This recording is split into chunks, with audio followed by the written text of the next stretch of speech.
Agricultural science is a broad multidisciplinary field of biology which encompasses both the natural, the economics, and the social sciences which have to be put into practice. Agriculture is also a course that provides all raw material for the respective industries. Here in Al-Hikmah University, Ilorin, we do more of practical.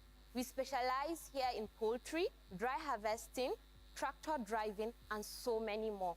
I'm being taught how to be more self-reliant, how to have an entrepreneurial mind. Agriculture is the future. I urge all prospective candidates to enroll to Al-Hikmah University to study agriculture. Because right here, we'll give you more than what you expect.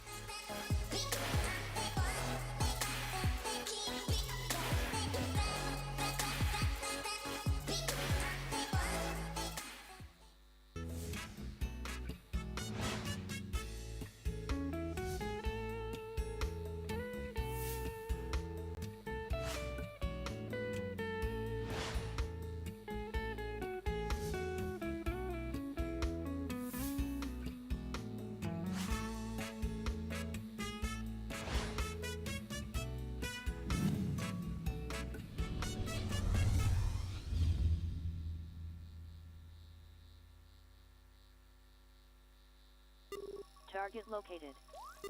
Engaging target.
Yearning to acquire top-notch education with moral standards?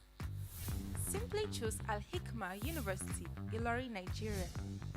Our programs cut across undergraduate programs, postgraduate programs, professional programs, JUPET programs, and many more.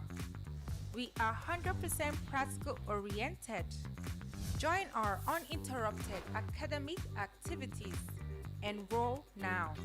www.alhikmauniversity.edu.ng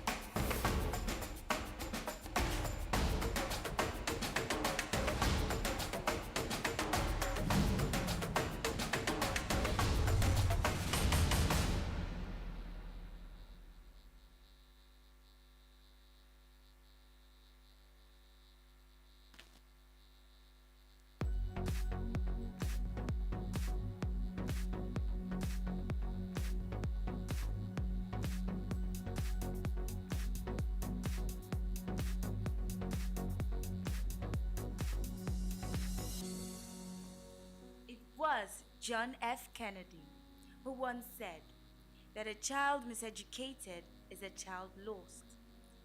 This statement sums up who we are. A sincere analysis of the trend of events in this nation clearly points to the urgent need for a paradigm shift in our educational system.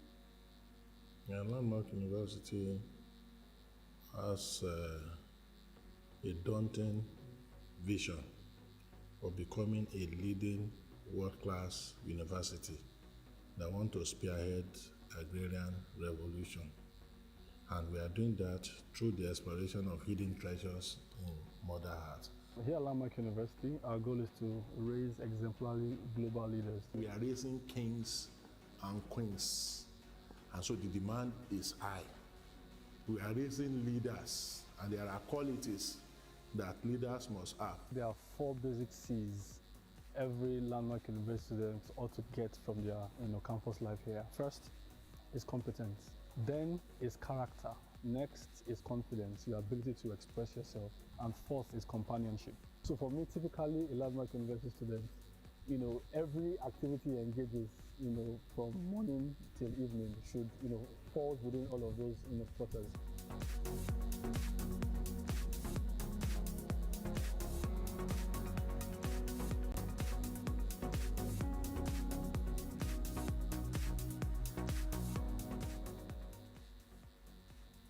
As a university, we are raising a new generation of leaders through a broad-based qualitative education built on sound biblical principles, culminating in the birth of solution providers, job creators, world changers, and pathfinders.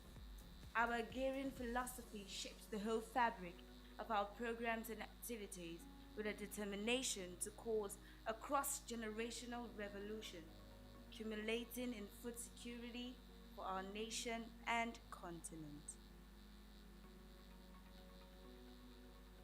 Landmark University sits on a fertile land expanse with suburban characteristics, making it an escape from the bustling of city life. The everyday life of a typical student here leaves you with a refreshing experience. Having experienced life as a student and currently now working at the faculty in Landmark University, I believe that the rules, the system, the community, the culture of Landmark University has prepared me for a time like this. As a student of Landmark University, I was given first-hand exposure to the core values of life that enable me to live an impactful life.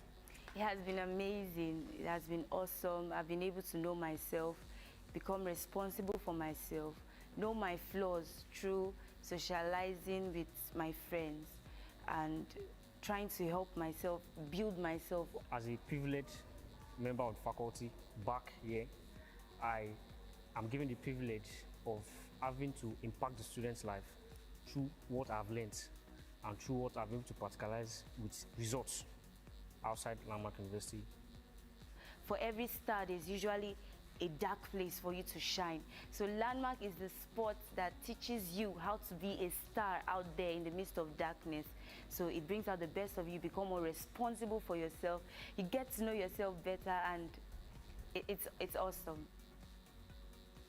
A decision to study in our amazing Landmark University is a decision to excel, a decision to succeed, and a decision to stand out. This is our landmark. Landmark University. Simply amazing. Landmark is simply amazing. Landmark University, simply amazing.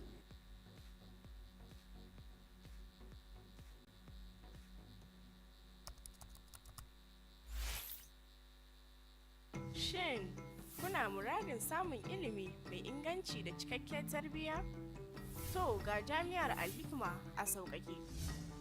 Jami'ar Al-Hikmah tana da kwasa-kwasai wayanda hukumar da ke kula da jami'o'i wato NUC ta tantance a mataki na digiri na farko, matakin digiri na biyu da na uku. Sannan da kwasa-kwasai na ƙwarewa a fannoni daban-daban, har ma da kwasa-kwasai na share fage da sauransu. Muna koyarwa da gwaji 100%. Shiga tsarinmu na ilimi mara cikas. shiga ba ɓata lokaci ta hanyar adireshinmu na yanar gizo wato www.alhikmauniversity.edu.ng.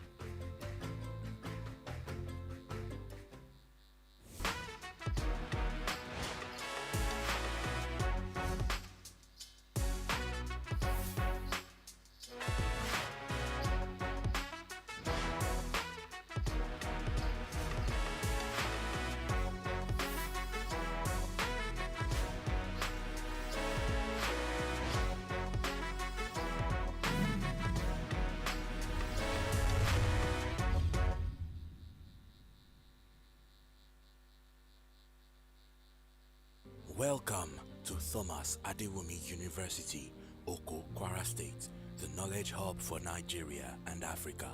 At Thomas Adewumi University, we are dedicated to shaping the future of Nigeria and Africa through world-class education and innovation.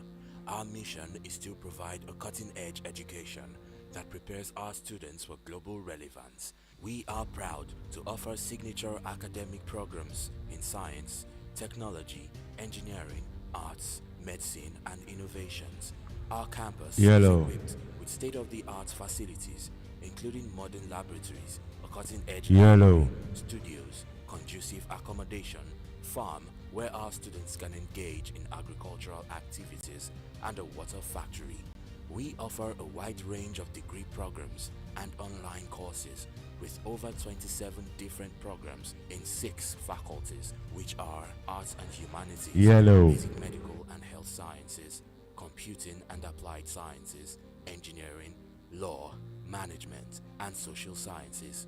Our highly attractive and subscribed programs in nursing, physiotherapy, engineering, and mass communication are designed to prepare our students for successful careers in these fields. Our programs are fully accredited by the National Universities Commission. Our fees are affordable, while student loans are also accessible. Join us at Thomas Adewumi University, Oko, Kwara State, where we nurture great minds and shape the future. For further information and application, please visit our website at www.tau.edu.ng. Ladies and gentlemen, welcome to Al-Hikmah University. Thomas Adewumi University, powering progress in science, technology, and medicine.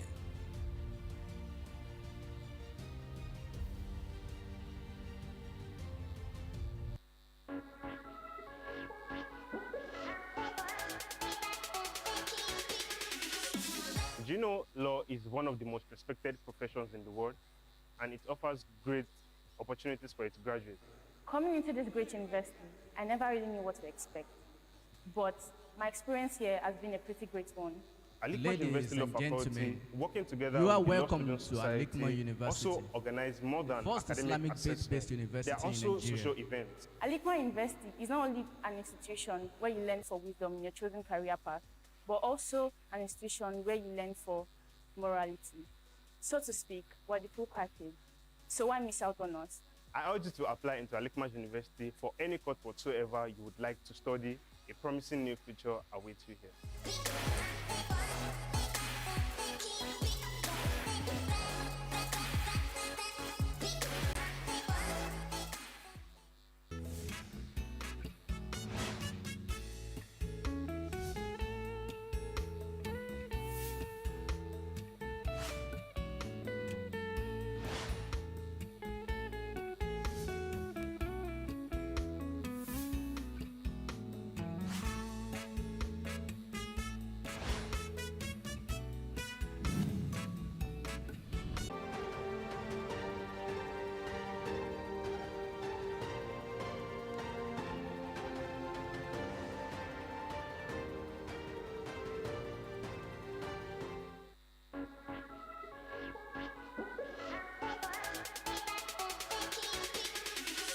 Here in Al-Hikmah University at accounting department, it's not about just trial balance, your balance sheets, the profit and loss account alone. We have been taking through different things. Banking and Finance department in Al-Hikmah University has exposed us to a lot of up-to-date banking practice. We attend seminars, we attend conferences, different workshop programs we have been taking here. And again, Al-Hikmah University has introduced us to some data analysis, which is the XPSS, the Excel, and other related software. So I would advise you all to enroll in Al-Hikmah. It's so wonderful here. Because everything is just all about practical.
Ǹjẹ́ ìwọ ń pòǹgbẹ ètò ẹ̀kọ́ tó múnádóko tó ń tìjọ́ ọmọlúàbí?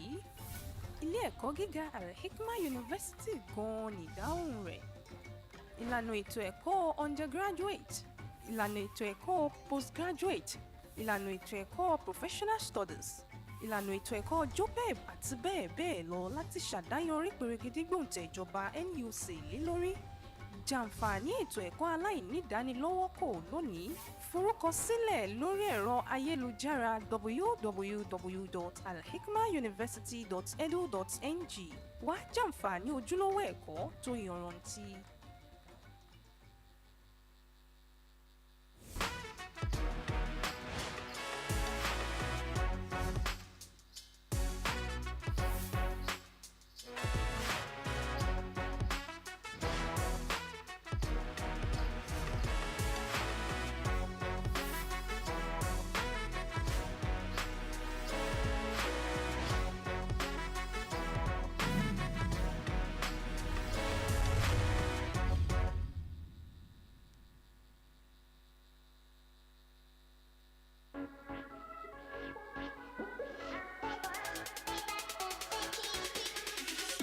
My tutelage at Al-Hikmah University is a worthwhile experience. Because of the practical aspects they made us, the students, go through. I was exposed to up-to-date industry standards. Talking about the advertising, the newspaper production, the public relation practicing, and even the radio production itself. I was exposed to handling gadgets in video and radio production, and the experience is indeed worthwhile. If you desire to study mass communication, I urge you all to choose Al-Hikmah University as your first choice. If you are desirous of acquiring knowledge with skills, then I would urge you to make your way to Al-Hikmah University.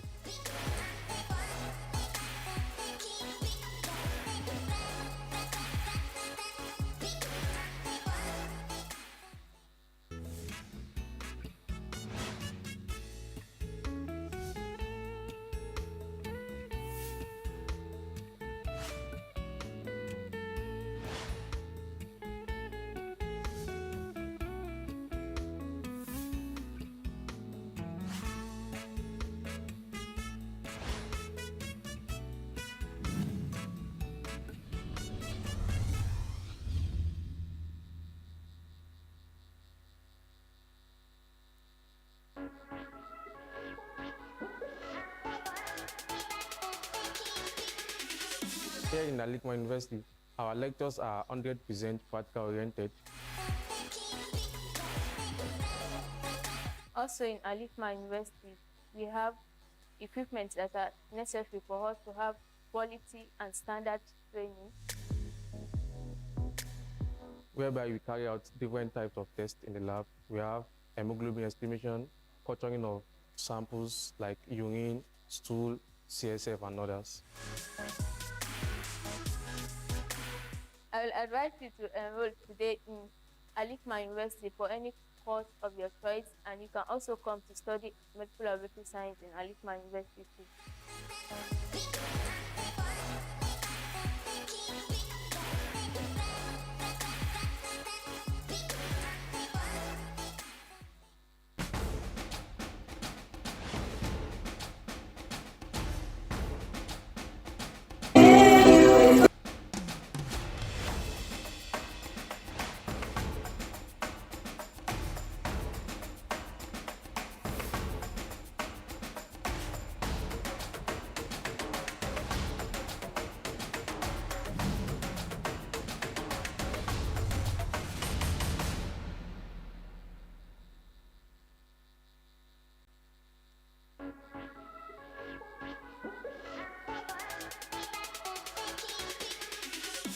Gaskiya malamai mu suna kokari sosai, suna koyar da mu kuma yawancin lectures din mu ba kawai theory ba, muna zuwa practical a asibiti saboda mu gain su clinical experience. Yawanci muna zuwa demonstrating room in mu saboda a koyar da mu sosai. Ina kiran ku ku zo jami'an Al-Hikmah ku karanta nursing kowane course kuke so na rayuwanku.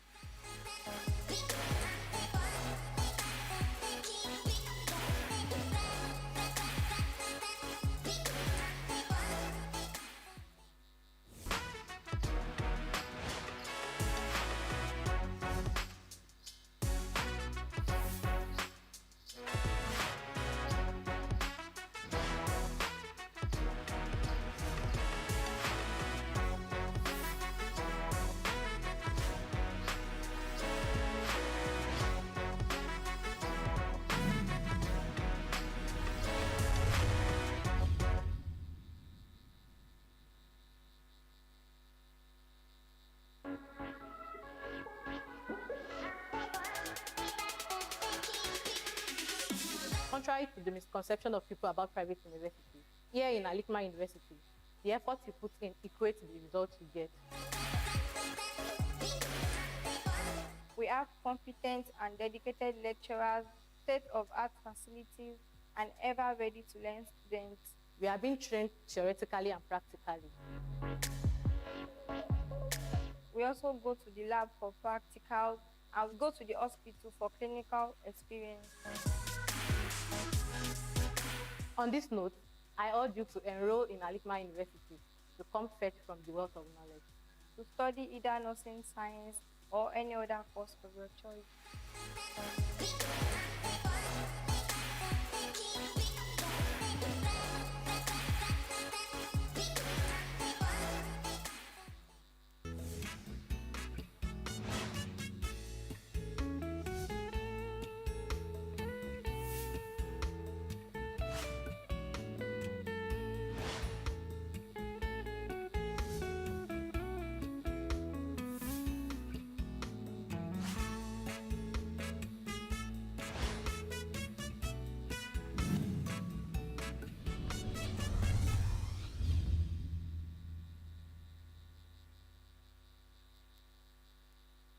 There is a light in Kinove.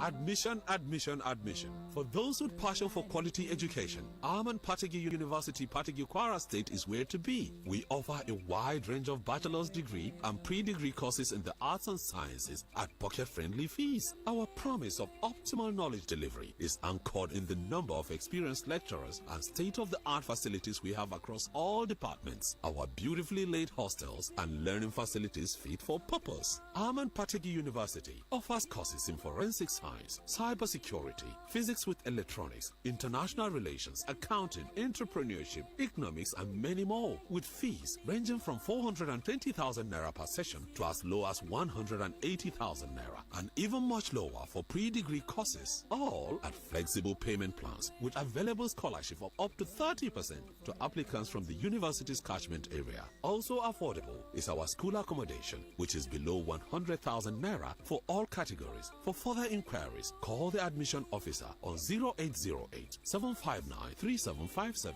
or visit www.apu.edu.ng.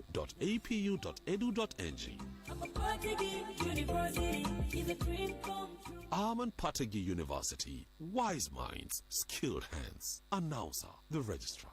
There is a light in KU8. Admission, admission, admission. For those who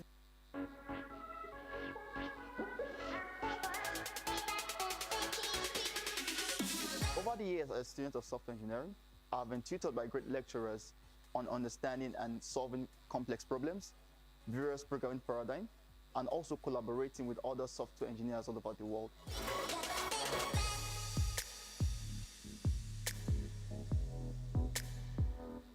I urge you to apply to Al-Hikmah University, Ilorin, Nigeria, as a software engineer, as we become the next phase and the next batch of problem solvers in the tech field.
Agricultural science is a broad multidisciplinary field of biology which encompasses both the natural, the economics, and the social sciences which have to be put into practice. Agriculture is also a course that provides all raw material for the respective industries. Here in Al-Hikmah University, Ilorin, we do more of practical. We specialize here in poultry, dry harvesting, tractor driving, and so many more. I'm being taught how to be more self-reliant, how to have an entrepreneurial mind. Agriculture is the future. I urge all prospective candidates to enroll to Al-Hikmah University to study agriculture. Because right here, we'll give you more than what you expect.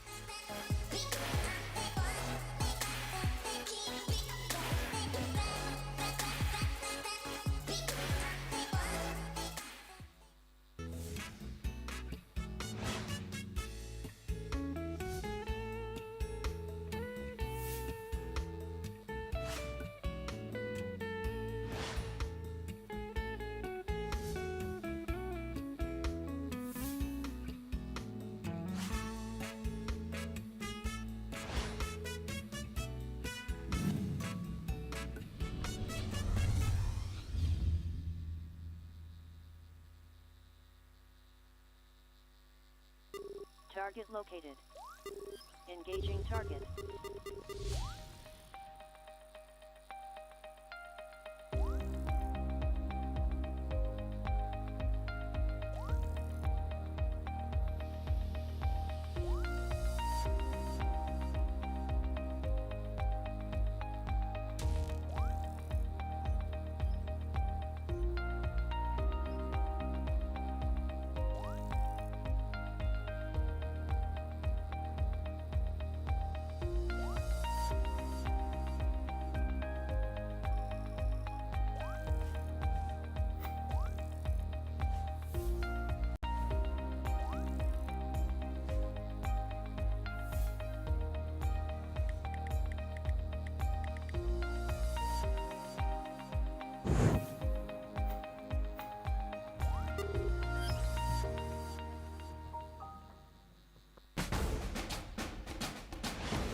Yearning to acquire top-notch education with moral standards?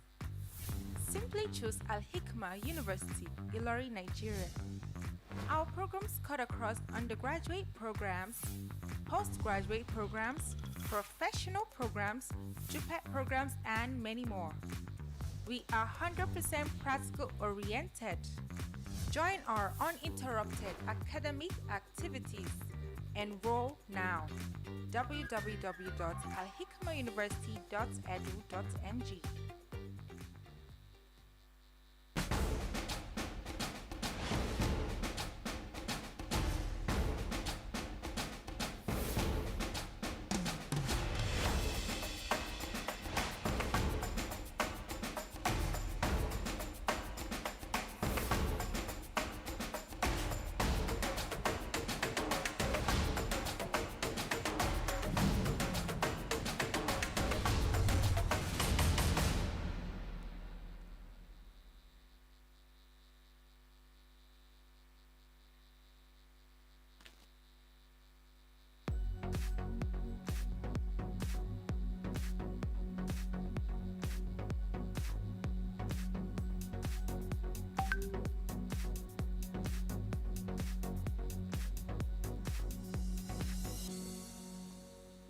Was John F. Kennedy, who once said that a child miseducated is a child lost. This statement sums up who we are. A sincere analysis of the trend of events in this nation clearly points to the urgent need for a paradigm shift in our educational system. Landmark University has a daunting vision of becoming a leading world-class university that want to spearhead agrarian revolution. And we are doing that through the exploration of hidden treasures in Mother Earth. Here at Landmark University, our goal is to raise exemplary global leaders. We are raising kings and queens, and so the demand is high. We are raising leaders, and there are qualities that leaders must have. There are 4 basic C's every Landmark University student ought to get from their campus life here. First is competence, then is character, next is confidence, your ability to express yourself, and fourth is companionship. So for me, typically a Landmark University student, every activity he engages, from morning till evening should, fall within all of those quarters.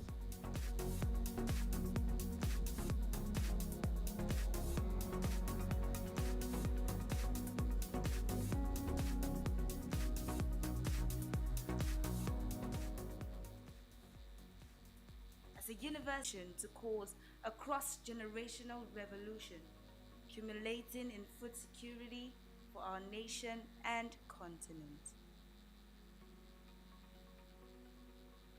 Landmark University sits on a fertile land expanse with suburban characteristics, making it an escape from the bustling of city life. The everyday life of a typical student here leaves you with a refreshing experience.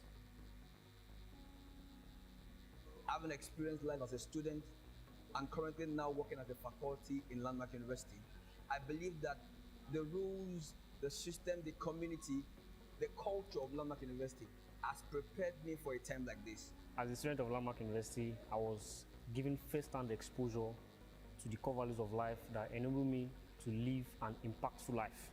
It has been amazing. It has been awesome. I've been able to know myself, become responsible for myself, know my flaws through socializing with my friends and trying to help myself, build myself. As a privileged member of the faculty back here, I am given the privilege of having to impact the student's life through what I've learned and through what I've been able to practicalize with results outside Landmark University.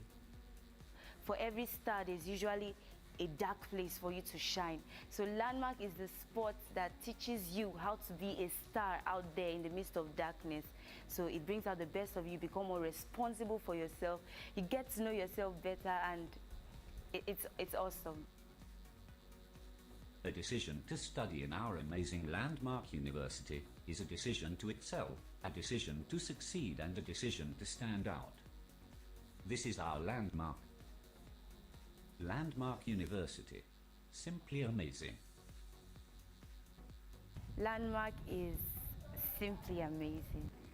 Landmark University, simply amazing.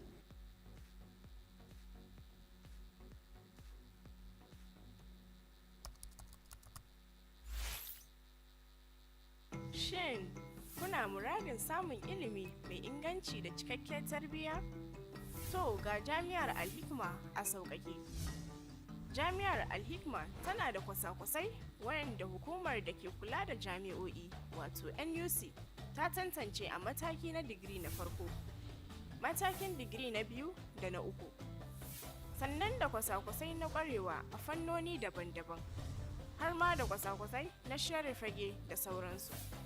Muna koyarwa da gwaji 100%. Shiga tsarinmu na ilimi mara cikas. Shiga ba ɓata lokaci. Ta hanyar adireshinmu na yanar gizo wato www.alhikmauniversity.edu.ng.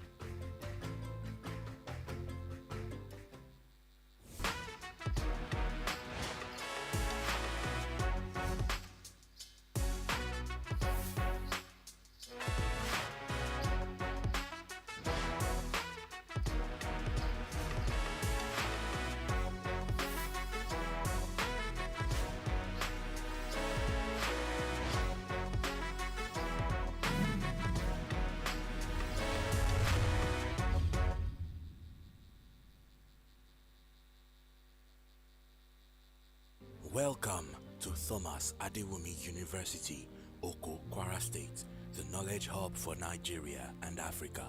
At Thomas Adewumi University, we are dedicated to shaping the future of Nigeria and Africa through world-class education and innovation. Our mission is to provide a cutting-edge education that prepares our students for global relevance. We are proud to offer signature academic programs in science, technology, engineering, arts, medicine, and innovations. Our campus is equipped with state-of-the-art facilities, including modern laboratories, a cutting-edge library, studios, conducive accommodation, farm where our students can engage in agricultural activities, and a water factory. We offer a wide range of degree programs and online courses with over 27 different programs in 6 faculties, which are Arts and Humanities, Basic Medical and Health Sciences, Computing and Applied Sciences, Engineering, Law, Management, and Social Sciences. Our highly attractive and subscribed programs in nursing, physiotherapy, engineering, and mass communication are designed to prepare our students for successful careers in these fields. Our programs are fully accredited by the National Universities Commission. Our fees are affordable, while student loans are also accessible. Join us at Thomas Adewumi University, Oko, Kwara State, where we nurture great minds and shape the future. For further information and application, please visit our website at www.tau.edu.ng. Thomas Adewumi University, powering progress in science, technology, and medicine.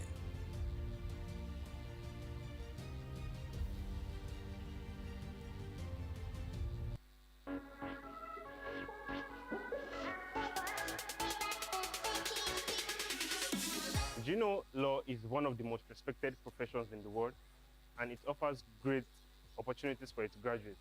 Coming into this great university, I never really knew what to expect. But my experience here has been a pretty great one.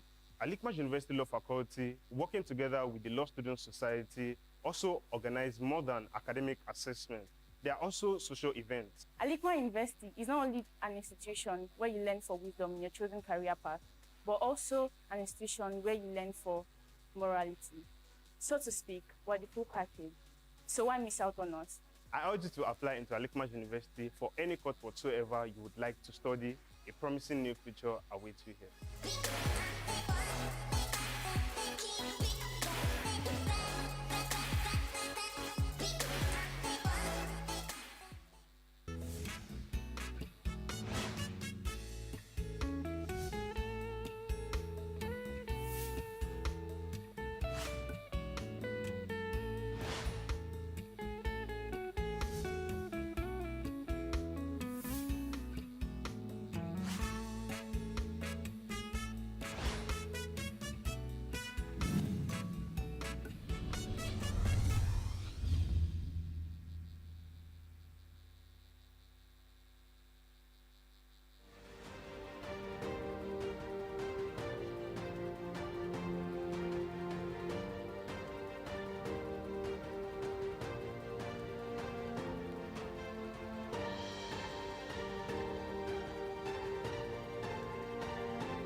in Al-Hikmah University at accounting department, it's not about just trial balance, your balance sheets, the profit and loss account alone. We have been taking through different things. Banking and Finance Department in Al-Hikmah University has exposed us to a lot of up-to-date banking practice. We attend seminars, we attend conferences, different workshop programs that we have been taking here. And again, Al-Hikmah University has introduced us to some data analysis, which is the XPSS, the Excel, and other related software. So I would advise you all to enroll in Al-Hikmah. It's so wonderful here. Because everything is just all about practical.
Ǹjẹ́ ìwọ ń pòǹgbẹ ètò ẹ̀kọ́ tó múnádóko tó ń tìjọ́ ọmọlúàbí?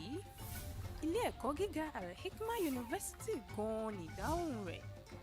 Ìlànà ètò ẹ̀kọ́ undergraduate, ìlànà ètò ẹ̀kọ́ postgraduate, ìlànà ètò ẹ̀kọ́ professional studies, ìlànà ètò ẹ̀kọ́ JOPEB àti bẹ́ẹ̀ bẹ́ẹ̀ lọ láti ṣàdáyanrí pèrègede gbòǹtẹ̀ ìjọba NUC lé lórí. Jàǹfààní ètò ẹ̀kọ́ aláìnídánilọ́wọ́kò lónìí. Forúkọsílẹ̀ lórí ẹ̀rọ ayélujára www.alhikmahuniversity.edu.n.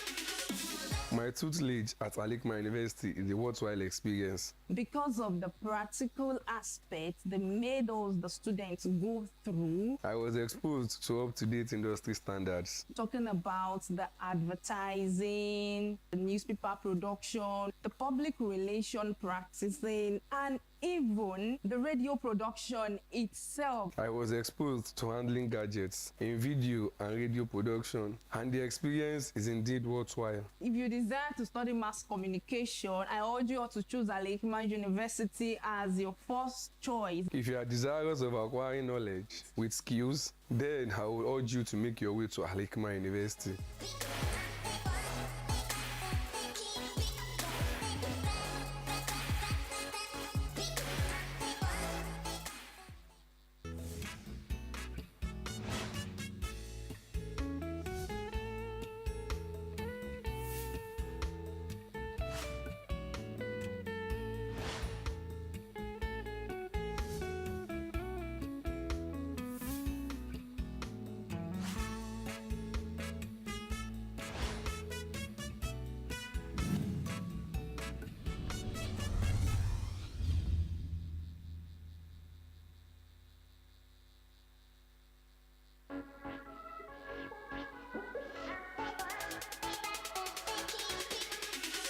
Here in Al-Hikmah University, our lectures are 100% practical-oriented. Also in Al-Hikmah University, we have equipment that are necessary for us to have quality and standard training. Whereby we carry out different types of tests in the lab. We have hemoglobin estimation, culturing of samples like urine, stool, CSF, and others. I will advise you to enroll today in Al-Hikmah University for any course of your choice, and you can also come to study medical laboratory science in Al-Hikmah University.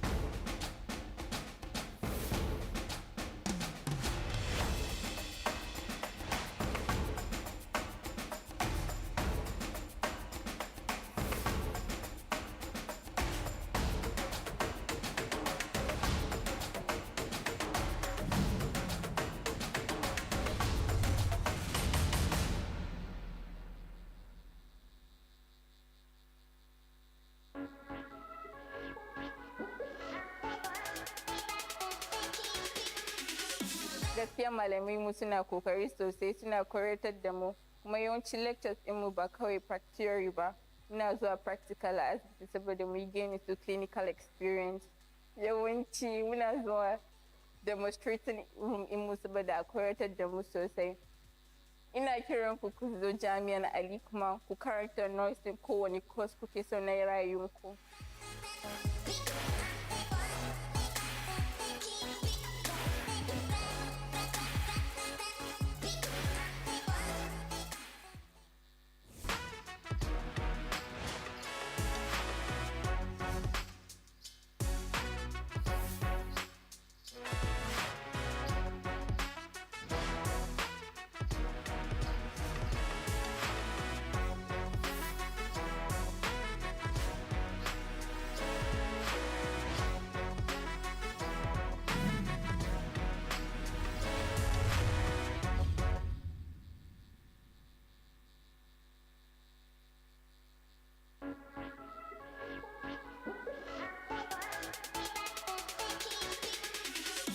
Contrary to the misconception of people about private universities, here in Al-Hikmah University, the effort you put in equates to the results you get.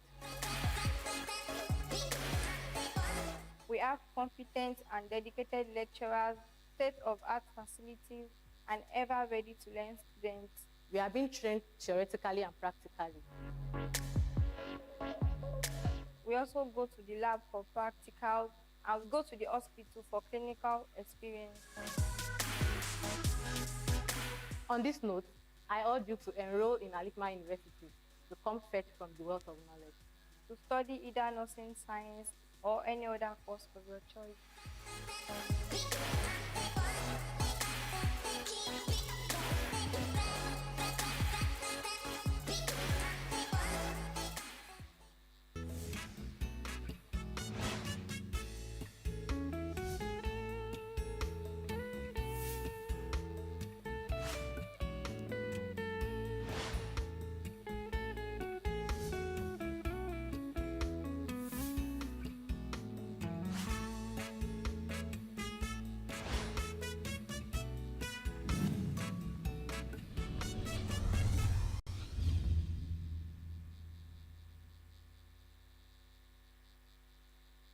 There is a light in Kinove.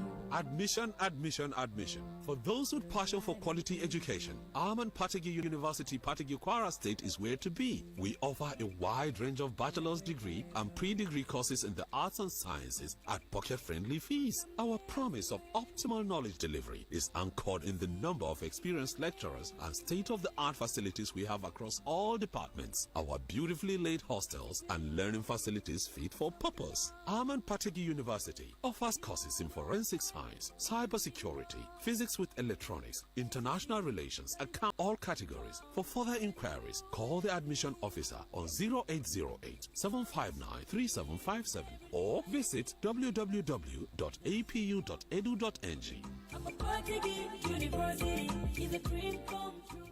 Patigi University, wise minds, skilled hands. Announcer, the registrar. There is a light in Kinove. Admission, admission, admission. For those who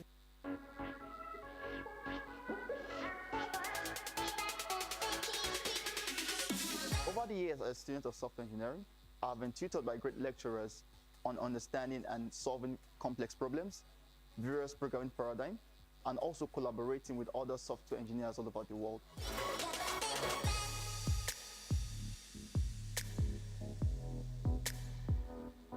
urge you to apply to Al-Hikmah University Law in Nigeria as a software engineer, as we become the next phase and the next batch of problem solvers in the tech field.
Agricultural science is a broad multidisciplinary field of biology which encompasses both the natural, the economics, and the social sciences which have to be put into practice. Agriculture is also a course that provides all raw material for the respective industries. Here in Al-Hikmah University, Lauren, we do more of practical.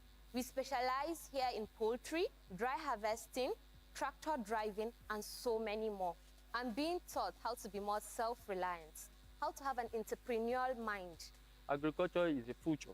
I urge all prospective candidates to enroll to Al-Hikmah University to study agriculture. Because right here, we'll give you more than what you expect.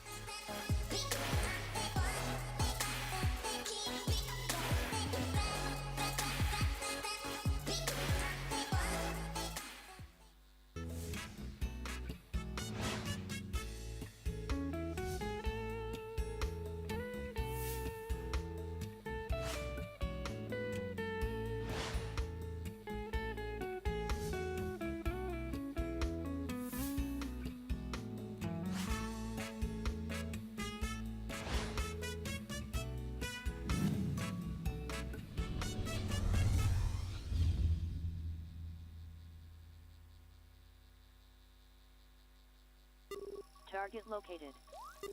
Engaging target.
Yearning to acquire top-notch education with moral standards?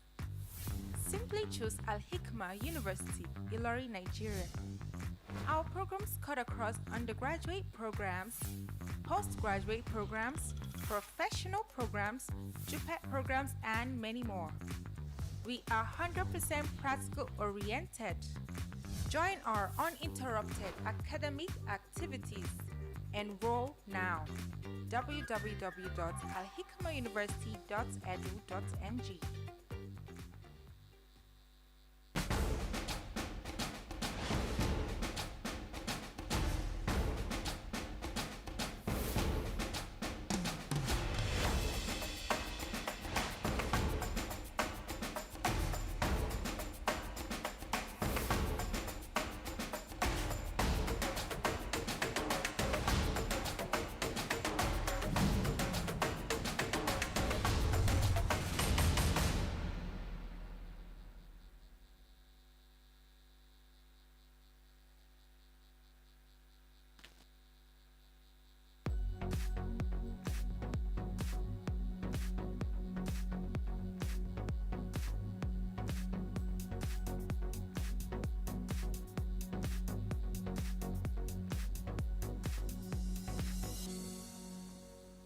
Was John F. Kennedy, who once said that a child miseducated is a child lost.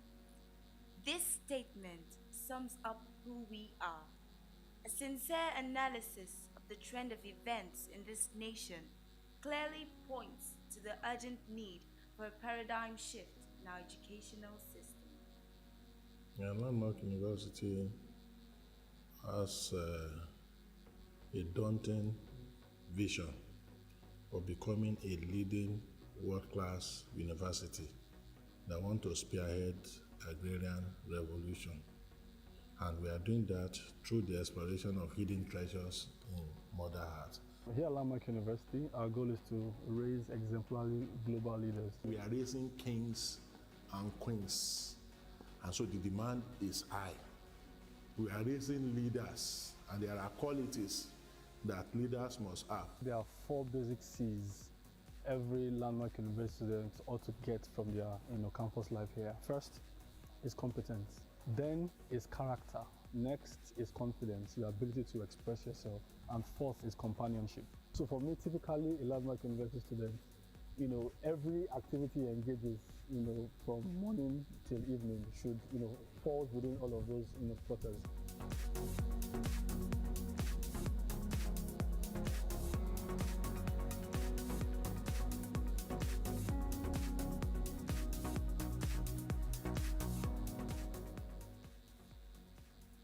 As a university, we are raising a new generation of leaders through a broad-based qualitative education built on sound biblical principles, culminating in the birth of solution providers, job creators, world changers, and pathfinders. Our agrarian philosophy shapes the whole fabric of our programs and activities with a determination to cause a cross-generational revolution, culminating in food security for our nation and continent. Landmark University sits on a fertile land expanse with suburban characteristics, making it an escape from the bustling of city life. The everyday life of a typical student here leaves you with a refreshing experience. Having experienced life as a student and currently now working at the faculty in Landmark University, I believe that the rules, the system, the community, the culture of Landmark University has prepared me for a time like this. As a student of Landmark University, I was given first-hand exposure to the core values of life that enable me to live an impactful life. It has been amazing. It has been awesome. I've been able to know myself, become responsible for myself, know my flaws through socializing with my friends and trying to help myself, build myself. As a privileged member of the faculty back here, I am given the privilege of having to impact the student's life through what I've learned and through what I've been able to practicalize with results outside Landmark University. for every star, there's usually a dark place for you to shine. So Landmark is the sport that teaches you how to be a star out there in the midst of darkness. So it brings out the best of you, become more responsible for yourself. You get to know yourself better, and it's awesome. A decision to study in our amazing Landmark University is a decision to excel, a decision to succeed, and a decision to stand out. This is our Landmark. Landmark University. Simply amazing. Landmark is simply amazing. Landmark University. Simply amazing.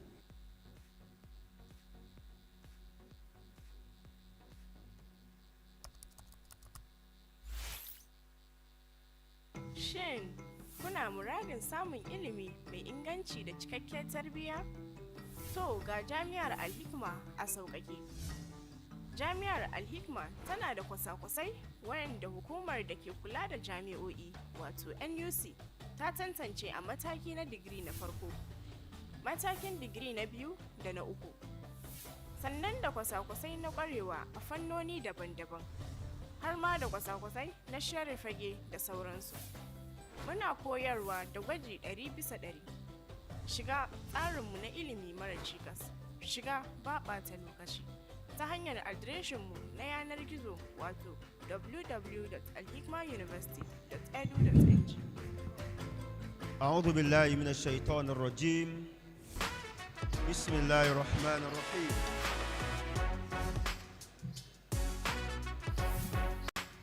الحمد لله والصلاة والسلام على رسول الله وعلى آله وصحبه ومن والاه. Distinguished participants at this conference, we are just a quarter of an hour away from the commencement of the program, and the hall is still scanty. I want to crave the indulgence of our participants from across the KU8 plus universities to please make their way into the auditorium so that the program can commence officially. Our vice chancellors have arrived, and they will be coming in together with the hosts of this year's annual conference. So please let the participants from all the universities come into the hall and take their seats. The ushers should also be at the entrance to usher in the participants after duly being registered. This is the pre-conference workshop, and together with the orator from the Better by Far University, I shall be anchoring the program this morning. So please, let's relax and enjoy the program. We'll be having two presentations this morning by very eminent and distinguished academics, Dr. Kokuola Mustafa Ayodele, and also Dr. Akanimo Odon. The conference proper commences tomorrow at the Atere campus of this university. So please let us be punctual and attend the programs promptly. The chairman of this occasion should please go around and invite participants to start coming into the auditorium, as we're just 13 minutes away from the commencement of the workshop. Thank you.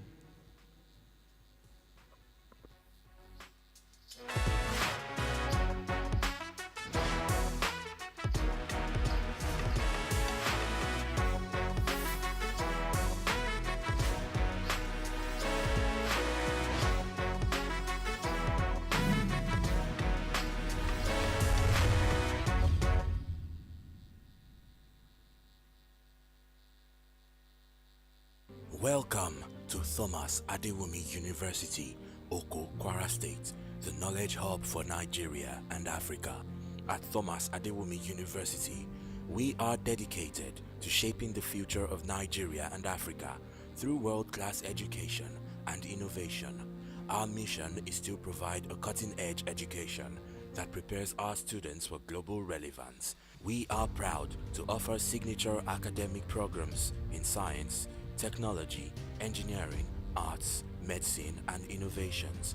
Our campus is equipped with state-of-the-art facilities, including modern laboratories, a cutting-edge library, studios, conducive accommodation, farm where our students can engage in agricultural activities, and a water factory.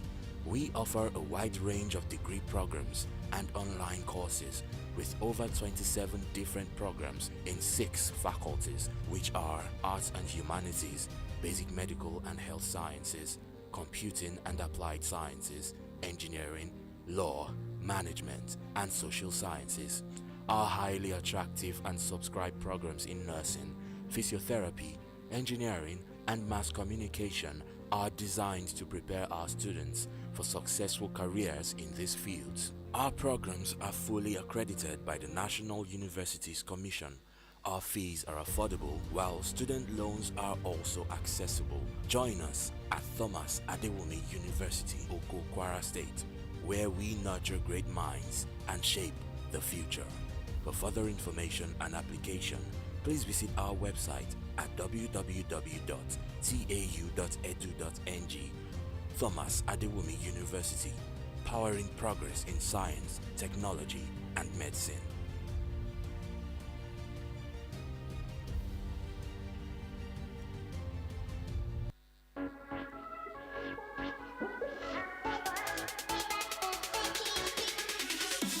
Do you know law is one of the most respected professions in the world, and it offers great opportunities for its graduates? Coming into this great university, I never really knew what to expect. But my experience here has been a pretty great one. Al-Hikmah University Law Faculty, working together with the Law Students Society, also organize more than academic assessment.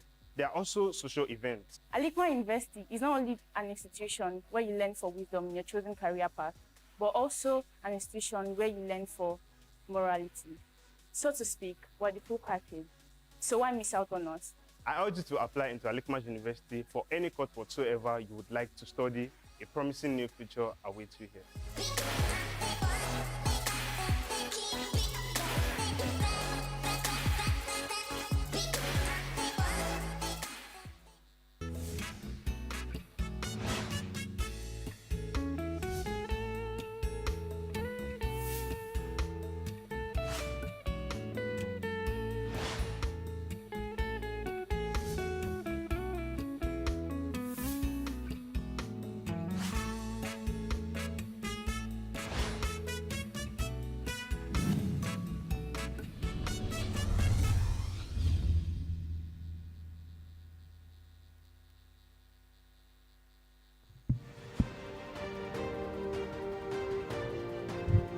All right.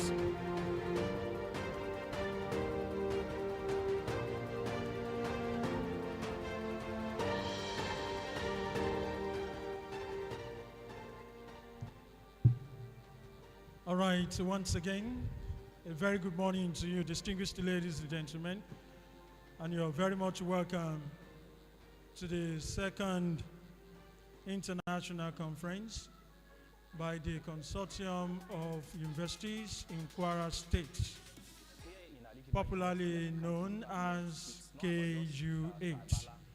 We want to welcome each and every one of you from your various universities, and we thank you very much for coming around to be a part of this year's edition of the program. We gathered like this about a year ago to have the very first, the maiden edition of it, and we are thanking God for sparing our lives to make it to this year to be part of the second edition of it.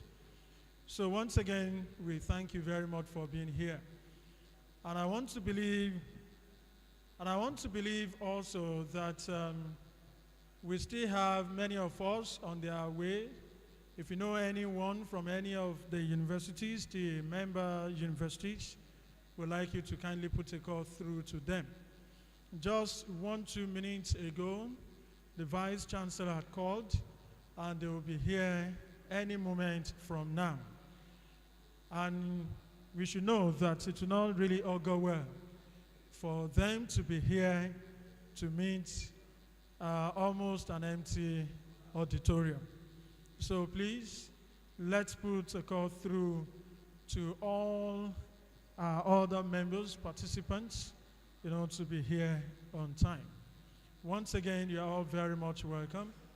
My name is Ishegun Alabi, and of course, I won't be doing this all by myself. You've listened earlier to my colleague, Sanusi Lafiachi, and together we shall be doing this.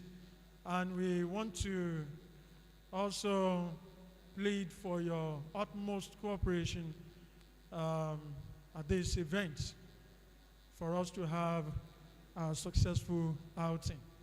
Once again, you are very much welcome. But I'd like to quickly just take a roll call. Do we have participants from Thomas Adewumi University already in the auditorium? Thomas Adewumi University, are they around? They're not here yet. Kwara State University, are you here? When I mention your name, please put your hands together for yourselves. Kwara State University.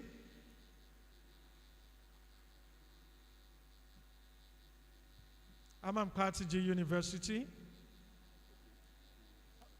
Are they here?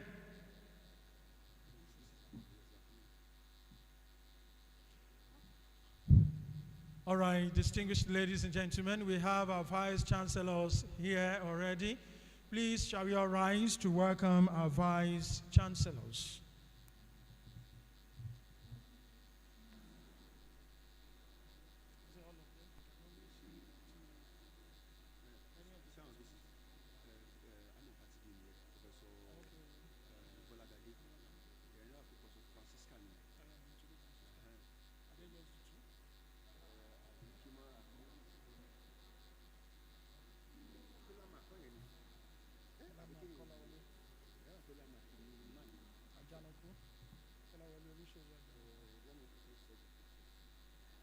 I've met him before.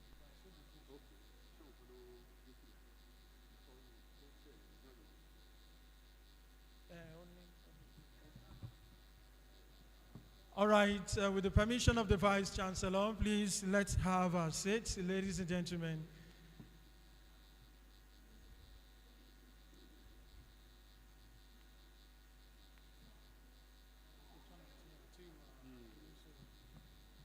Distinguished ladies and gentlemen, let's welcome the host of this year's conference, the Vice Chancellor of Al-Hikmah University, Professor Noah Yusuf, and with him his colleagues from sister universities. I can see the Vice Chancellor of Amam Patigi University, Professor Kazim Bolagade, also making his way into the auditorium this morning for the commencement of the pre-conference workshop. Please,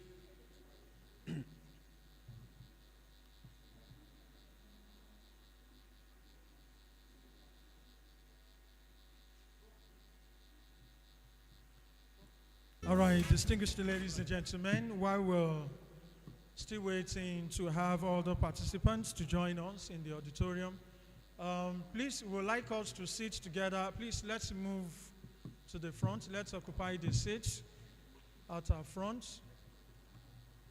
Please, let's do that quickly.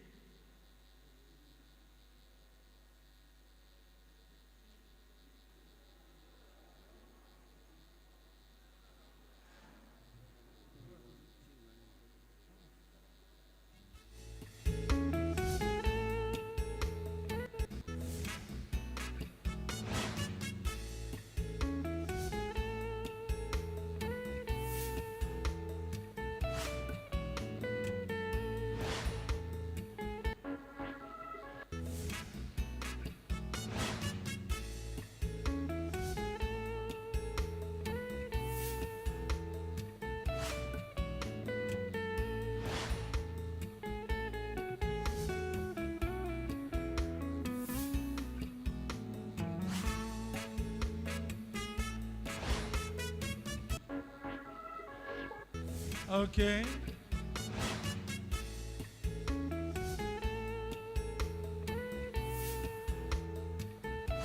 Just before the arrival of the Vice Chancellor, I was actually taking the roll call. We have Kwara State University, participant from Kwara State University. You're here, please put your hands together for yourselves. From Kwasu. Okay. From Thomas Adewumi University, are they here? Thomas Adewumi University, you're very much welcome. All right, from Ahmad Patiji University. Okay, we have them here. From Landmark University. Landmark University. I want to believe they are still on their way. From Summit University. From Summit University. Okay, from University of Ilorin. Participants from University of Ilorin, are you here? All right. From Ojaja University. Ojaja University, we have them here also. And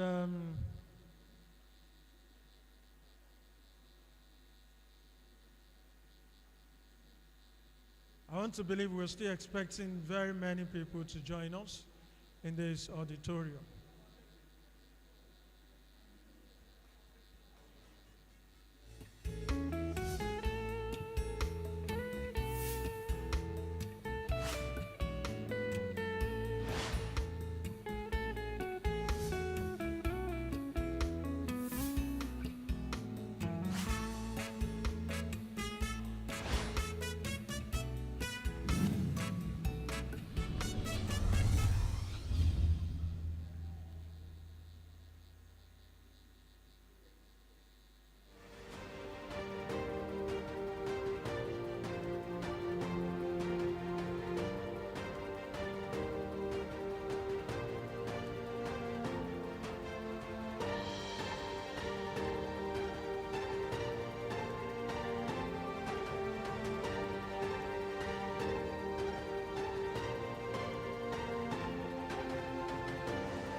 Here in Al-Hikmah University at accounting department, it's not about just trial balance, your balance sheets, the profit and loss account alone. We have been taking through different things. Banking and Finance Department in Al-Hikmah University has Distinguished ladies and gentlemen, while we await the arrival of the participants from the universities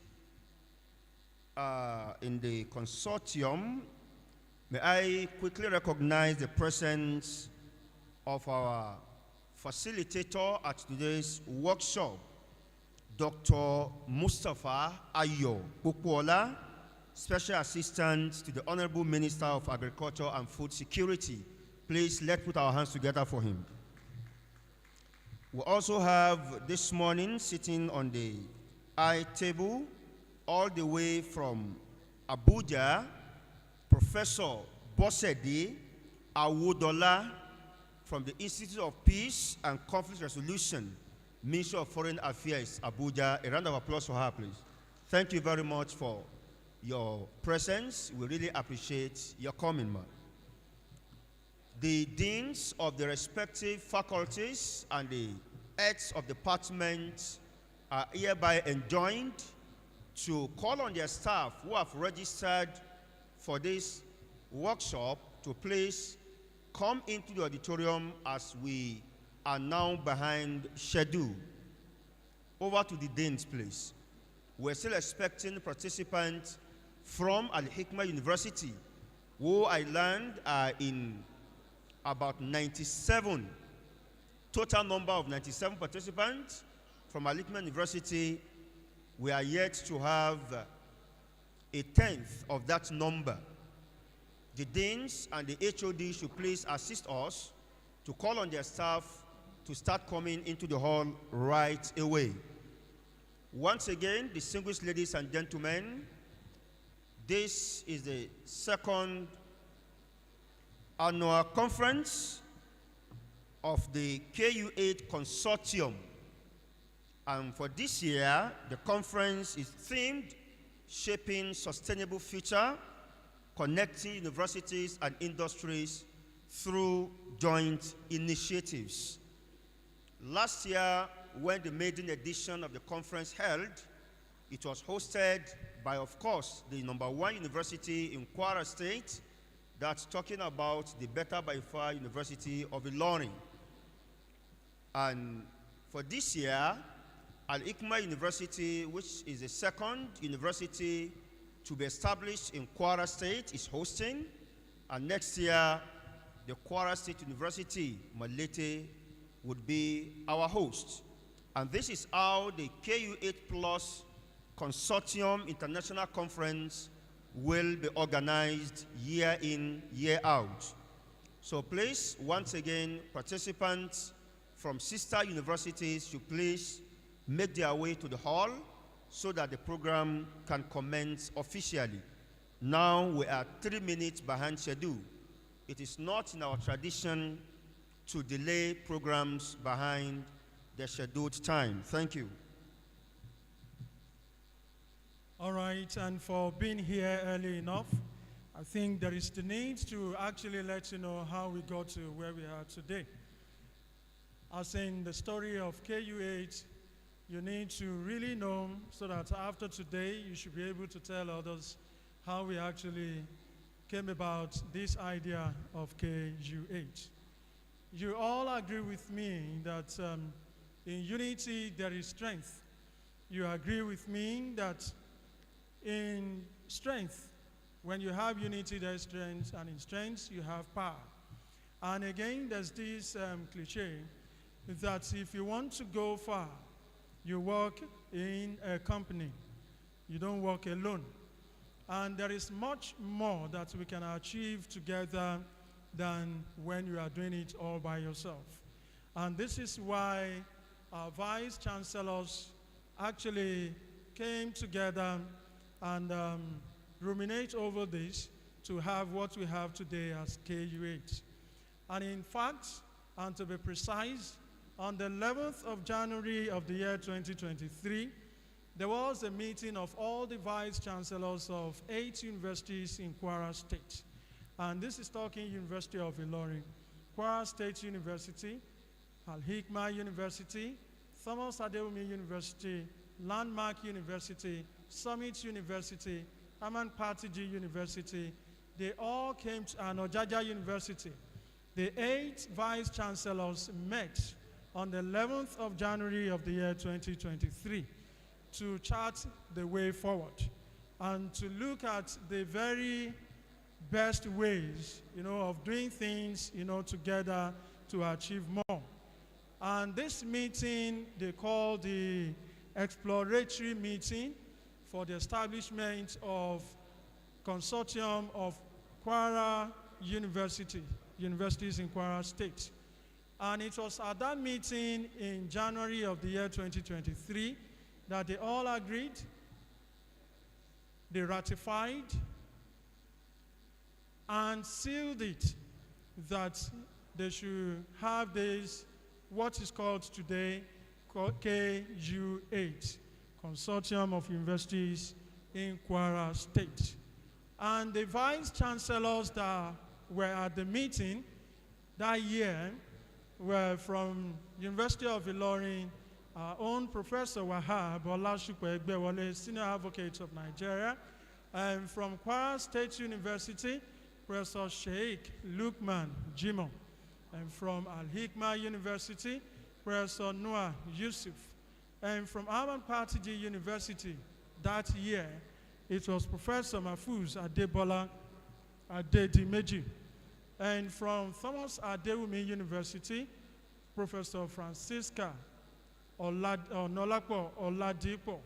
From Summit University, Professor Abiodun Musa Aibinu. From Ojaja University, Professor Lasukomi Jalil Ojuade.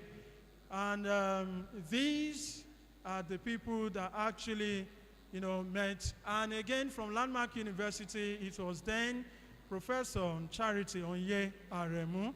They were the 8 people, the 8 vice chancellors that met, that put heads together to have what we have today, KU8. And few months after their first meeting, we had the maiden edition of the International Conference of KU8. It was about this time last year, talking August last year, 2023. It was a success. We had many participants, from all of these universities, and of course, big wigs in the education sectors were also in attendance to grace the occasion. And let me tell you, and for those who were in attendance last year, you can bear me witness that people from even other states of the Federation looked at this and they actually nodded, in affirmative of this to say that even in their own state, they are going to replicate this because it will go a long way, in achieving more and more for ourselves. And we had the maiden edition of the International Conference, August last year. And by the time we closed for last year, the hosting right for the year 2024 was given to Al-Hikmah University. And this is why we're here today to have the second edition of it. And you may want to ask that after the establishment of KU8, what can we actually point at as some of the successes that we have recorded? I know the chairman KU8 will avail us this, but I can tell you today that last year it was KU8, and this year it is KU8 plus. Please put your hands together for our vice chancellors that thought this wise. And so I'd like to also once again welcome each and every one of you to the second edition of the program. For those who were there last year, thank you for being a part of the history. And for those just joining us this year, you're also very much welcome. And I'd like to recognize in our presence the Provost, College of Health Sciences, University of Ilorin, Professor Biodun Sulaiman Alabi. You are very much welcome, sir. Please, let's put our hands together for him. You're very much welcome. Our Vice Chancellors, they are here already. I can tell you they are all around. They are only just waiting for us to settle down before they come into the auditorium to be part of this. So once again, ladies and gentlemen, you are welcome. My name is Shegun Alabi, and I have my colleague here. Thank you very much. The co-anchor at today's program, Mr. Shegun Alabi from the Better by Far University of Ilorin. Distinguished ladies and gentlemen, let me quickly run through the list of some of our distinguished and eminent professors and academics who are here this morning for this conference. The Dean of the Faculty of Health Sciences of Al-Hikmah University, Professor Olabode Kayode. You are welcome, sir. And sitting next to him is the Dean of the Faculty of Education, Professor Paul Olaolu Akinobi. You are welcome. The Dean of the Faculty of Management Sciences, Professor M.A. Aremo. You are welcome. Dean of the Faculty of Law, Dr. Mrs. Mariam Bayero Jimo. Dean of the Faculty of Natural and Applied Sciences, Dr. Mrs. F.M. Jimo.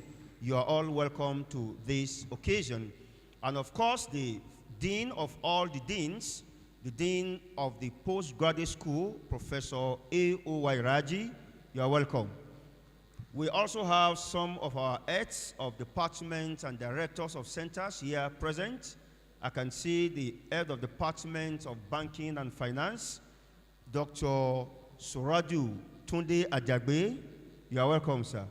Also, the head of the Department of the Arts and Social Sciences Education, Dr. Abdulgani Owoyale. The head of the Department of Mass Communication, Dr. Suleiman Siddiq. Head of the Department of Sociology and Criminology, Dr. A.F. Lawal. Head of the Department of Islamic Studies, Dr. S.B. Said.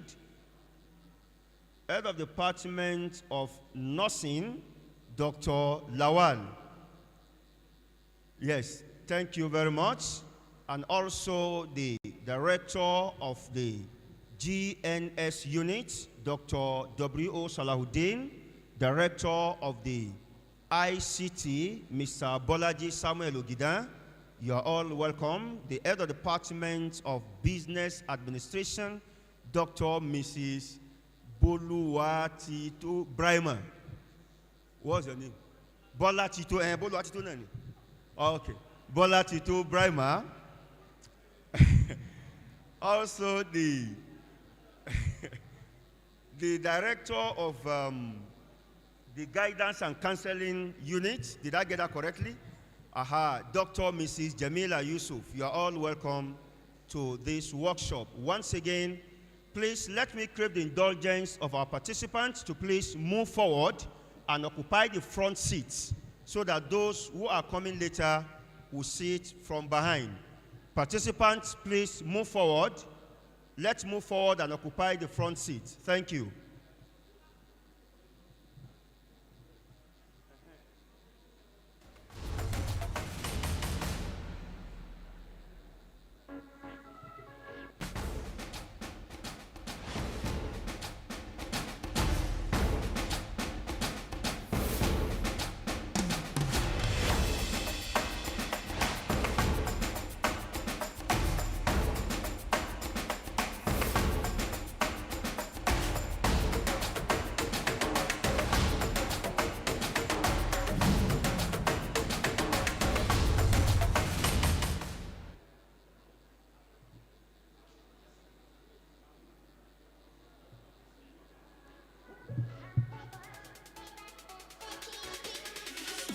gaskiya malamai mu suna kokari sosai, suna koyar da mu kuma yawancin lectures din mu ba kawai theory ba, muna zuwa practical a asibiti saboda mu yi gain su clinical experience. Yawanci muna zuwa demonstrating room in mu saboda a koyar da mu sosai. Ina kiran ku ku zo jami'ar Al-Hikmah ku karanta nursing kowane course kuke so na rayuwarku.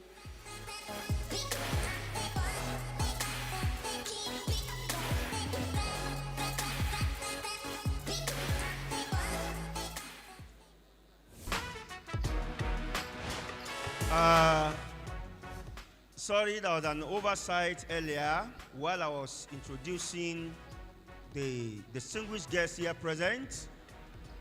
I can also see Professor Mukaila Aremu, the Provost of the College of Education, Oro, and a member of the university's governing council. You are welcome once again back to your home, sir.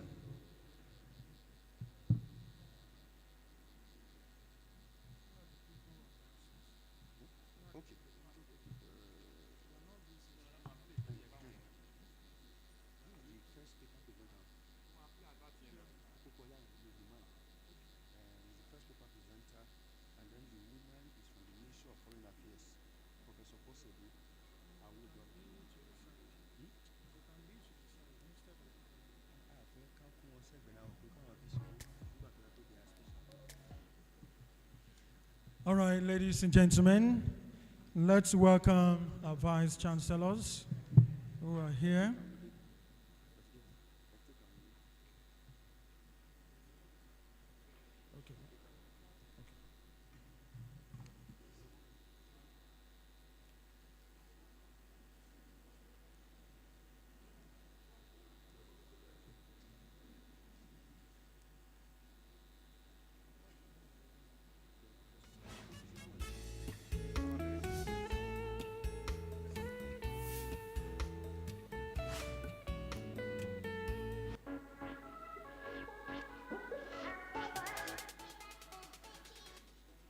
distinguished ladies and gentlemen, some of our vice chancellors are here present with us this morning. I can see the vice chancellor of Thomas Adewumi University, Professor Francisca O. Oladipo. You are welcome. And also our vice chancellor from Amam Patigi University. Sorry if I'm very particular about that. That is from our home, Professor Golagadi Kazim. You are welcome, sir. So while we await the arrival of other vice chancellors and our distinguished participants from the KU8 plus universities, please make yourself at home. Okay, that is the vice chancellor of Ojaja University, a young Korean just walking into the auditorium, Professor Jalil Olasukami Ojuade. You are welcome, sir.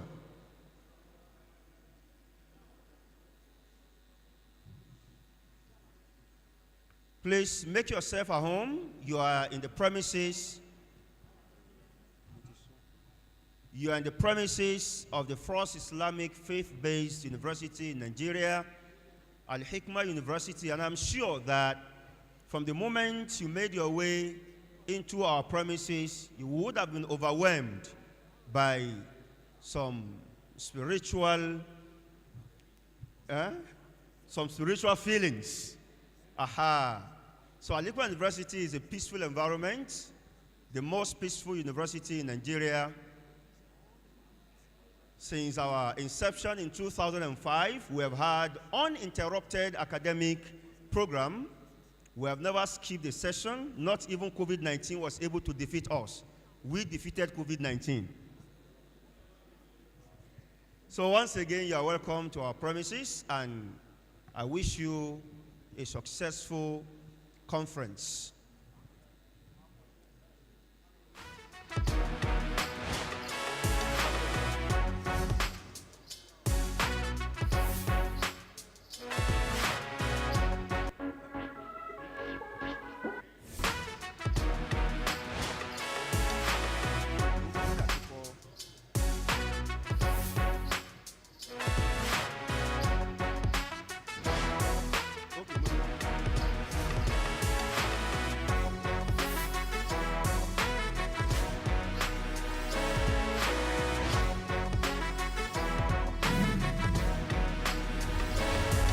We also have in our midst, and distinguished ladies and gentlemen, please let's rise and welcome the chairman of the KU8 plus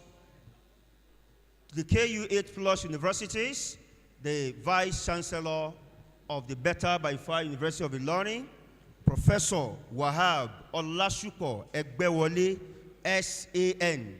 He is the chairman and of course the chief host of the KU8 Plus Consortium International Conference. You are welcome, sir. And in the company of the chairman KU8 is the Deputy Vice Chancellor, Academic, University of Ilorin, Professor Olubumi Abayomi of Montesho. You are welcome.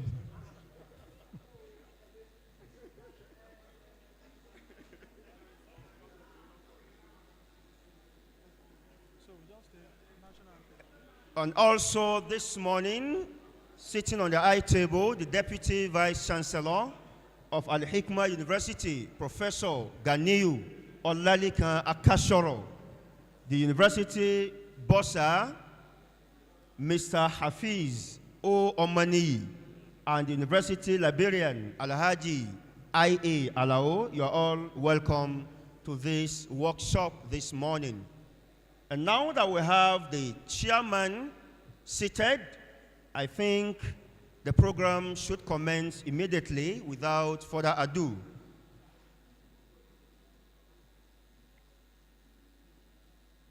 Once the chairman gives me the signal to commence the program,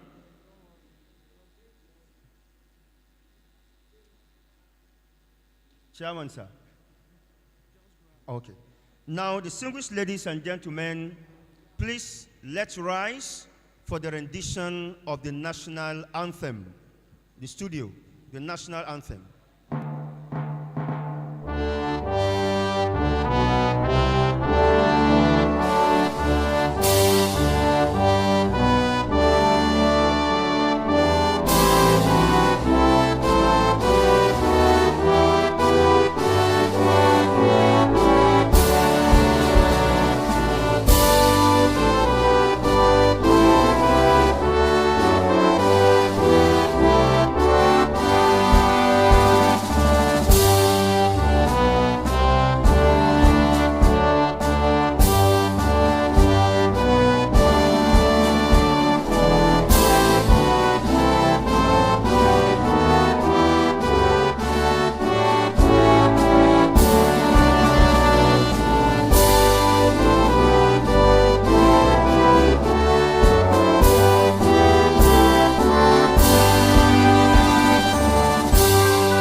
Have your seat. Thank you very much.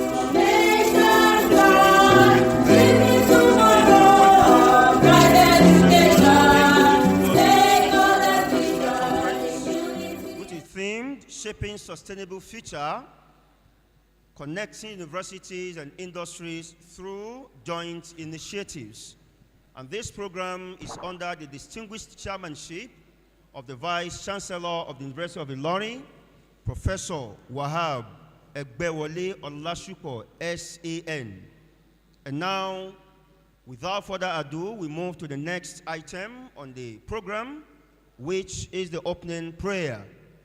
May I invite the acting at the Department of Islamic Studies, Dr. S.B. Said, to please lead us in the opening prayer. Thank you.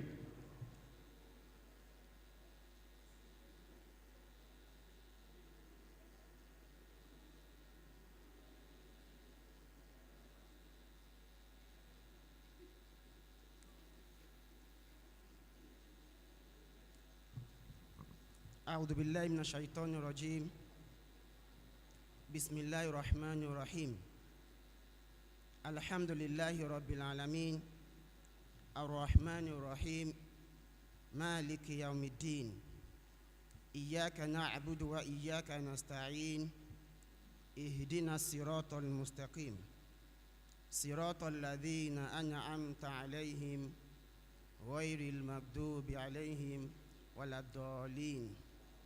We pray Allah subhanahu wa ta'ala to make this conference a successful one. All the participants coming from far away, distance, may Allah bring them to this place safely and return them back safely. At the end of the conference, may we record success in all our activities. Thank you. Ameen. We ask Allah subhanahu wa ta'ala to accept our supplications and guide our affairs throughout the course of this program. Now, distinguished ladies and gentlemen, may I invite you to rise once again for the rendition of the KU8 Plus theme song. Thank you.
Thank you, thank you.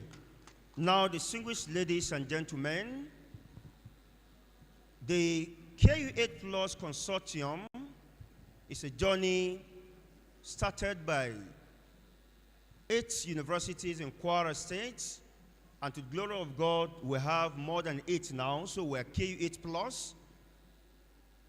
And today we are at the 2nd Annual International Conference.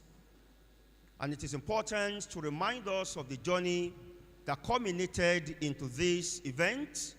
And to do this, may I invite my co-host, the orator of the University of Ilorin, Mr. Segun Alabi, to take us through the short history of the KU8 Plus Consortium. Over to you, sir. All right, thank you very much. Mr. Chairman, our Vice Chancellors, our distinguished guests, and distinguished participants, once again, a very good morning to you, and you're very much welcome. Just before the arrival of the Vice Chancellor and the Chairman of KU8, I told the early birds of the journey into KU8. But briefly, again, I want to do this. I said there is strength in unity.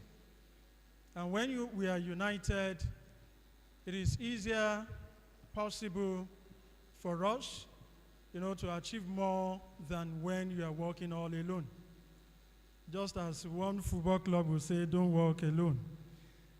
Well, our vice chancellors of 8 universities in Kwara State, they mooted the idea of working together in order for them to be able to achieve more, in order for them, to be able to go farther than what an individual would have been able to. And so, in January of the year 2023, they had a meeting. The meeting was at the University of Ilorin, where we had 8 of our vice chancellors of University of Ilorin, of Thomas Adewumi University, Al-Hikmah University, Summit University, Ojaja University, Aman Partiji University, Kwara State University, and what other university I have not mentioned? I think I've mentioned them. The 8 of them actually gathered together and they met, with this idea of KU8. The meeting was on the 11th of January of the year 2023. And it was at the meeting that they agreed, they ratified, and they all, spoke in one voice that there is the need for them to have something, a body called KU8. And by KU8, we mean the Consortium of Universities in Kwara State, Nigeria. And few months after, just in August of the same year, we had the maiden edition of the International Conference of the body called KU8. It was hosted by the University of Ilorin. It was also exactly this time last year, August. So, you might be wondering that why are we having it in August? It is called KU8, and August is the 8th month of the year. Maybe, maybe not. Anyway, and so we had that first edition of it, and the completion of it, the hosting right for the year 2024 was given to Al-Hikmah University. Hence, the reason why we are here today. So for those who participated at the maiden edition, congratulations for being a part of the history. And for those who are joining us for the very first time this year, congratulations also to you for being a part of this. Well, within the 1 year, last year it was KU8. This year we are having KU8 Plus. And this is telling us that the number has increased more than the 8 of them that actually started. And we have more of them this time around. That's why we have the plus. And of course, very many of them will still be joining, hopefully, and we are even very sure of this. And within the same 1 year, two of the vice chancellors of our distinguished professors that started with them, they completed their tenure, and we have 2 new professors as vice chancellors, of KU8, of universities, members of KU8. And within the 1 year again, ladies and gentlemen, one of our professors and vice chancellor at that time was in the acting capacity, and today is substantial vice chancellor of Kwara State University. And within the 1 year, well, I'm not the chairman KU8. The chairman KU8 will tell us more of their achievements in the last 1 year of KU8. So once again, distinguished ladies and gentlemen, you're all very much welcome to be part of history again this year, 2024. You're welcome.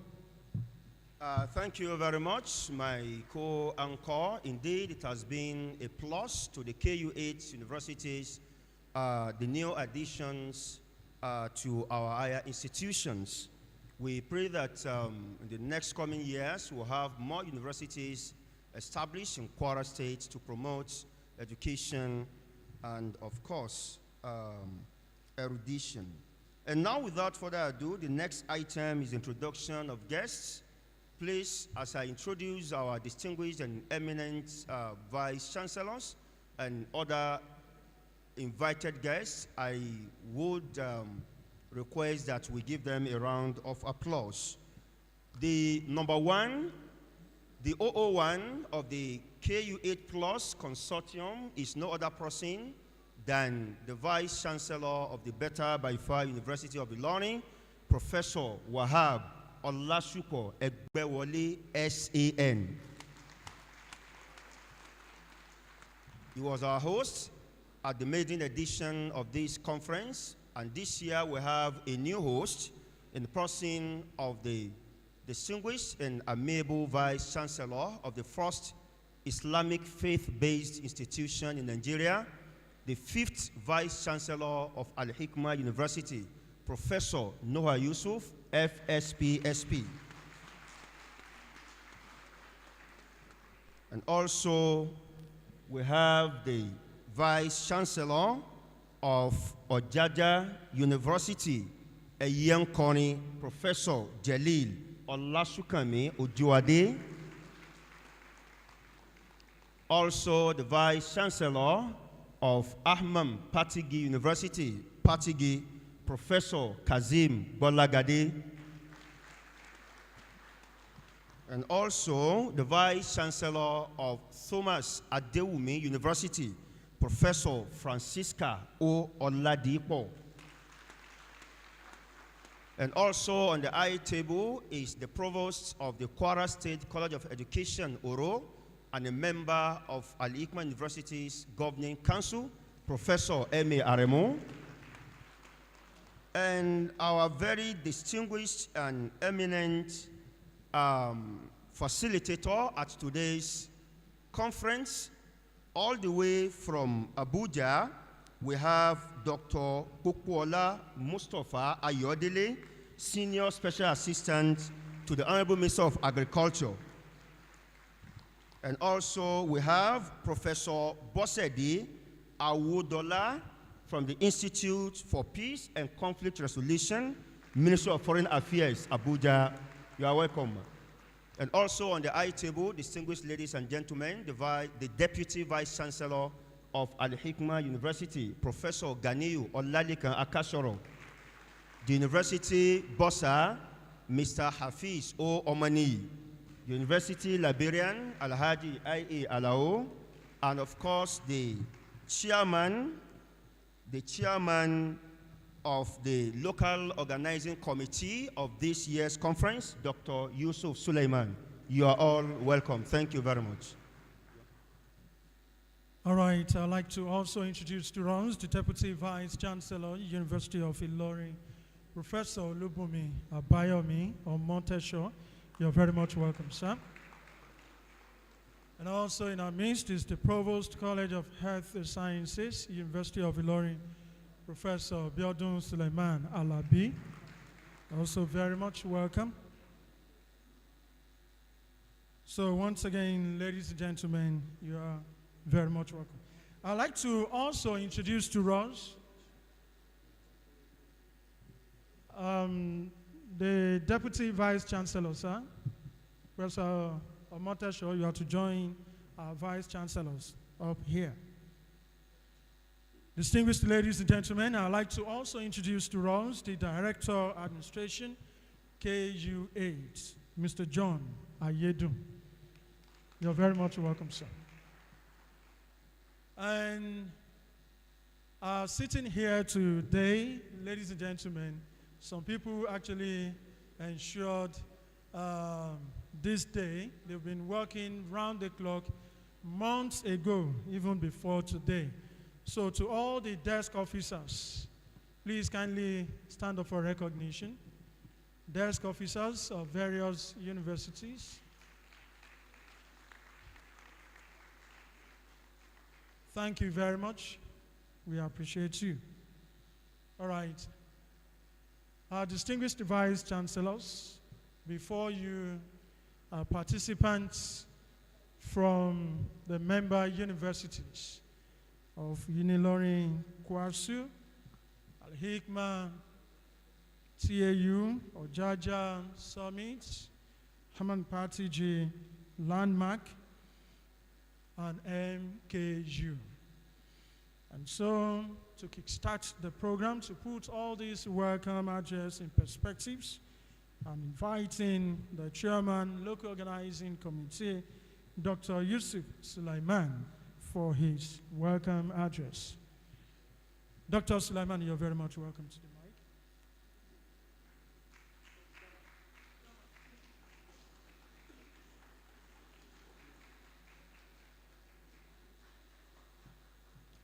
KU8 is work in progress. So when I say KU8, you say in unity lies our strength. KU8.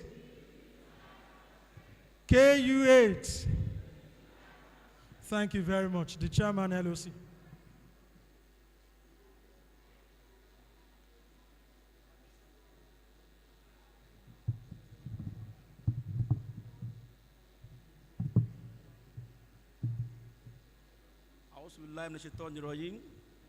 Bismillahirrahmanirrahim. Alhamdulillah rabbil alamin arrahmanir rahim maliki yawmiddin iyyaka na'budu wa iyyaka nasta'in ihdinas siratal mustaqim siratal ladzina an'amta alaihim ghayril maghdubi alaihim waladdallin. Alhamdulillah. Okay, sir. Well, to start with, I want to say that today's event is historic. It is historic in the sense that we conceived the idea of having the second KU8 last year. And to the glory of God, we are here today. But before I go further, I would like to do a kind of a brief history of KU8. Because people have been calling and say, KU8, is it Kuwait? Is it this and that? KU8 plus universities, then KU8 last year, was conceived on January 11th, 2023. And a workaholic person. That last year, the idea was mooted, and immediately they said there was need for all our universities in Kwasi to come together. And I'm free to tell you today that KU8 is the first consortium of universities in Nigeria.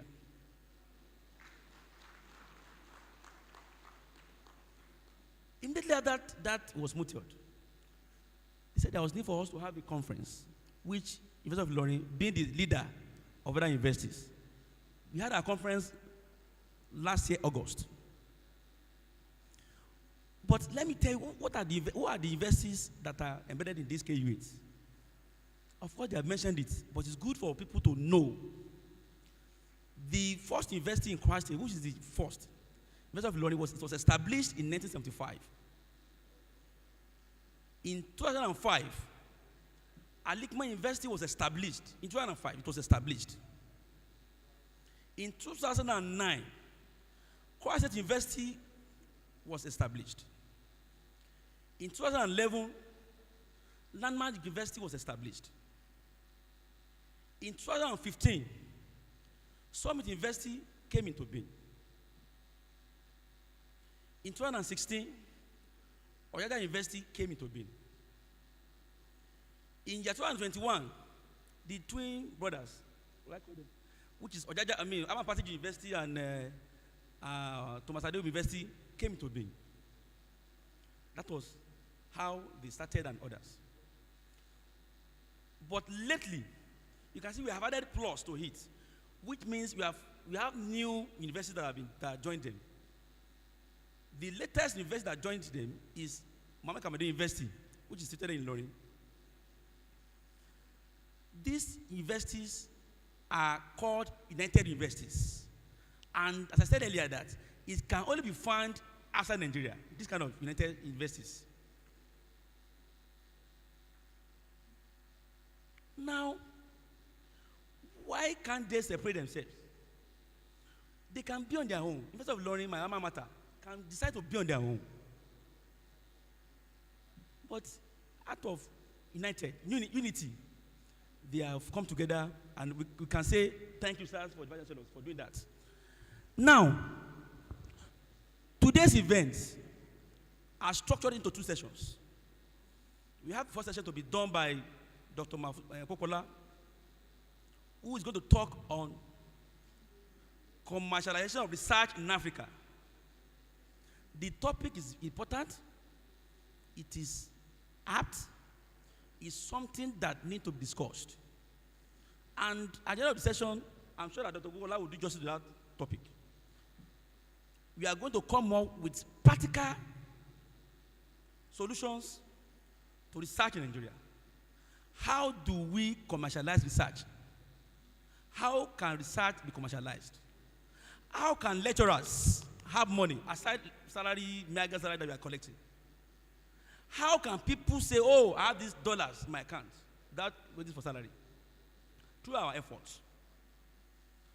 And the importance of research commercialization is enormous. One, it enables transfer of knowledge. It will enable resource sharing and economic benefits and others. Secondly, we are going to have another session to be facilitated by Dr. Akino Odon, all the way from the United Kingdom. He is going to talk on bridging the gap between academia and industry. And I'm sure that will help us in knowing that what we need to do. In view of this, I'd like to congratulate the participants who have come here, and that you should understand the fact that we have activities lined up for you. Thanks, and God bless you. Invite the host,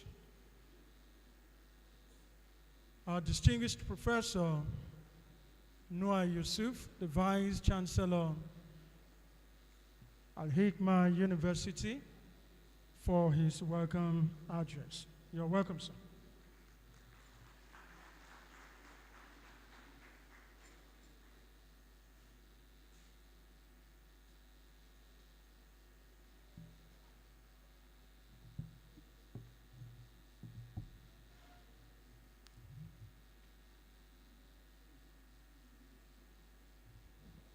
أعوذ بالله من الشيطان الرجيم بسم الله الرحمن الرحيم السلام عليكم ورحمة الله وبركاته. To our distinguished guests and to our eminent participants who are all filled this hall, I say good morning to you all. Let me join the Chairman LOC of this conference to appreciate Almighty Allah for the grace of granting us today, exactly a year ago, almost 364 days ago, the KU8 consortium at the first international conference at the University of Ilorin granted the permission to our university to host the second international conference. And that day, it was as if that day will never come. But today, we are here. So we say, Alhamdulillah Rabbil Alameen. We have cause to thank Almighty God for this grace that the day has come and we are all here. Il and Ati. All the distinguished vice chancellors are here. Il and Ati. We have cause to thank Almighty God. I will, by extension, thank our founder, who is our mentor, our sponsor, our guardian, and so on and so forth. Our father, everything. He who always supports us. For this conference, if you look back at support, marvelous. Financially, morally, and spiritually. Praying for us. Since that time, we had the hosting rights. It has been prayer that inshallah today will come. And alhamdulillah, today we are here with Almighty God. So we thank our founder. And by extension, I have to thank the other stakeholders of the university, the chancellor, the pro-chancellor, and members of council, members of BOT. I'm mentioning members of council. I should mention some of them who are here. Principally, a distinguished provost of college of education is also a member of council, Professor Aremu. I appreciate you.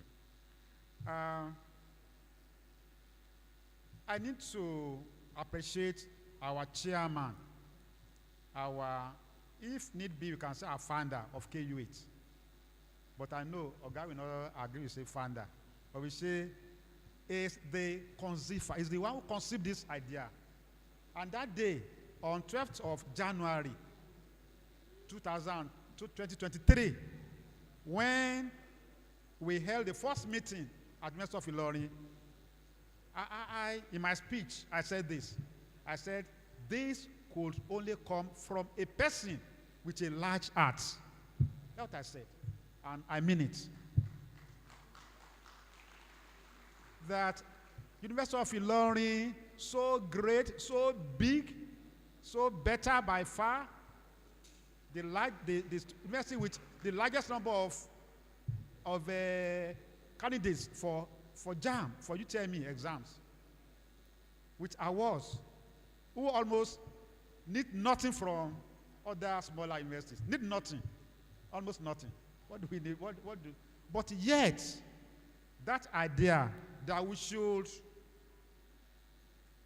go together, we should unite, we should do this together, we should share things together, share ideas as we are doing today, share experiences, share, if possible, share enrollment, and that will be marvelous to you. Share enrollment that the remnant of Ilorin we share, the others, the smaller ones we share. And that will only come from a person with great, large heart. And let me also say what I said that day. I said, a son with a large heart. Can we repeat it? Son with a large heart. And that's it. So, Chairman, sir, I appreciate you, sir. I appreciate you. Applause for him. Other distinguished vice chancellors, my colleagues, my brothers, and my sister. Last year we had 2 sisters, but today we don't have only 1 sister, but a very strong sister. We appreciate, right from the vice chancellor of Jaja University, my brother, almost my blood brother, we share many things in common. More than 20 years ago, University of Ilorin, Professor Jelil Ojuade. Applause for him, please. our sister, our Secretary General, someone who almost has the gum. You know, when we say we are together, there must be a gum, there must be a bond, there must be a rope which will bind us. That rope belongs to Professor Francisca Oladipo. Can I clap for her? I appreciate you, Ma. She's always there, communicating, interacting, and doing things at the secretariat. She runs an invisible secretariat. Applause for her again. When this morning my vice chancellor said, VC, I will need a secretariat, a place where I will work, because she's always working. No? She belongs to we have 4 AIs, VCs indoors. Thomas Adewumi, Summit University, Professor Aibinu, Professor Jimon RG, that is Mohammed Kamaldin, and Professor Bolagade. These are 4 AIs by Chancellor. Very great. And we are learning from them. Appreciate it. So by extension, let me also appreciate the Vice Chancellor of Amman Pateji, our AIR Professor, AIR Vice Chancellor, Professor Kazim Bolagade. Appreciate you. In absentia, I should mention the other Vice Chancellors. The Vice Chancellor of Kwara State University is on his way, and he will join us now. Professor Sheikh Lukman Jiman. Let's clap for him. He's in absentia. And he's the Vice Chancellor whom was referred to as an acting capacity in the first few years. But today, he's a substantive Vice Chancellor of Kwara State University. We thank Almighty Allah for that. And next is Professor Aibinu Musa Abiodun, who is our Mangaji, someone who, inshallah, in the future, will be the Olubadan of Ibadan. We appreciate him. And so on this seat, I should also appreciate our eminent guest, special guest facilitator, and special guest, right from Dr. Mustafa Yopopola, a resource person, who is the special advisor, senior special advisor to the Minister of Agriculture. I'll pause for him, please. And our sister, my good sister, who, anytime I'm in Abuja, I'm in her hands as my hostess, Professor Bosede Awodola, of the Institute of Peace and Conflict Resolution. I appreciate you, ma. The management staff of this university, who, along with me, are in Ashoebi. What do you call this? Ashoebi today. I appreciate you with your very colorful Ashoebi. The Deputy Vice Chancellor, Professor Abdulgana Kashoro. The Bossa, Alaji, Afis Omani. And the Liberian, Alaji, Alao Isiaka. And in absentia, our registrar, Dr. Kazim Aladimeji. We appreciate you. Also, very closely related, the Deputy Vice Chancellor of University of Ilorin, my own mentor, my uncle, Professor Omotesho Abayomi. I appreciate you. Applause for him, please. When I call him my mentor, you should know what I mean. He is my senior. He is the person whom, for a long time, anytime I require academic advice, I will go to him, and he will always give me the right advice. I appreciate him. My mentors, I appreciate you, sir. Deans, professors, and other staff of Al-Hikmah University, and my eminent participants of this second international KU8 conference. We appreciate you. And while the chairman is the chief host, let us know that. MC, note that. MC. The chairman is the chief host, but I am a host. Any venue we are, our chairman is the chairman. He is the chief host. Can we clap for him? But the hosting vice chancellor is the host. as today I'm the host under the chief hostship of our chairman. We appreciate you. So, eminent participants, we appreciate you for coming. And while in the morning, I was almost, I can't be mad, I can't be annoyed, but I was not happy as such. When we came to this place and saw empty seats, I said, why? When we sponsored over 100 staff of our university, 100, imagine 100 staff are here. But alhamdulillah, today, as at now, we can say, we thank God for you. I appreciate you all, and I pray that we have a successful conference, inshallah. And let me say this. Tomorrow is a great day where we are hosting the Minister of Education, Professor Tahir Maman. Can we clap for him? We are hosting the acting Executive Secretary of NUC, my brother, my friend, Ambassador Mayaki Jubril.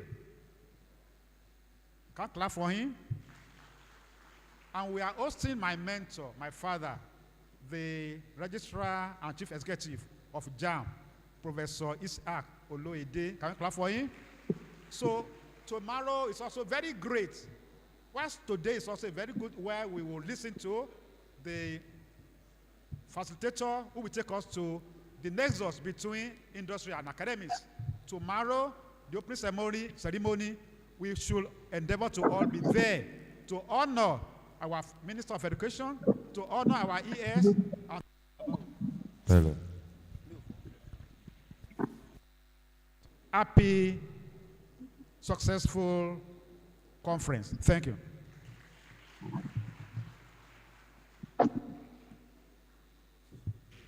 Well, I believe we can do better than that.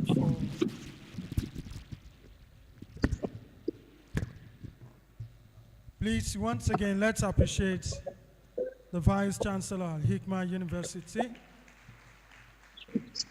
the host of the second KU8 Consortium International Conference. And ladies and gentlemen, I'd like to recognize the presence online of the second resource person for this conference, Dr. Odon Akanimo. Dr. Odon Akanimo is online. Please let's appreciate him. I'm online. All right, thank you very much. You are very much welcome, sir. Thank you very much, sir. Okay. All right, ladies and gentlemen, when the host was making a speech, he referred to one of our vice chancellors as the Mogaji. I mean, the vice chancellor of Summit University. And I was just, he's not around.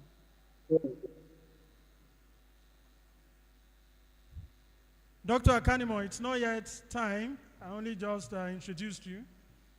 Okay, sir. All right, thank you very much.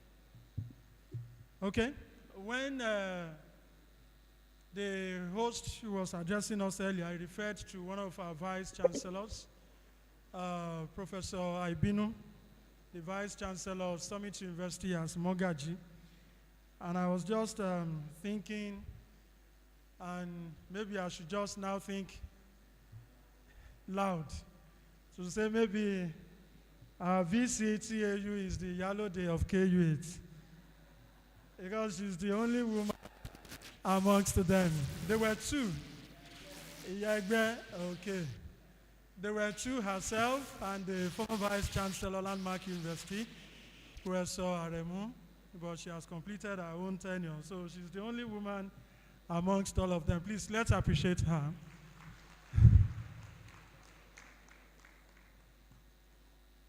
All right, distinguished ladies and gentlemen, it's about the time to listen to the chief host and the Vice Chancellor, University of Ilorin, Professor Wahab Olasupo Egbewale, SAN, FSPSP, FCIML, FNIPR. You are tired of clapping already.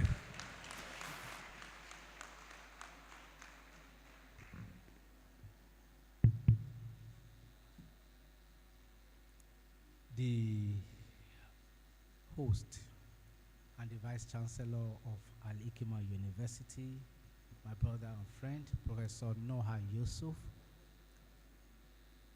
the Vice Chancellor of Jaja University, Professor Jelil Olasunkanmi Ojoade,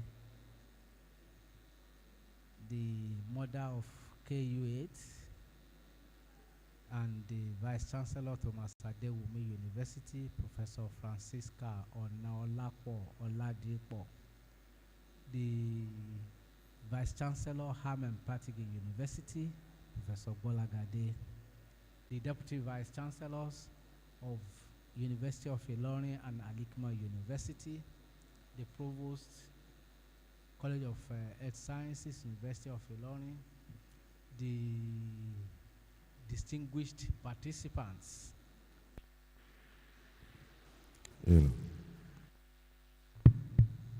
Second KU8 conference, distinguished ladies and gentlemen.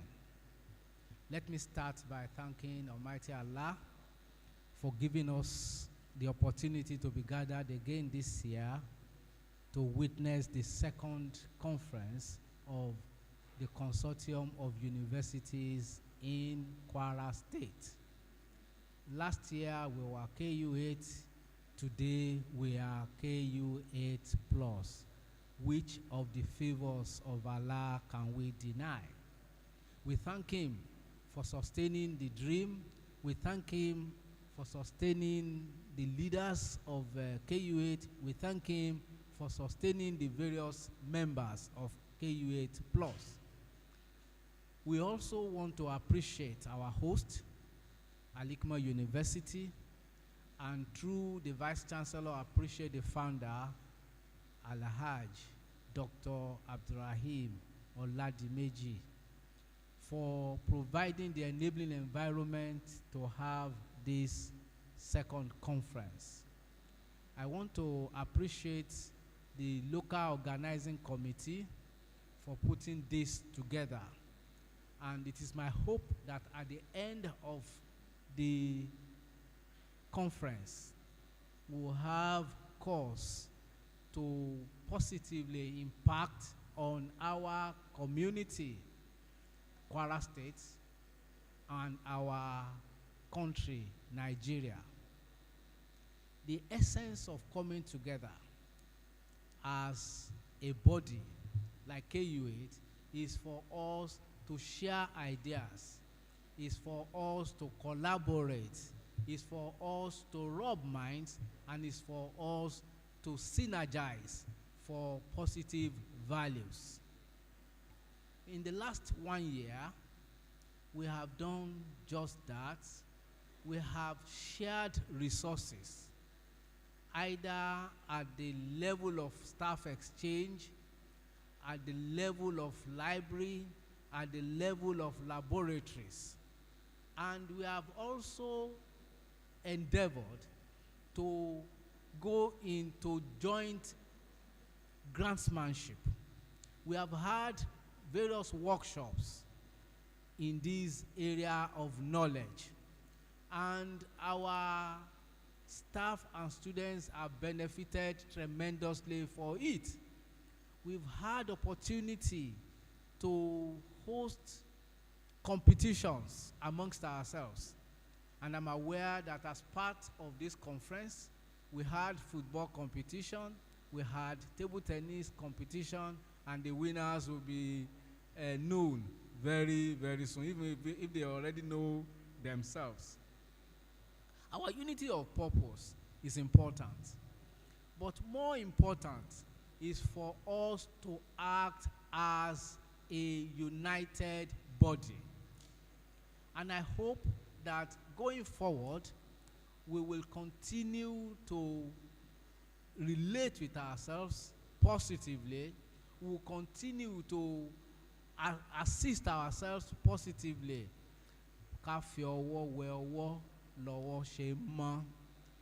And yes, there are challenges.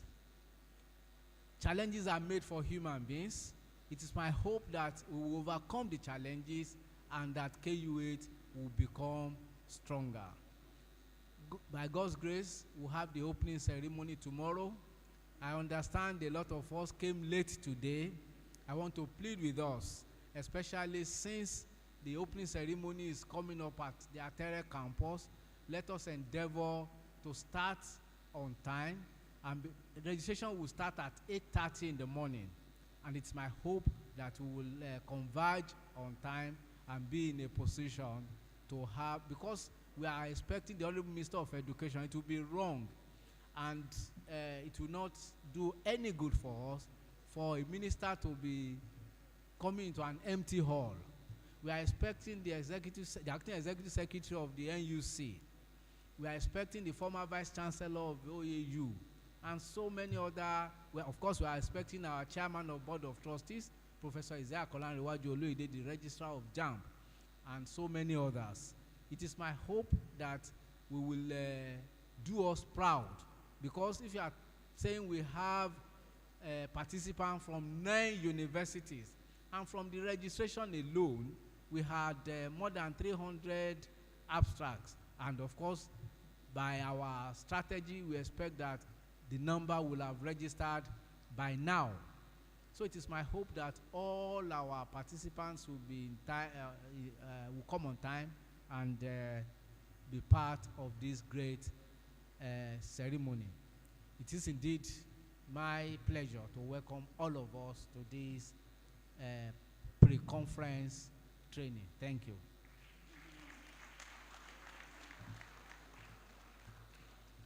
Distinguished ladies and gentlemen,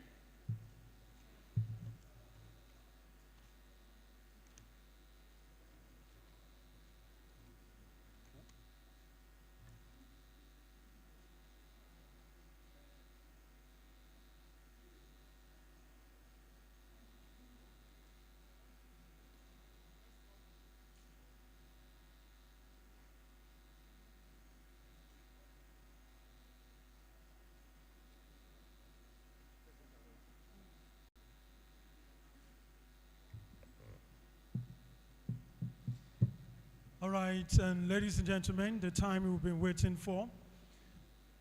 The chief host has declared the program opened, and we are moving now to the first workshop, but there's going to be a little adjustment to what you have. Because in what you have, we are to listen to Dr. Pupola Mustafa Ayodele. But Dr. Ayodele is here physically with us. And we'd like to quickly first take Dr.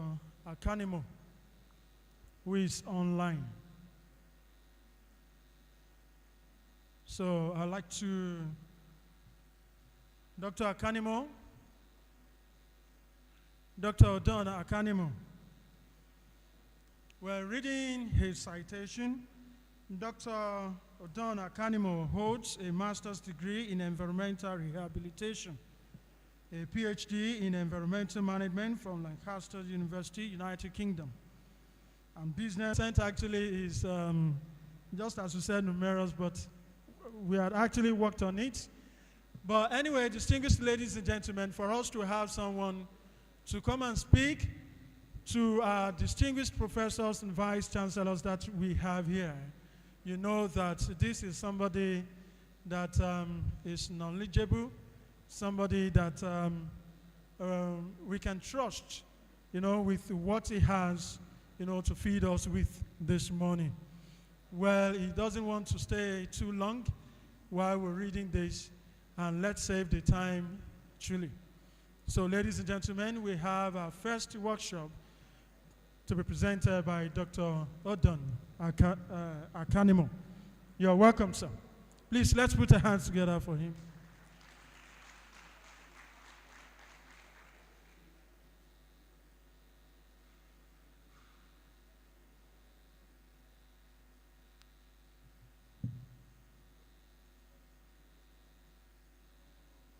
Yes, Dr. Akanimo.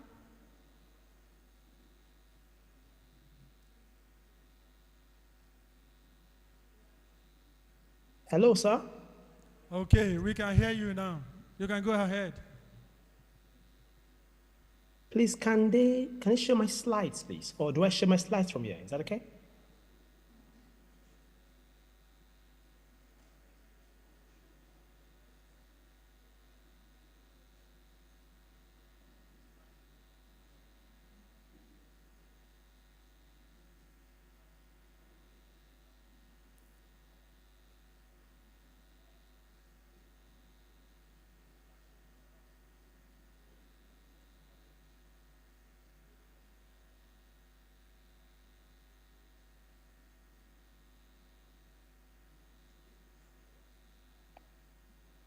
And can you see my slides, please?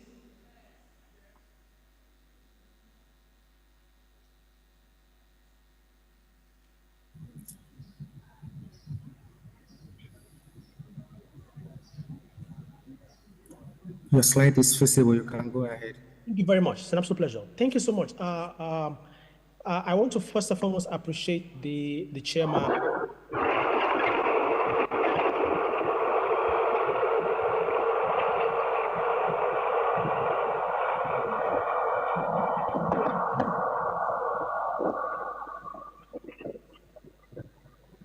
Chairman of the KU8.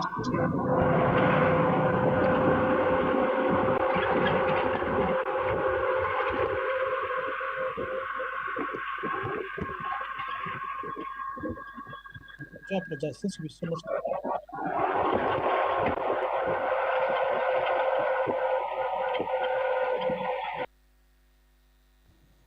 Hello, Dr. Akanimo. We'd like you to. Yes, I can hear you. Go on. Please, you are now the host. Kindly mute every other person. I've just done that. Thank you very much.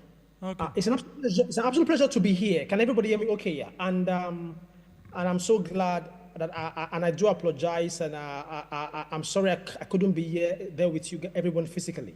I want to first appreciate the chairman and the members of the KU8 Plus Consortium, which I think is an incredible initiative, getting different university partners across a specific region, and in this case, Kwara State, to form a consortium of knowledge exchange, capacity building, internationalization, and sharing best practices on how you can enhance the education sector.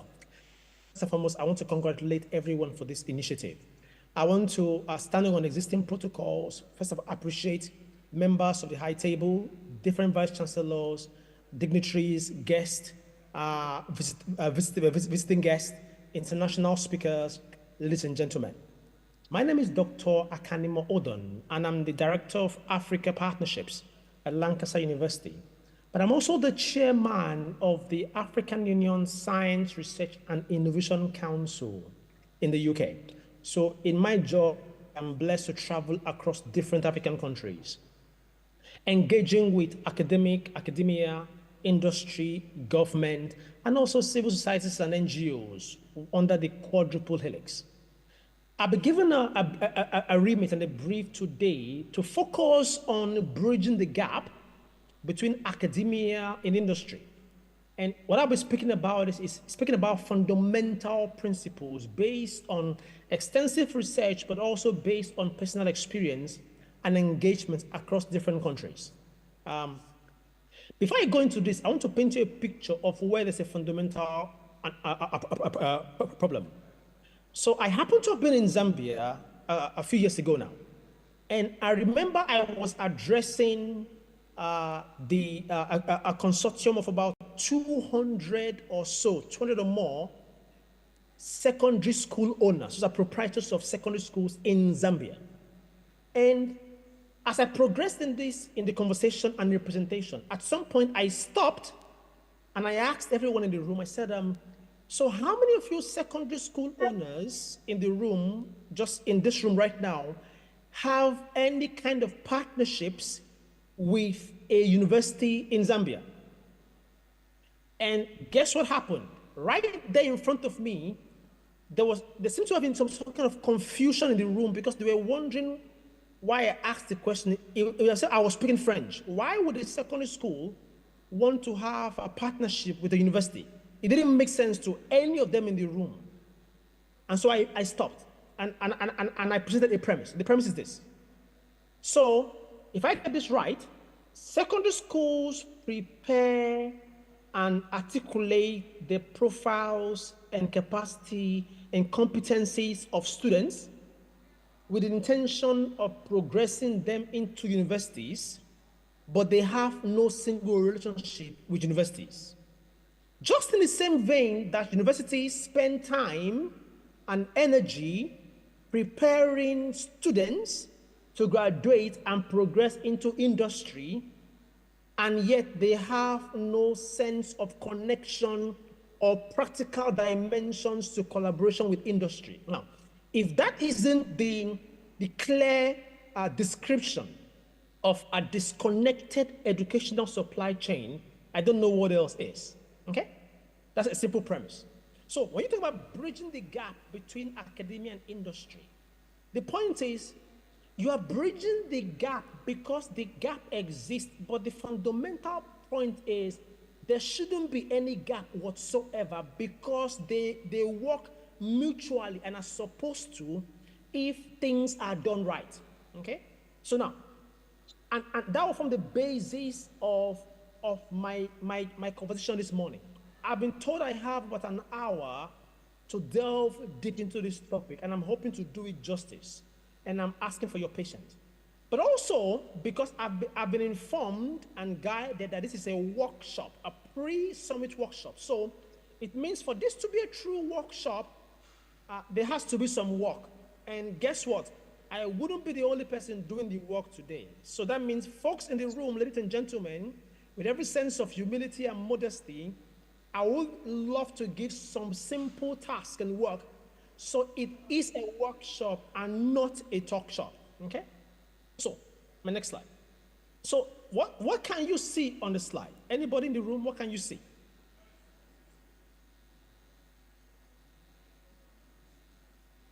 I think there will be need for a roaming microphone as I progress. So in case people want to respond, so I can at least hear what is happening in the room, that would be very, very good. I do appreciate that. Thank you, sir. Currencies. Fantastic. So you see currency. So this currency you see, there is a backstory to this currency. So in 2017 it was. In 2017, because in my job I travel everywhere. So I thought during the Christmas period, I thought of getting myself a Christmas gift. And I thought, what can I get myself? So somebody suggested, how about you get yourself a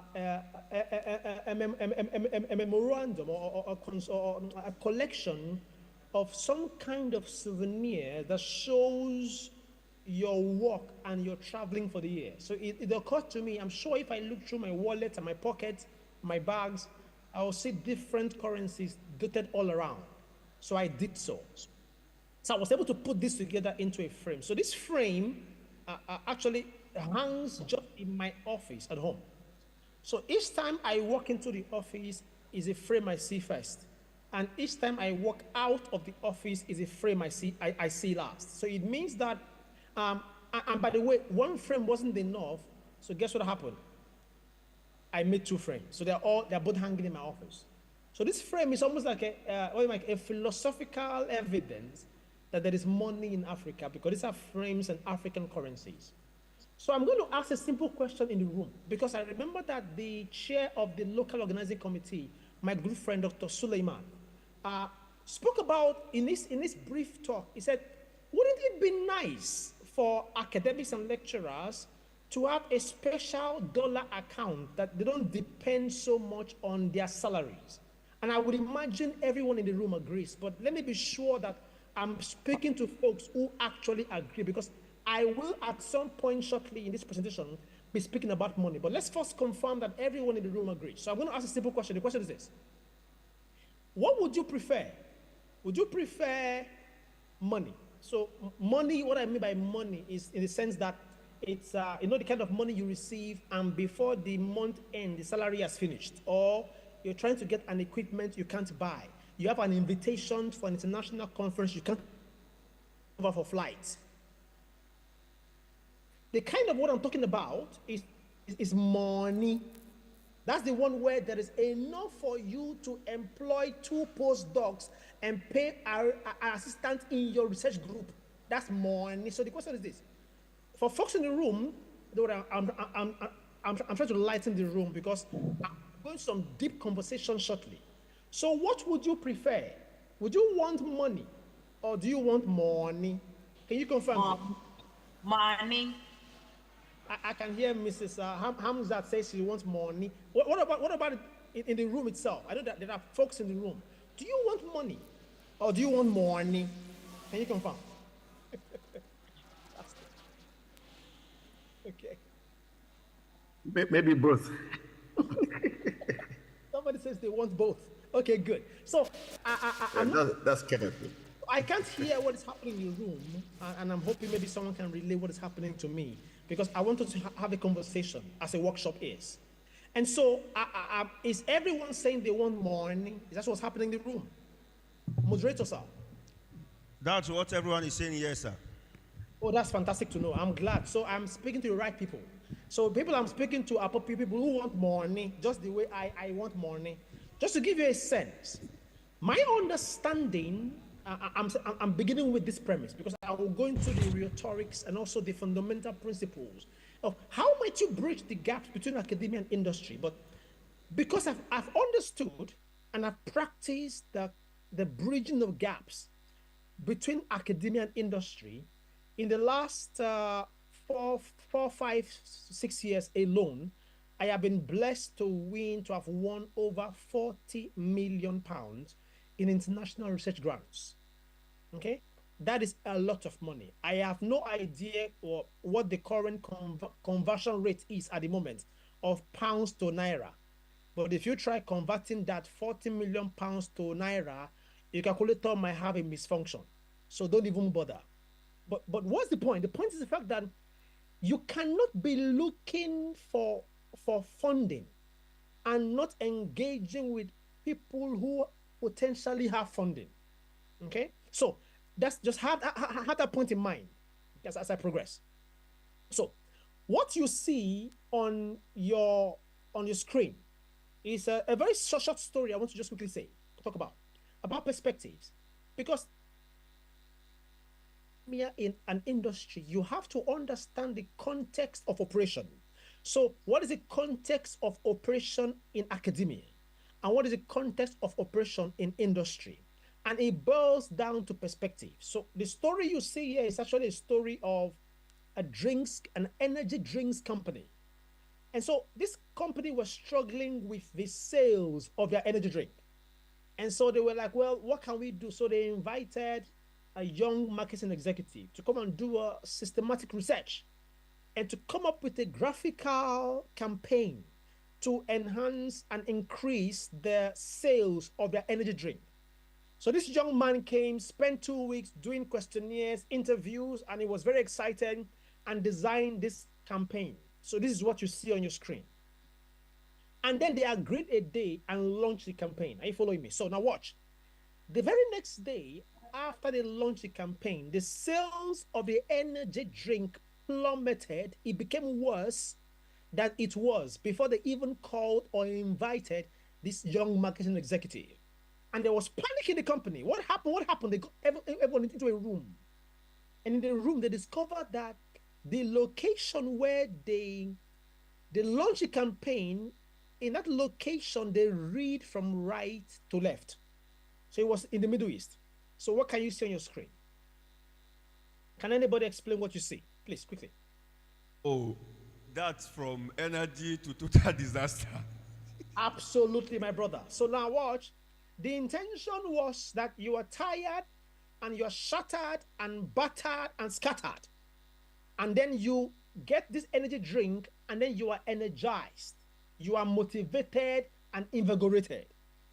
But what happened was a young woman or a lady or man wake up in the morning and they see the campaign and they go, so I am strong and powerful. I take your drink and I collapse. God forbid bad thing. Because they fail to appreciate the power of perspectives. Okay? So you cannot understand or talk about bridging the gap between academia and industry without laying some fundamental ground rules, understanding the perspectives and local context with which this operates. So a bit of examples. So in South Africa, when we talk about the best African countries with the quoted and referenced documents, South Africa top, Nigeria is second. Okay, so these are the numbers we're talking about. But when you compare it to Japan and the US for the same year, can you look at the difference? Okay, now it translates to something interesting. So this is the an existing world patent map. So basically, the size of the global you notice in the specific global regions is evidence of the size or number of patents. And of course, you know, patents are an extended repertoire of research outputs with a potential for commercialization. So it's a simple index in some sense. What do you notice on this map? Anybody? Please, sir.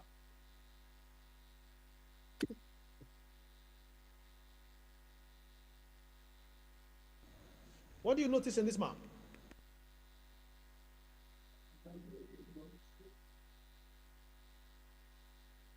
Can I speak? Yes, please, because I can't hear what's happening in the rooms. That's why I'm struggling. All right, this is Kenneth Yongabi. Go on, sir.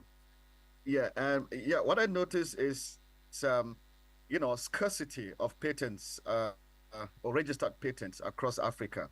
That's the first thing. Somebody is taking in its bag, and you are there looking. Can you hear me, sir? I can hear you, please. Taking his bag there. So what I'm saying that maybe the person talking should mute there.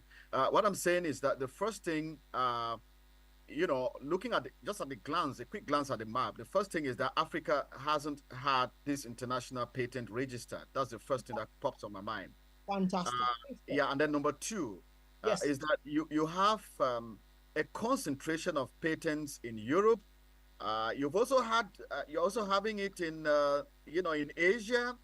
You have it in America, and then also I think Latin America. So you can see that Africa really doesn't have that patent. But then you have a small pop. I think there's a dot there towards South Africa. Thank you very much. If I'm not mistaken. I appreciate that. Now, so that's my take. Very correct. You're very correct. Now I understand that this is not a total capture of patents, because obviously there are clear bases of the fact that the process of patenting or the cost of designing patenting and all of that comes into consideration. But on a very high level, it just gives you a sense of the distribution of potential commercialization based on research outputs to patent in terms of a global framework.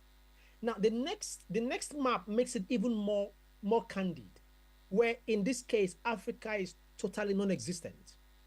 Now, don't we do work and research in Africa? As far as I know, African academics, universities, promotion is driven by publication. So everyone in the room, you know the terminology of publish or perish. Okay, so but the question is, does it have to be published or perish? Can it be published and impact? And so I'm going to ask a simple question, and I want people to respond in the room. How many of us in the room right now, before you design a research proposal, follow me, the first thing you did was a request for a meeting with an industry partner before you actually wrote a proposal for research? Anybody in the room, can you confirm, please? Because I can't see the room anymore. Can somebody confirm for me what is happening in the room? Yes, I see Muninat Bolanle Bello's hand raised up. Because remember I told you it's a workshop, yeah?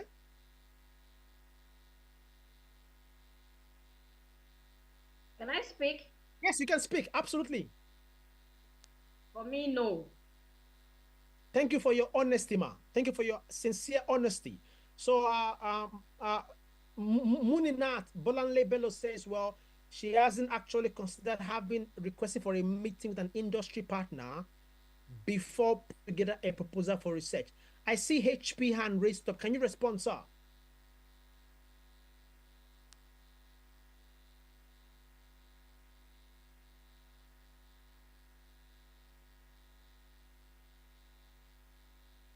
Okay, maybe that's me then. Okay, that's fine. So now, so that question was intentional to give it a context why industry engagement has to be intentional for it to work. And I'm laying a foundation before I now go into the fundamental ways of bridging the gaps. So this is how this is going. So that means if nobody is having an intentional engagement with industry first, even at the point of developing a proposal for research, the only time it feels, this is after engaging with many SMEs and many industry professionals, the only time you're engaging with them is when you are asking for money. Okay? Now, that's a wrong premise. Okay, I'm going to paint you a separate picture. Okay?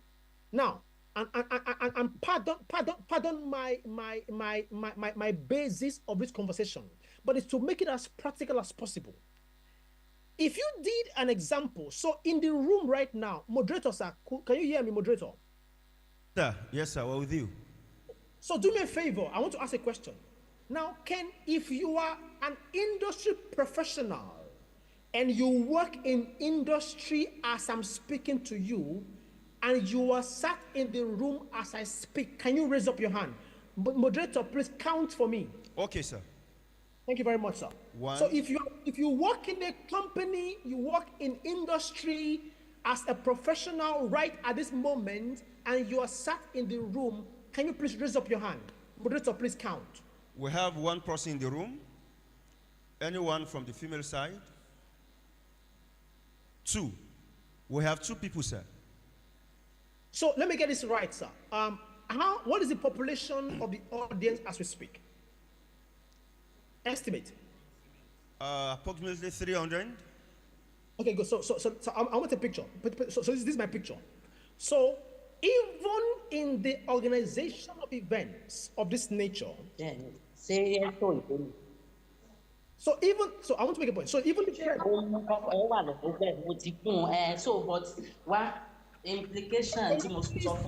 your microphone, because you are in the middle of an international. Let me see. What they use it. And they don't want in charge of the coordinators should be able to mute Ahmad. Coordinators, please mute. I've muted her now, don't worry. So yeah, so I'll continue. So I want to paint a picture. So we have an international conference, and an incredible one that has been well put together. And at some point in the conference, we are speaking about bridging the gaps between academia and industry, how to internationalize, how to work together in a sense to bridge those important gaps, to enhance resource mobilization. And in the room, there are only two industry professionals. And by the way, this is not just happening in Nigeria. As I travel across the continent, the premise is the same. So why am I laying this foundation? Because to bridge the gap between academia and industry, one first needs to understand the importance of co-design, co-development, and co-delivery. Okay? I can assure you that if you had even up to 50 business folks in the room today, the kinds of conversations we'll be having would be a bit different from what we would have. It's still going to be an incredible summit, but then it will lack that potential engagement even on the go for a forum of this nature. I'll tell you what I normally do. So part of my job involves me designing what I call academia industry forums. So in these forums, a university would give me a role and say, okay, well, Dr. Odon, could you help us practically bridge the gaps between academia and industry? And to begin this process, I will request for the Academia Industry Forum. Now, how does the forum work? I will say, okay, well, can we invite, say, 100 professors or academics, and also invite 50 or 60 industry CEOs? And by the way, when I mean industry, and I'll come to this in a minute, I'm not referring to the big multinationals. Each time I ask an academic about academia industry collaboration, for some reason their mind goes to the big corporations.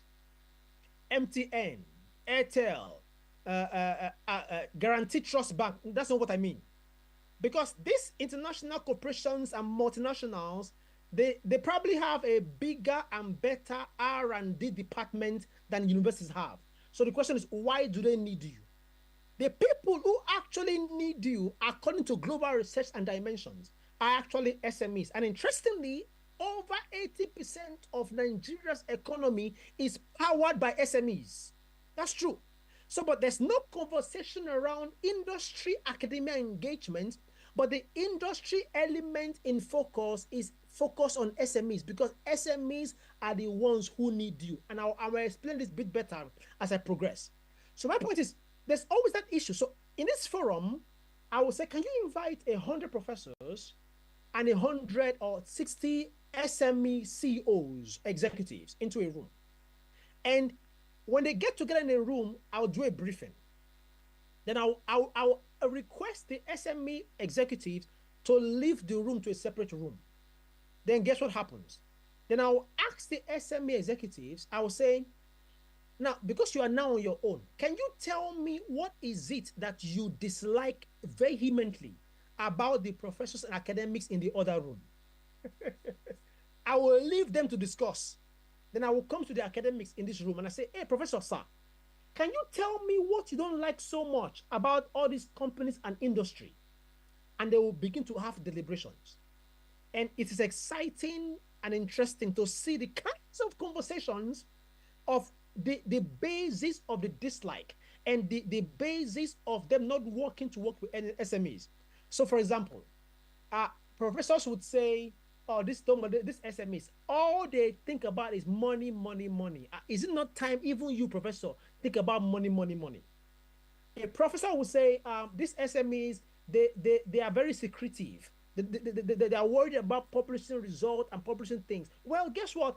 If you want to commercialize a patent and the patent hasn't been fully secured, you're a bit more careful in terms of your confidentiality arrangement before commercialization. Okay? Oh, these SMEs, as a matter of fact, they never engage. They like quick work. If you propose a research project to them that will take 2 or 3 years, they don't want 2 or 3 years. They want now. Well, have you considered maybe in some form putting a phased approach to your research proposal so they can see evidence of impact in a short term while giving them some level of confidence that you progress to a medium to more long term? So what am I saying? At the end of these deliberations, I will now get them together into a room, back together, and I ask a simple question. So what do both parties actually like about each other? And you'll be amazed the number of mutual interest academia and industry have. Okay? I'll paint you a picture. What I mean. As I travel around different African countries and different universities, I discover something.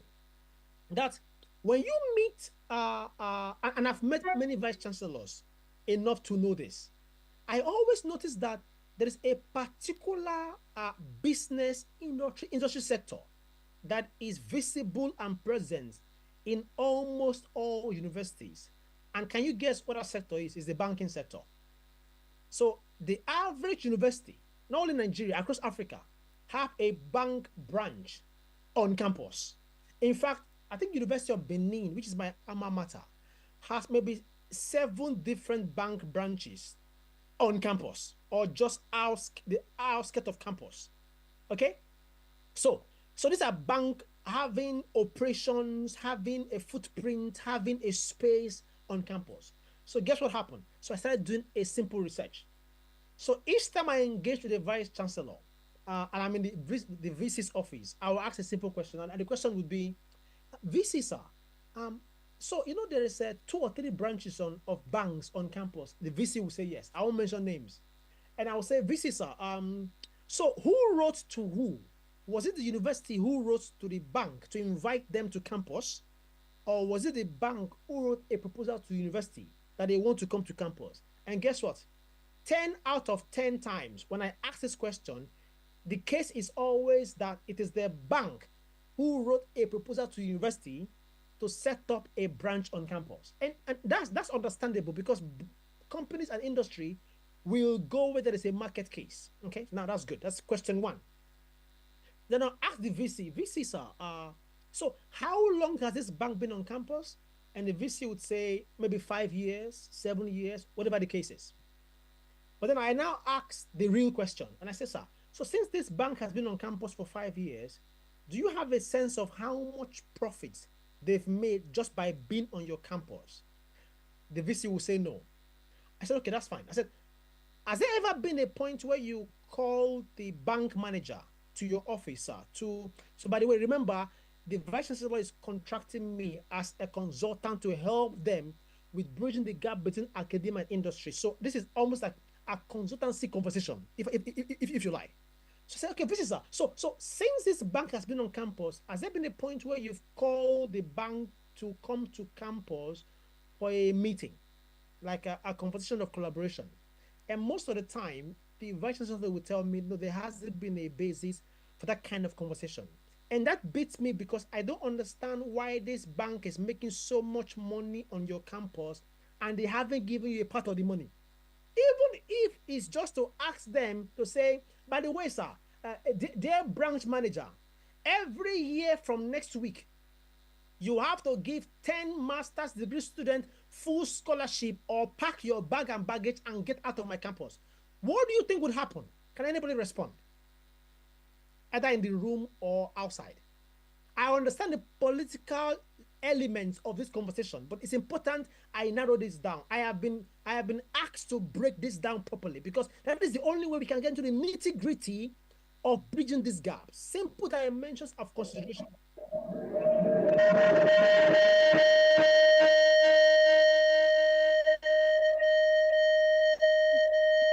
Your hand is up.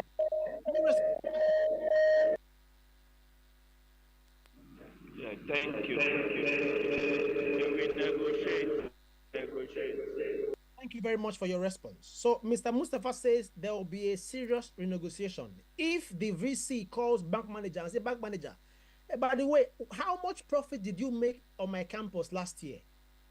And in fact, as it happens, because we are trying to bridge the gap between academia and industry, part of the bridging of the gap involves a collective and mutual relationship.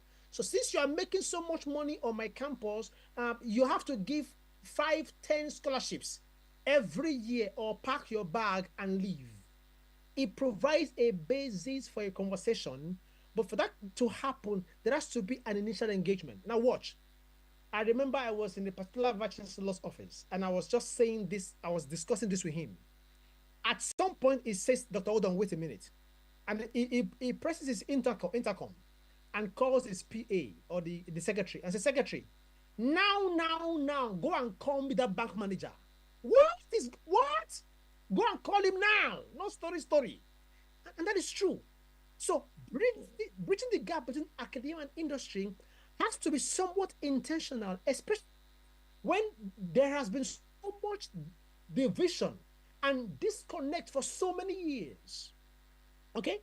And so that's a simple premise. Now let me show you a simple research in the UK. So look at this simple graph. In the UK, research shows that when a university, okay, so this is like a UK average, and they were trying to showcase the impact of government funding on universities, and they discovered that for every £1, watch, this is very important, for every £1 that the government gives to a university in the UK, okay, after a period of time, the UK average is 2.8 £8 return on investment. But guess what happened? When they gave the university £1 and they insisted that the university has a partnership with SMEs, guess what happened? At the end of the period, on estimate, they discovered that every £1 gave a £10 return on investment. That is phenomenal, because the university was it was working cohesively and integrally with SMEs. That was what evidence showed, which is the reason why in the UK right now is driven by policy that you have to work with SMEs. Okay, that's fundamental premise. Now, across different universities, there are many challenges, and different folks in the room. You have different research interests, whether it's in energy, in water, natural capital, resource efficiency, food waste, and so on. Interestingly, across different sectors, there are many challenges. So in energy, there is 600 million people in sub-Saharan Africa don't have access to electricity. In water, the same thing. This is massive data. Natural capital, the same thing. Okay, food, the same thing. Okay, waste, poverty, gender equality, it just goes on and on. And it's important because these challenges that you face or you're trying to resolve, when you resolve those challenges and you're speaking about commercialization, you are not an industry person. So for it to be commercializable, in quote, you need to have a partnership with individuals who do commercialization as their bread and butter. Let me tell you what happened. So a few years ago, I was traveling to University of Ibadan to go and deliver a talk like this in an executive workshop on resource mobilization and international funding. And I hadn't driven or I hadn't been on that road trip for a really long time. So as we're driving from Lagos all the way to Ibadan, okay, I'm sure I counted more than 7 or 8 different universities on that stretch of road. That's the Lagos-Ibadan Expressway. Can somebody in the room give me an idea of how many universities are on that stretch of road right now, currently, between Lagos and Ibadan? Anybody at the moment?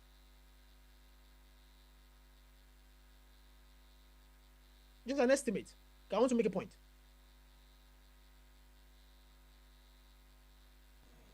There should be close to 20 universities, sir. No. I do apologize, ladies and gentlemen. I can't hear what's happening in the room. That's why I'm struggling. This is important, but it's a philosophical point I want to make. I knew it was a university by 2 things. There was an amazing name of the university. Beautiful name, nomenclature. And secondly, it was the beauty of the gate. Did you get that? It was the beautiful outlook of the university entrance gate. The sizes of the gate I saw were significant. In fact, I think then, if you looked beyond the gate for some of the universities, there hadn't been many houses or many buildings built yet, but that gate was significant. Okay? Now, I understand the premise of security, but there's a philosophical conversation in this remit. That is the fact that a gate does 2 things. Any gate, it keeps others out, but it keeps you in. It doesn't allow for transitioning. So that means, and I call this high gate. Okay, where you have huge. It's almost philosophical to say to every other person outside the university, don't come near. And if you must come near, you need to know what you're coming to do. That doesn't feel, in some sense, very welcoming. So you find companies and industry who around the university, but not in the university. Are you following me? Now, the Highgate phenomenon needs to be tackled both physically and philosophically, because it is the reducing of the psychology of engagement with companies or industry. To bridge the gap, there has to be an ego shift. And what do I mean by ego shift? I'll explain what I mean by ego shift. When you ask academia, and I've asked many academia across different regions, what they tell you is academia has knowledge, and that's true. Industry say, well, we have money. Government says we have power, and NGOs and civil societies have rights. The trouble is, as long as nobody is speaking to the other, but there is no basis for growth and efficiency in an ecosystem, they have to work together. Abel, Kadu, Ishak, raising your hand. Have you got a question or a comment? There will be time for questions. Mr. Abel? Abdel Kadri. Okay, I'll continue. So as long as these parties operate differently in their bubbles, there isn't a basis for a conversation. Okay? So now that Highgate phenomenon has to be reduced. And maybe I will explain it in a different way. Each time I ask a very senior a professor, very top professor, and I say, sir, and I've done it several times, say, at what point did you feel you've arrived in your career as a top academic and researcher?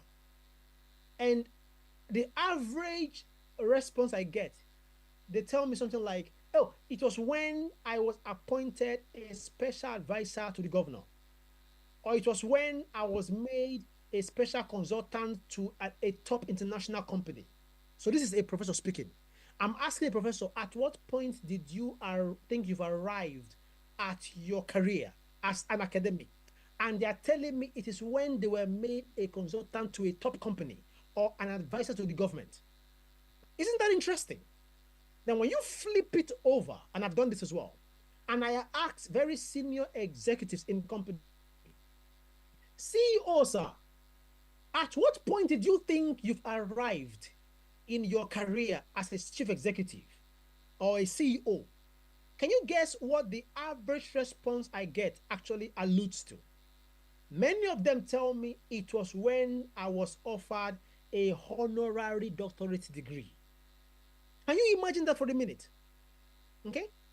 So what it shows to me, and this is very true, backed up by research, is that the basis of trying to play ball or play game yourself in someone's, that is where the gap needs to be reversed. Let me paint you a picture.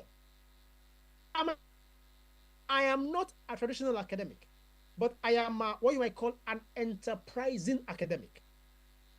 Can you guess where I get invited the most to deliver all expense paid guest lectures in international conferences? It will surprise you, but it's true. It is actually not in academic conferences. I get invited the most in industry and business conferences. So I'm going to ask an open question, and please, for the sake of this workshop, be very honest. So I want to ask a question. How many academics sat in the room?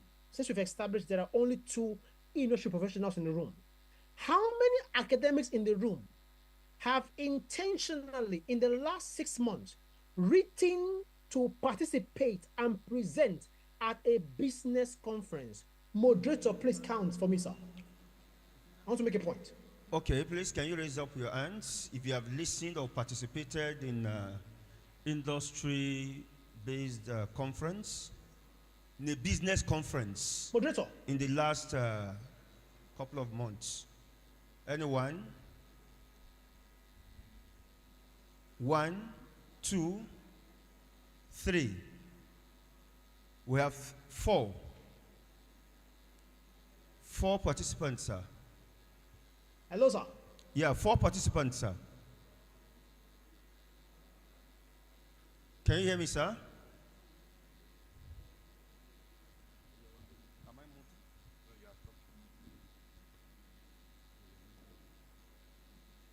Hello, sir. Can you hear me, sir?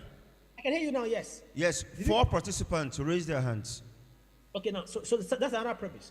So my question was, how many academics in the room have intentionally written to present at a business conference and only for academics? That in itself shows why, to bridge those gaps, there has to be a level of intentionality. So action point. I am not I don't like to be a motivational speaker. Motivational speakers are good. And what do I mean by what do I mean?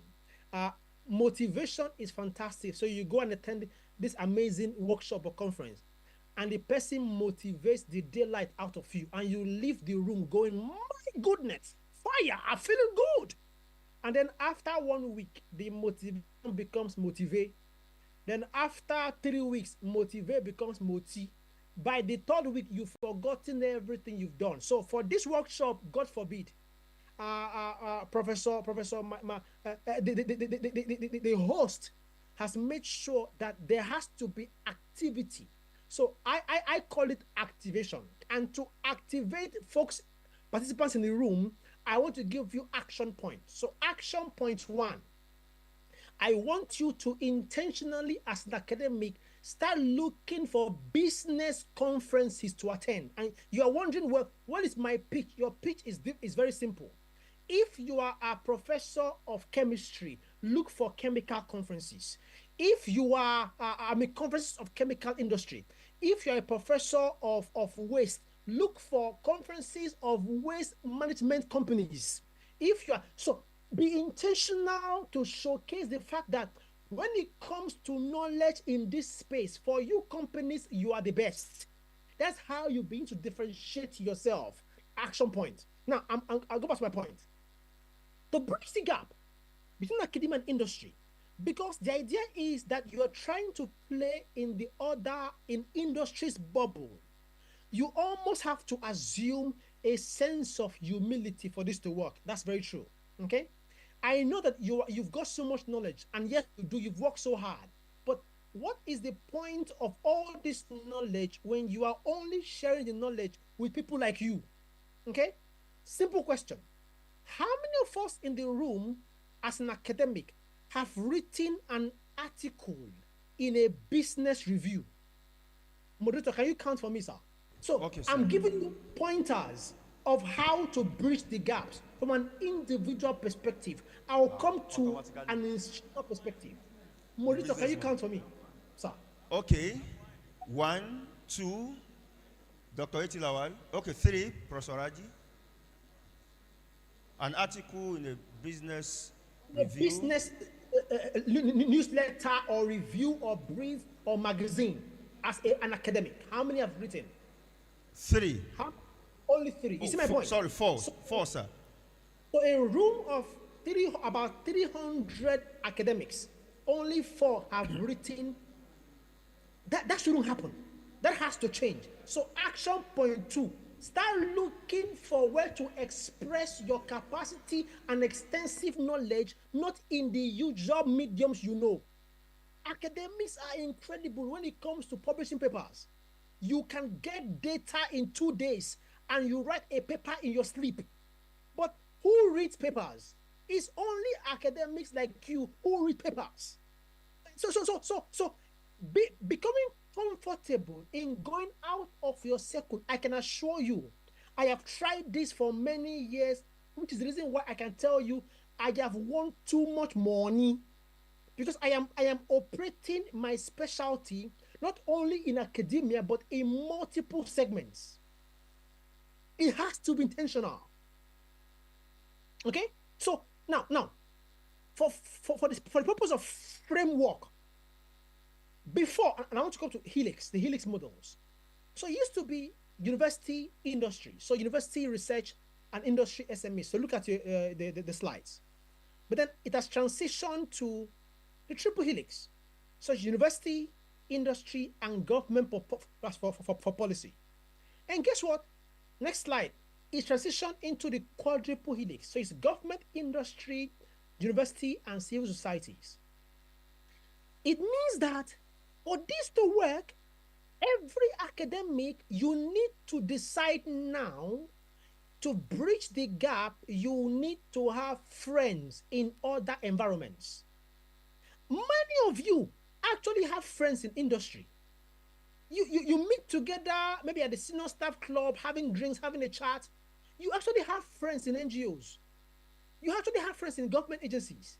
But the friendship is only platonic friendships or just friendship on a social level. It is not a career-driving, knowledge-enhancing, capacity-building, and profile leveraging conversation or friendship. That has to change today. Action point 3. I told you we have come for activation, not motivation. So that when you live here, you know specifically what you will begin to do differently. So action point 3. I want everyone in the room who's an academic to request for a special kind of meeting, not the usual friendship meeting with your industry friend or your government friend or your civil society friend. And it is not a meeting for chit-chat. It's a meeting to ask each other. So in your work, what can we potentially do together? That is how collaboration and engagement begins. It begins with conversations. I have done it.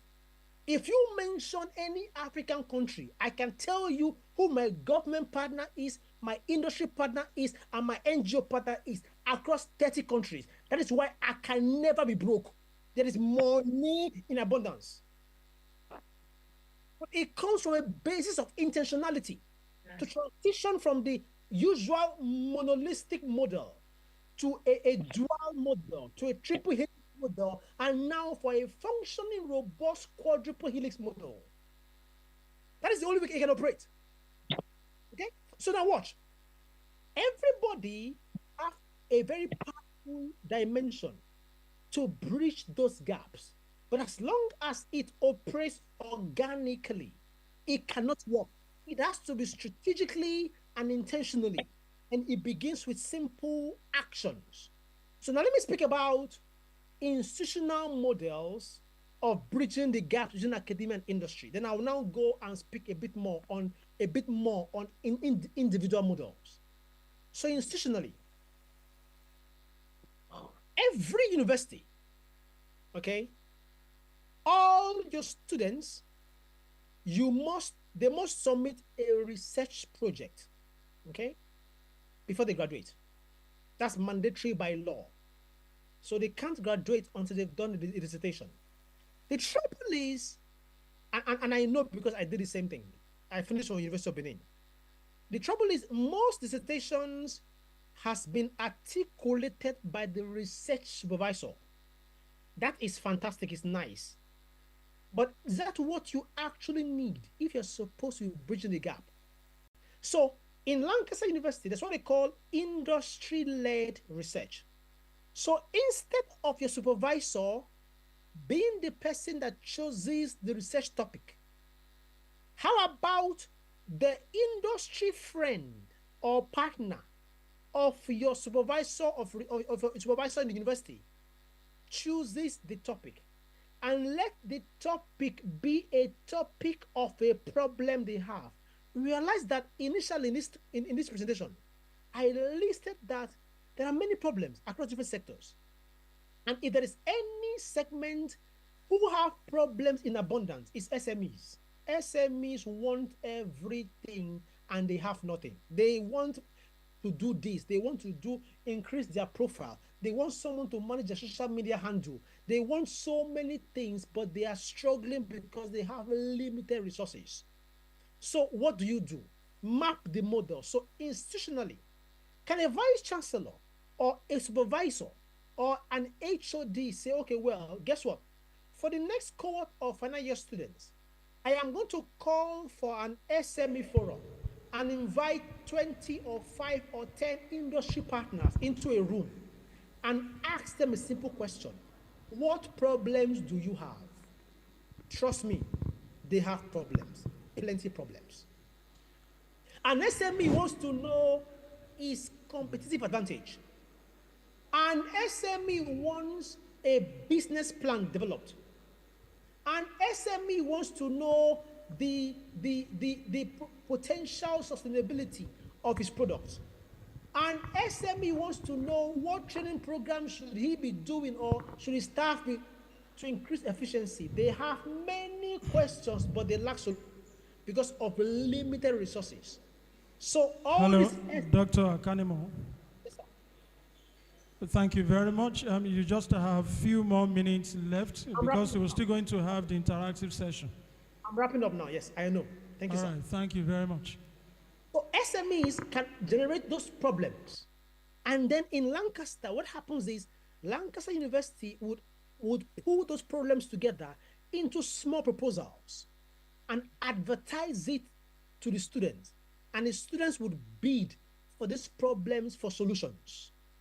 And so their master's or bachelor's degree dissertation becomes a research that is driven by demand from SMEs. In Lancaster, there's a model called co-location of academia and industry. So that means on campus, you invite some SMEs and give them small desk offices, small desk spaces on campus. Because co-location means that it's impossible for the CEO of a company and a professor to enter the same lift or work in the same environment or the same corridor every day, that at some point they won't ask each other and say, so what can we do together? So by co-locating them, you force a conversation and bridge the gap. Universities powering the CPDs, continuous professional development of SMEs. These are models that can be designed and integrated intentionally to bridge the gap between academia and industry. And I will end with this. How many academics have written or posted an amazing post on LinkedIn using the evidence of their research paper, so that the external non-scientific audience know what you have done in your research paper through a simple, well-articulated post on LinkedIn? These are practical dimensions of bridging the gap between academia and industry, because at the end of the day, except those gaps are bridged, there cannot be efficiency and effectiveness or sustainability. Thank you very much.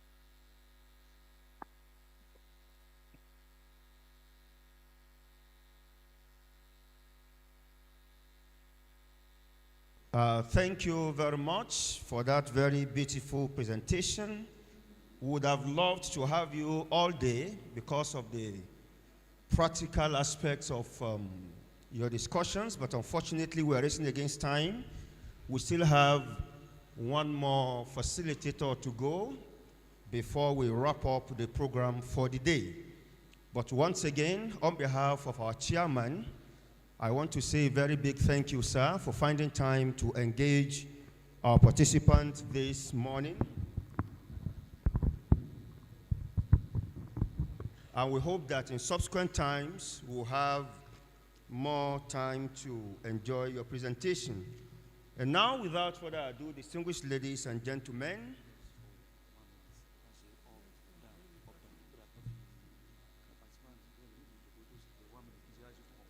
okay.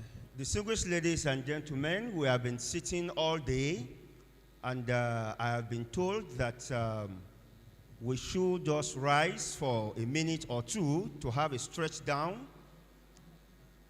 to loosen it up. Breathe in, breathe out. Breathe in for 30 seconds, breathe out. Throw your arms around, throw your legs around, swipe your necks, but please be very careful.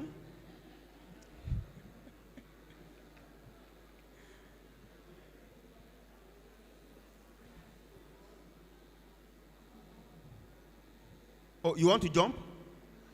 Oh, okay. I thought you said you want to jump. Okay. Just for a minute or two, please, and we can have our seat, please. Thank you.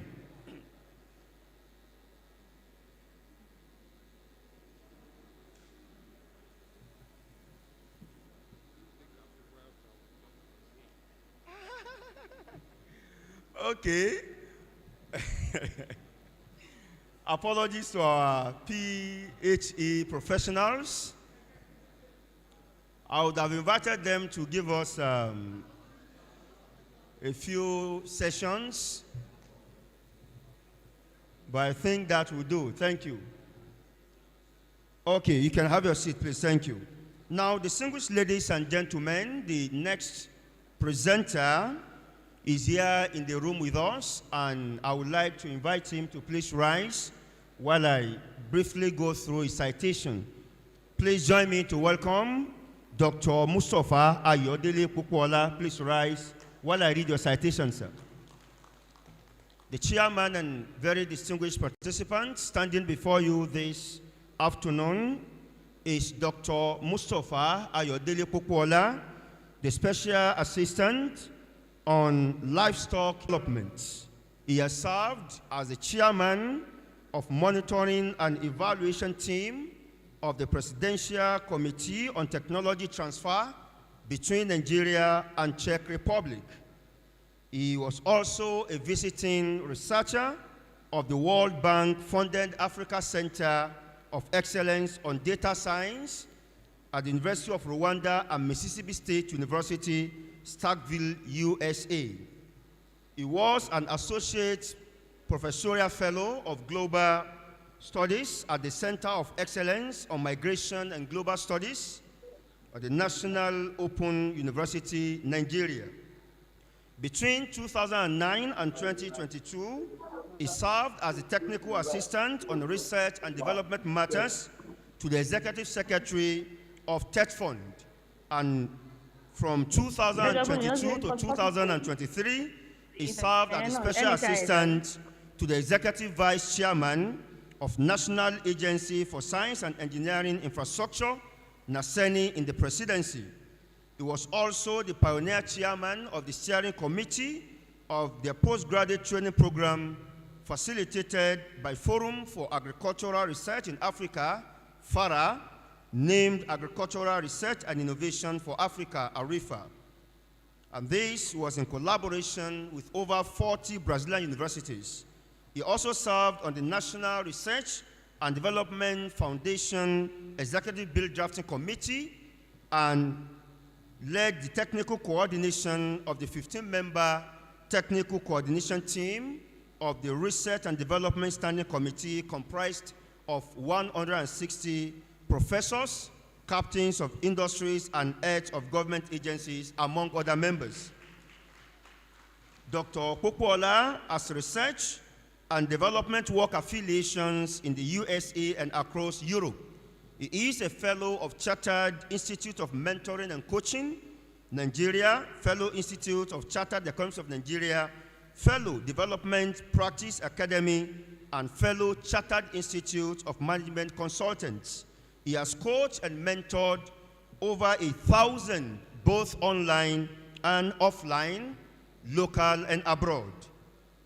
He is also the convener of Science, Technology, and Innovation to Business, S2B, and Business to Business, B2B. Recently, the Commonwealth University awarded him a doctorate degree in Project Management honoris causa. He also sits on the board of Alon Green Recycling, Green Skill LTE, Flying Dove Mills, Scale and Bridge Africa, to mention but a few. He is the founder of the Global Impact Lead of Research for Impact, Knowledge, Economy, and Sustainable Development. Also, the Azteca University in Mexico, with footprints in over 100 countries, has just appointed him as their Africa representative in July 2023. Dr. Mustafa Ayodele Pukwala is happily married with children. Please join me to welcome, with a round of applause, our second presenter, Dr. Pukwala Mustafa Ayodele. Thank you. Thank you so much, the moderator. All what you have read, I could hardly recollect many of them because I see them as something that has been achieved, while I look forward to the new things that we need to do. Permit me to sincerely appreciate the chairman of KU8 Plus, in person of my vice chancellor, because I'm an alumni of that university. And I'm proud to say that that passing through that system has actually make me better by far everywhere. So I'm proud to be part of that family. Thank you, Mr. Vice Chancellor. And my sincere appreciation to go to Professor Noah Yusuf, the host for this particular engagement. I believe that since we've met, the Vice Chancellor has actually been on the trail, and I could see that he came from other constituency, not science, but really, I've been trying as much as possible to make him scientific. So in everything that we do together, why not? All right. So in all we do, I sincerely appreciate the Vice Chancellor of Al-Hikmah University for everything we've been doing together, for his belief in what we are pushing for, and for the passion he has actually expressed for research. Let me acknowledge all the sitting Vice Chancellors that are here, Vice Chancellors of, I think Thomas Ardewume University, then that of Aman Patigi, who was sitting by my side, just left. Then I think Ojaja University, thank you so much. Deputy Vice Chancellor, and my brother, and those that are not here. My good friend, the Vice Chancellor of Summit University in absentia, is actually on the board of RIKSD. I'll be speaking to you about something that I believe is very essential. I have my slides that are there, they are just 22. I'll try as much as possible to do justice to it, because scientifically, what I was taught and I believe is that when an adult is sitting for 51 minutes, consistently listening and tasking the brain, the law of diminishing return sets in from 52 minutes. So we've been here for more than that. But at the same time, I saw this topic as very important, and I believe that we need to actually see the reasons why we are where we are, and clearly show ourselves practically what we need to do differently. Let me say that this is not a talk shop, it's a workshop. So I will not bother most of you with my assignments. I will face this side when it comes to my workshop. So Vice Chancellor, the chairman, everybody get ready for me. I'm coming back to you. Number two, there are some things that were mentioned that were very important. Just like less than a month ago, that was when Mr. President inaugurated us to look at how do we want to separate livestock from core agriculture. I joined my boss, the Honorable Minister of Agriculture and Food Security, about a year ago, just 12 months ago, on this journey. And I believe my first assignment was to look critically into the agricultural space in Nigeria and see if it is good enough for us to separate livestock from agriculture. I was privileged to actually prepare all the memos that went to the president, and I was very glad last month when the president said this is the way to go. I'll tell you the reason. If I did not tell you the reason, don't let me leave here, because I want you to key into what is upcoming. I would have loved to be here till the end of this, but I need to actually take permission for just a day to leave the presidential sitting committee. We have 12 days marathon given to us by president. So my co-chair, who is Professor Atairu Jega, I need to speak to him that I have this commitment 3 months ago. Just give me a day. And that is why I might not be here tomorrow and next. But I'll still pass a night in Ilorin today and join back to meet my colleagues on the assignment. That is very important for us to stay. Thank you so much. And I'll just take you through this. I believe people can actually see my slide. Okay. So,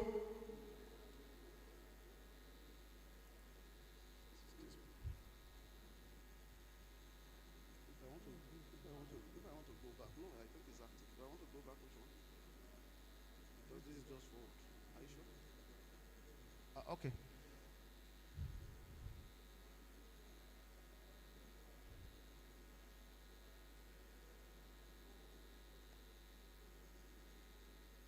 Okay. So thank you so much. My session management is just like I said, 22 slides. I'll be talking about background and introduction. I'll take you through some of the contextual framework of what we are discussing. I will tell you exactly, in practical terms, what are we doing. So maybe I've not actually properly introduced myself. That is government side. I have another private life, and that is more important to me. I'm the Executive Director for Research for Impact, Knowledge Economy, and Sustainable Development. It's a Pan-African organization and is the first research as a service organization. We are not competing by the generators of research. We are actually playing at the upstream sector of research to add value to research, to look at commercialization and do other things. I'm going to speak to some case studies, and I'm going to domesticate the knowledge by making sure that what is going on in Nigeria and what we are discussing, we can relate it together. That is going to be my approach. I'm not going to speak too much English because I don't understand more, but I will try as much as possible to make it on a case-by-case basis how we are going to interact. Upon the appointment of Vice Chancellor of University of Ilorin, my university, I want to tell him what he doesn't know about me today. Because virtually we have been friends, but he doesn't know that he has actually followed me on LinkedIn. When he became the Vice Chancellor, there was a conversation we have around research and innovation. I didn't know how he got to his link. I didn't know how he got to his link, and I can see a friend request from a son. I said, a son and me, bloody researcher and lawyers, what are we doing together? But essentially, I realized when you look at my icebreaker and you look at that slide, whenever I have a topic to discuss, I try as much as possible to characterize. Apart from being a scientist and a bloody scientist, I'm a management consultant, and I do a lot of development finance. So when you look at DEI, it's a concept and a framework in brand management. When I want to characterize KU8, that is the only way I can characterize what KU8 is doing in Nigeria. You look at diversity, you look at equity, and essentially you want to end with inclusion. If this is not part of your brand portfolio, I want to believe this is trending globally, and please kindly let KU8 take this as part of what is going to be among and within your brand portfolio going forward. What does it mean? We have KU8, we have 8 universities, diverse in many things. Some are Islamic-based, some are conventional, some have other priorities. And at the same time, we need to drive equity. And it is only in driving equity that you can actually have inclusion. Possibly, at the end of the day, we are actually preaching equality, and at the same time, equal opportunities. Because this ecosystem is not only about University of Ilorin, which is the big one, but what happens to others. And I sincerely want to appreciate the initiative behind this. I saw this concept last in the US. I'm going to make a case study out of it so that we can share some learning. What happens when you have this kind of structure? Thank you so much for leading the country in making sure that we have this kind of concept. Let me move on by telling you that KU8 is actually mirroring what you call commercialization in my slide. You can see that only 2 steps of what you saw there has to do with science. But we have left research, development, innovation, and enterprise, commercialization to the scientists. We thought they are the only one. In between, I can see Professor Egbewole there, which is law. Because if the environment is not protected, both sides, we're going to have issues.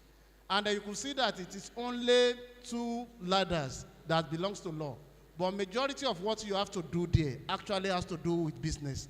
My question is that our faculty of sciences, our faculties of engineering, what is the relationship that they have with our faculties of business and social sciences on our campuses? Many of us have School of Business, Ilorin School of Business. What is their relationship with the faculties that are actually innovating almost every day? If they are not speaking together, why are we talking about commercialization? That is the point there. So if you have business school on your campuses and they are not speaking to the technical faculties, there is a big gap within a gap already. And we need to close that. I'm saying this because the vice chancellors have control over this. They can give instruction. You don't need president to tell you what to do. It is your university. Can we start thinking differently? Because clearly, Science must be speaking to law, and law is in between them, connecting science and business. To say, I'm the regulator, this is your limit and this is your limit. And from there, people can actually trust what we are doing and move forward. At the way of background, there is nothing that you want to talk about in PPP. It's a buzzword in Nigeria. People talk about public-private partnership a lot. It's just a buzzword. But you need to understand the models that work for institution. And it is not the general model that actually work for institution. Despite the fact that we have many failures around PPP in Nigeria, that particular system and approach has attracted over $17 billion to this economy for successful PPP. I'm quoting a figure from ICRC. So if you said I should speak to PPP for research commercialization, central to it is the role of ICRC. And if that is the way that the university want to go, we need to take cognizance that there's an agency who has been doing it, and we continue to do it. Again, for an institution to have a footprint, the aspect of commercialization become important. And what we are used to is to be talking about research commercialization. My question is that what happened to innovation? What happens to patent? My other colleagues that were speaking talk about a lot of patent. Don't you see that in Nigeria, because of the way we are handling issues, patent is becoming like thesis too. Few people that have patent in Nigeria, how many of them have been commercialized? So you are having patent, you are hanging it like your certificate. That's not correct. That is not what it's meant for. And that is why we need to look at the commercialization of even patents. Are there approaches to that? Is it for us to just say, I have a patent, and the patent becomes a burden instead of something that's supposed to be a source of wealth? So the way we are going, we need to actually check that and know what we need to do. You might not be able to see this because, okay, thanks for expanding it. But it's important for you to see the key, very key notes that you have there. The other guys actually spoke about the contribution of SMEs. So when you look at Europe and you are seeing their advancements, when you look at that graph, the blue color you have there are the components of business expenditure in research and development. Compare it with that of government, compare it with that of NGO. The blue color you see there, that is the contribution of the private sector. And that is why they can have results. A situation whereby you have government in that color blue from then definitely you might actually be doing preliminary research for you to get preliminary data. Because the interest of government, like we have in Nigeria, TED Fund will be talking about a cap of 50 billion for over 200, let me just say over 200 institutions. Actually, over 500 institutions. Because the public space in Nigeria have over 100 universities, have almost over 100 polytechnics, and then when you go to MBTE is controlling government institutions in excess of 700. When you look at polytechnics and monotechnics, all of them are scrambling for 5 billion. So let's go into the calculation of it. Who is going to be my accountant today? I think the Vice Chancellor of Thomas Adewumi. Yes, women are very good. When you look at 5 billion, divide it by 1,600 that we have as dollar. How many dollars is that? Because that is what over 500 institutions are scrambling for. I'm not talking about the number of lecturers now that are scrambling for that. You will see what it will come to. How much do we have, ma? 5 billion from TED Fund divided by, let's know the dollar value. Let's know, just divide the 5 billion by 1,600, $1. So let's just know how many dollars we are talking about. $3 million. And you saw my friend speaking the other time and said only Lancaster University, 40 million pounds. A whole country, you are talking about $3 million. Remember, pounds is higher than dollar. Am I correct? Does it make sense? So where are we coming from? Where are we going? And you want to compete with these people. And we are talking about the same thing. No, we are not talking about the same thing. So because if you don't realize that, you now see the reason why people are applying for TED Fund grants more than 10 times and they cannot get. Why will frustration not get in? Must you wait for third fund? That is the point I'm trying to make here. And then look at Africa. The one I showed you was Europe. The blue color you see in this graph represents the expenditure of governments in R&D, meaning that majority of the expenditure that you have in Africa are from government. And government is not telling you anything. They are just saying, let me go to the second calculation. When you have NRF, I was privileged to sit on NRF as an as a TA to the ES of third fund for more than 28 months. We are the one under Bogoroda, we are able to raise it from 5 billion to 7.5 billion in 2020. Until 2021, we raised it to 8.5 billion before the new S came here and reversed it back to 5 billion. But that is not the story for here. The point is that the 50 million that we have as a cap, that is the highest grant you can get as a group, not as an individual. 50 million divided by 1,600. How many dollars is that?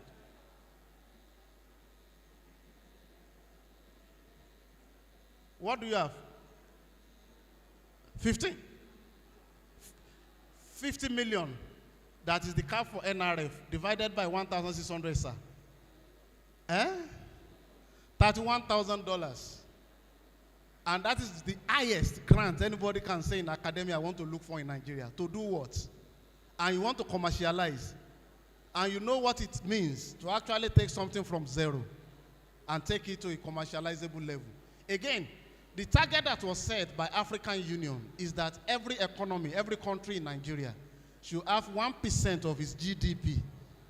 1% of the GDP. When you look at Nigerian GDP part per million, PPP rate, we are having $1.1 trillion.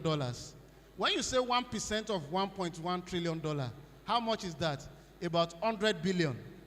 Am I correct? No, sorry. About $1 trillion. About $1 trillion. So when you look at what we have calculated, 3 million, that is the total 5 billion that State Fund can give us, and $1 trillion. What is the gap? So anyway, I'm trying to do that because I don't want to sound like maybe it is being theoretical. So when you see a situation whereby we find ourselves in this country, it might be something that is worrisome, but there are solutions, and I will start speaking to solution now. So essentially, if you are going to make any impact, commercialization will lead you to societal progress, and there's going to be some development of factories. We have RDI factories, and we have industry, and the two of them are supposed to speak together. So when you look at this conceptual framework, and you are looking at PPP, what I'm trying to show there is that what's supposed to be the role of the public is the first cycle you have, essentially, to catalyze what happens.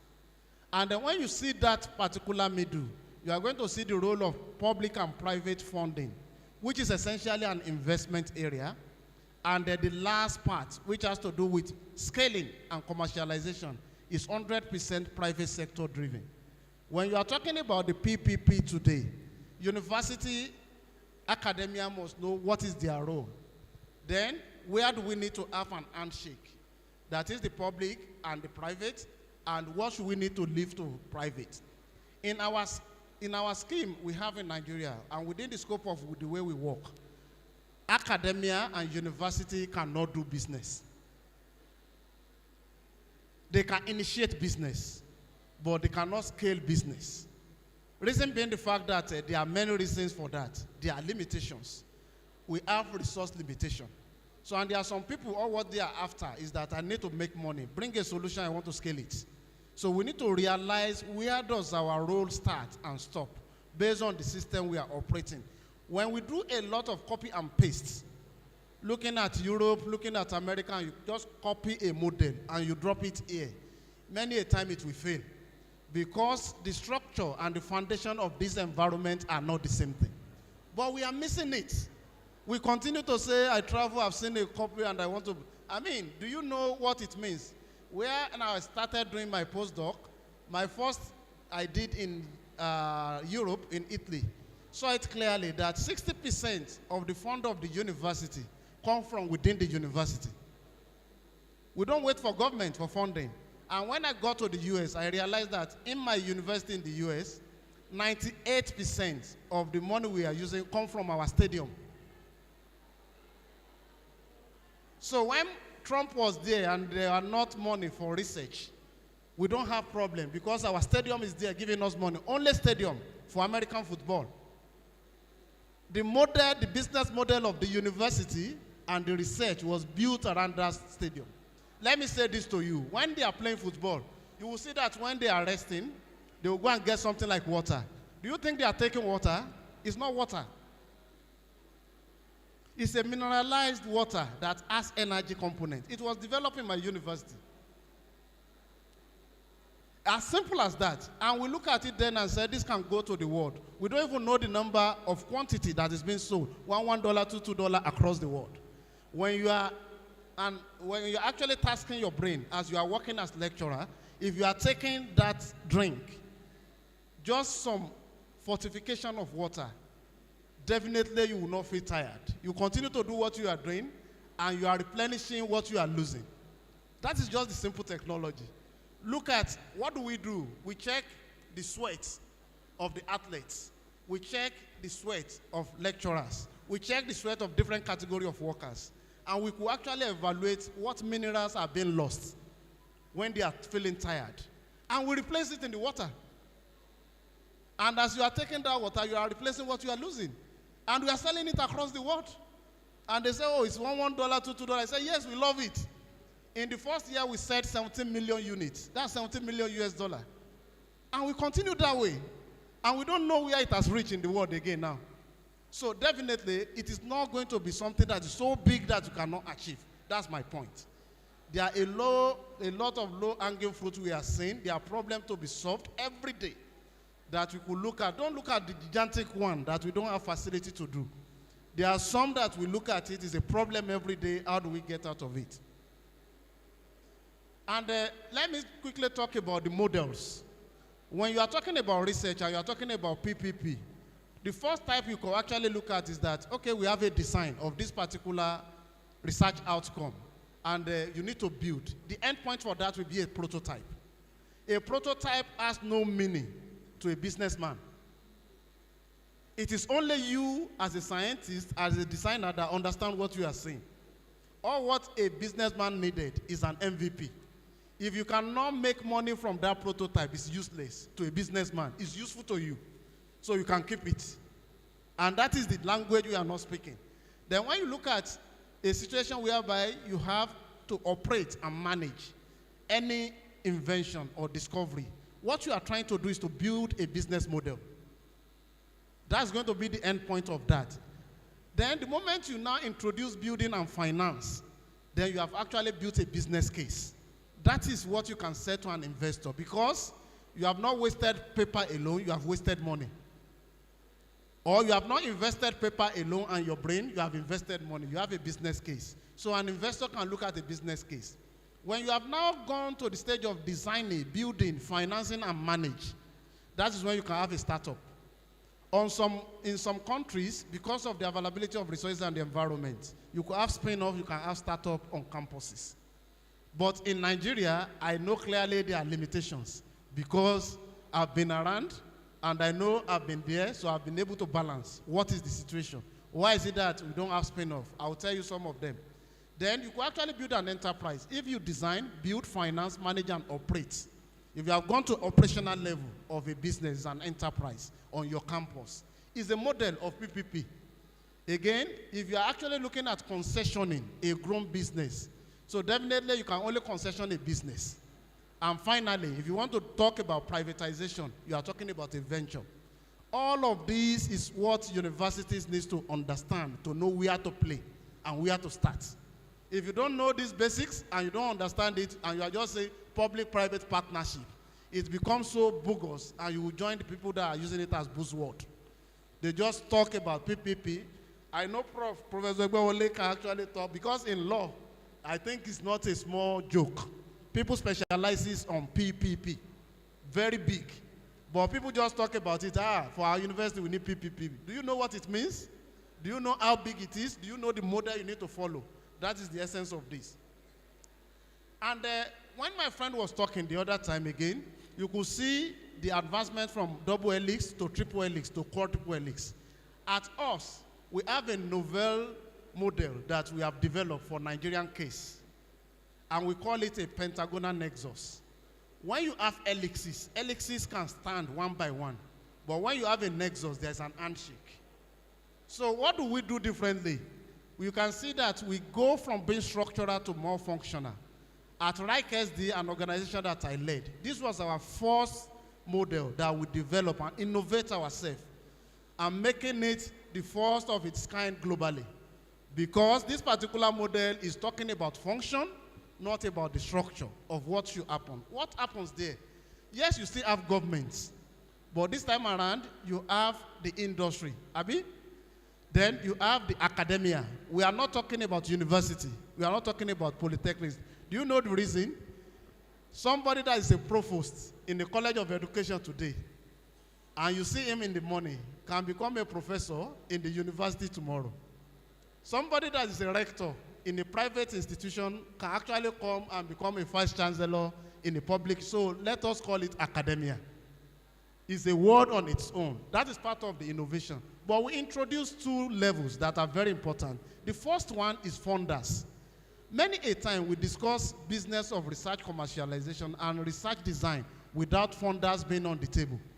Why are we like that in Nigeria? We will decide something very beautiful. At the end of the day, where do we fund it? I think we have thought through it, we have innovated it. Let's change that thinking. From day one, when you are designing your research, the funder must be on the table. Number two things that we introduce is the issue of the community. What you are designing, who is going to use it? Is it meant for America? Is it meant for Ilorin? Is it meant for Adeta? Is it meant for, you understand, is it meant for even this campus? People can do product that can make them a billionaire by trading it only in Al-Hikmah University. That's the point. Don't think about Kwara State. Don't even think about the local inside Al-Hikmah. Can I become a millionaire through R&D? Yes, and yes. I told you this case study of the water. Just develop like that. What are people losing? What are we replacing? And we tried it in the universities, it was working. We gave it to our team that were playing American football, it worked. Then we scaled. So essentially, the pentagonal nexus is what we are recommending for Nigerian university. When Nigerian institutions and organizations, what are we doing differently? Like I said, we have the government, we have the industry, we have the academia now. What that one means, I learned it from part of what we did in TED Fund. A professor can lead a research, but you could have people from College of Education from this research. So let us open up. That's the point. If the solution is going to be in an agency somewhere in Kwara State, and the person become important, don't see it as a Uni-Learning project. And that is going to align with the KU8 plus philosophy. That is the point. So, and that's why I like the plus, because the plus means in minitesimal in science. Abi, the mathematician in the house, plus, dot, dot, dot, we don't know, maybe agency, maybe whatever. Who is going to bring value to KU8? Who is going to be an addition to KU8 is that plus. And I think that should be the thinking. It has meaning. It is not just a word. And that is the point I'm trying to make here. So let us adopt the pentagonal nexus in our discussion of research going forward. And then what solution are we bringing as RIKE SD? As an organization that I mentioned, we are proposing a pipeline for commercialization. The first one that we have there is what we call Academia Industry Mobility Program. And we are saying we should localize this. Have we done the profiling as KU8? How many industries do we have in Kwara? How many of them are large? How many of them are medium? How many of them are small? What is going to be our point of interface with this industry? Which university is going to lead what? So for us, we are looking at Academia Industry Mobility Program. Then the second one is Skinnovate. If we are going to do this, for anybody to engage in the 21st century, you must be looking at future of work. Let me crack a joke. Part of the highest budgets of all government agencies, including institutions, go into capacity building. Am I right? Am I right? I've met a friend that told me that I've been overtrained because when he brought out the certificate of training, there are many, but the man is still poor. So when I asked him, are you not going for training again? They have invited, he said, no, I'm not going again. I'm overtrained. The truth of the matter is that you could actually go for many training without any skill. When you consider what is about, what it means by future of work, what it means in real time, let me explain to you today. When you go for any capacity building or training, it is expected that knowledge and skill you gain will be relevant in your work today and in the next 5 years. The aspiration of your capacity building should be in 5 years. If it is not designed that way, it is just for you to go and eat rice and relax. And we have a lot of that. One day capacity building. What capacity are you building in one day? Capacity that is no there, zero. You want to build it to 100 in one day? And when you look at the content, so for us, we look at Skinovate. At the center of any capacity building, there must be skill development and there must be an interface with innovation. If you don't have those two together, you can actually be prepared for the future of work. And the future of work means you must be relevant on whatever you are doing with your skill in the next 5 years, at least in the minimum. The third one is for us to actually activate what we call Pan-African Circular Hotspots. The future is about circularity. It's not about linearity. When you buy anything today and you believe that thing will expire and there's no other reuse and no way that that particular thing can come back to you and provide a value, that is a linear thinking. But for processes, let me challenge us. Assuming the universities that are here, only the universities decided that we are going to go paperless, how much are we saving on the issue of stationaries? The vice chancellors will tell you how many times they sign for stationaries. Worldwide, we don't do that again. Globally, it's not something. So I'm not saying we should do it overnight. It's going to be a transition. But when we are not saying circularity and we are not building it into our processes and our programs, we are going to have issue. Before now, we believe you can only use solar. You can only use petrol. I was privileged to be with some of the senior citizens in Nigeria, maybe just 2 weeks ago. A couple of them were telling me, I've removed NEPA wire from my house. Everything in my house, including my AC, everything is on solar now. I look at the investment is huge, but I've cut myself out of AEDC problem. Because when I calculated in fact, some of the batteries have 25 years guarantee. Some of them went as far as South Korea to go and get the best in the world. But for me, I say it's an addition. Because people like you should not be on the grid before. After all, release the power on the grid to the common people. Leave the grid. But if somebody is telling you this about 5 years or even 3 years, you say it's not possible. Where will it happen? Again, these are thinking. I'm saying this because these are low-hanging fruit for our institutions. Look at people that are in London. You make your millions. Some people can afford it, and you have the solution. And my friend I was talking said you are not talking to people in the industry. Talk to him. Or guy can get you out of grid. What does it take? And you are not manufacturing the battery. You are just using your own innovation to say, I'm an electrical engineer. I should be able to do this. Do the power audit of the house. Tell him what is required. Tell him the bill. He will say, well, I've retired. I don't want any problem of NEPA. So how much do you say is 25? Okay, come and take the check. How much is going to be your home? If you do 3 of that or 4 of that in a year, will you ask for salary? Next one has to do with knowledge, enterprise, incubation, and acceleration. I will make more time on that because that is what we really need. It's the pipeline we want to introduce to you. We need to commoditize knowledge. Knowledge is abstract, Abi. For us in our institution, we have seen that knowledge is a commodity. You cannot build a knowledge economy without the enterprise. And that is our new focus. And whatever you call the outcome of research, innovation, and patent, supposed to land in the commodity space. How do you now commoditize something that is abstract? That is what my organization is looking at. And finally, we have what we call a marketplace. When we have all of this, where do we trade them? We are creating a digital marketplace for that. And let's go. So for the academia industry, what we have done, like I mentioned to you, is to facilitate mobility. In Kwara, how do we now see majority of you taking your time, not on sabbatical, not when you are tired or you want to go and rest. When I hear sabbatical, I know a professor wants to go and rest. That is it. Because the mindset is that I want to go to Shell, make some money, I'm tired. Some vice chancellor, after leaving the office, that's why they say, I want to go for sabbatical. So leave them, they can do that. But we are actually rethinking it and retooling it to say, We could have people that are young lecturers that has a knowledge they are targeting at Camwire, and they need to go there for just 2 weeks. Can we make it happen? That 2 weeks can change the life of that person for the rest of his life. So, and that is what we are looking at under this. That is for your own development. Then the next thing that we are not doing right, let me say this to you. In the next few years, the way we are calculating impact factor will change. And nature has actually told us that. When they want to calculate impact factor, let us be logical about it. It is the number of citations that they have done for your work.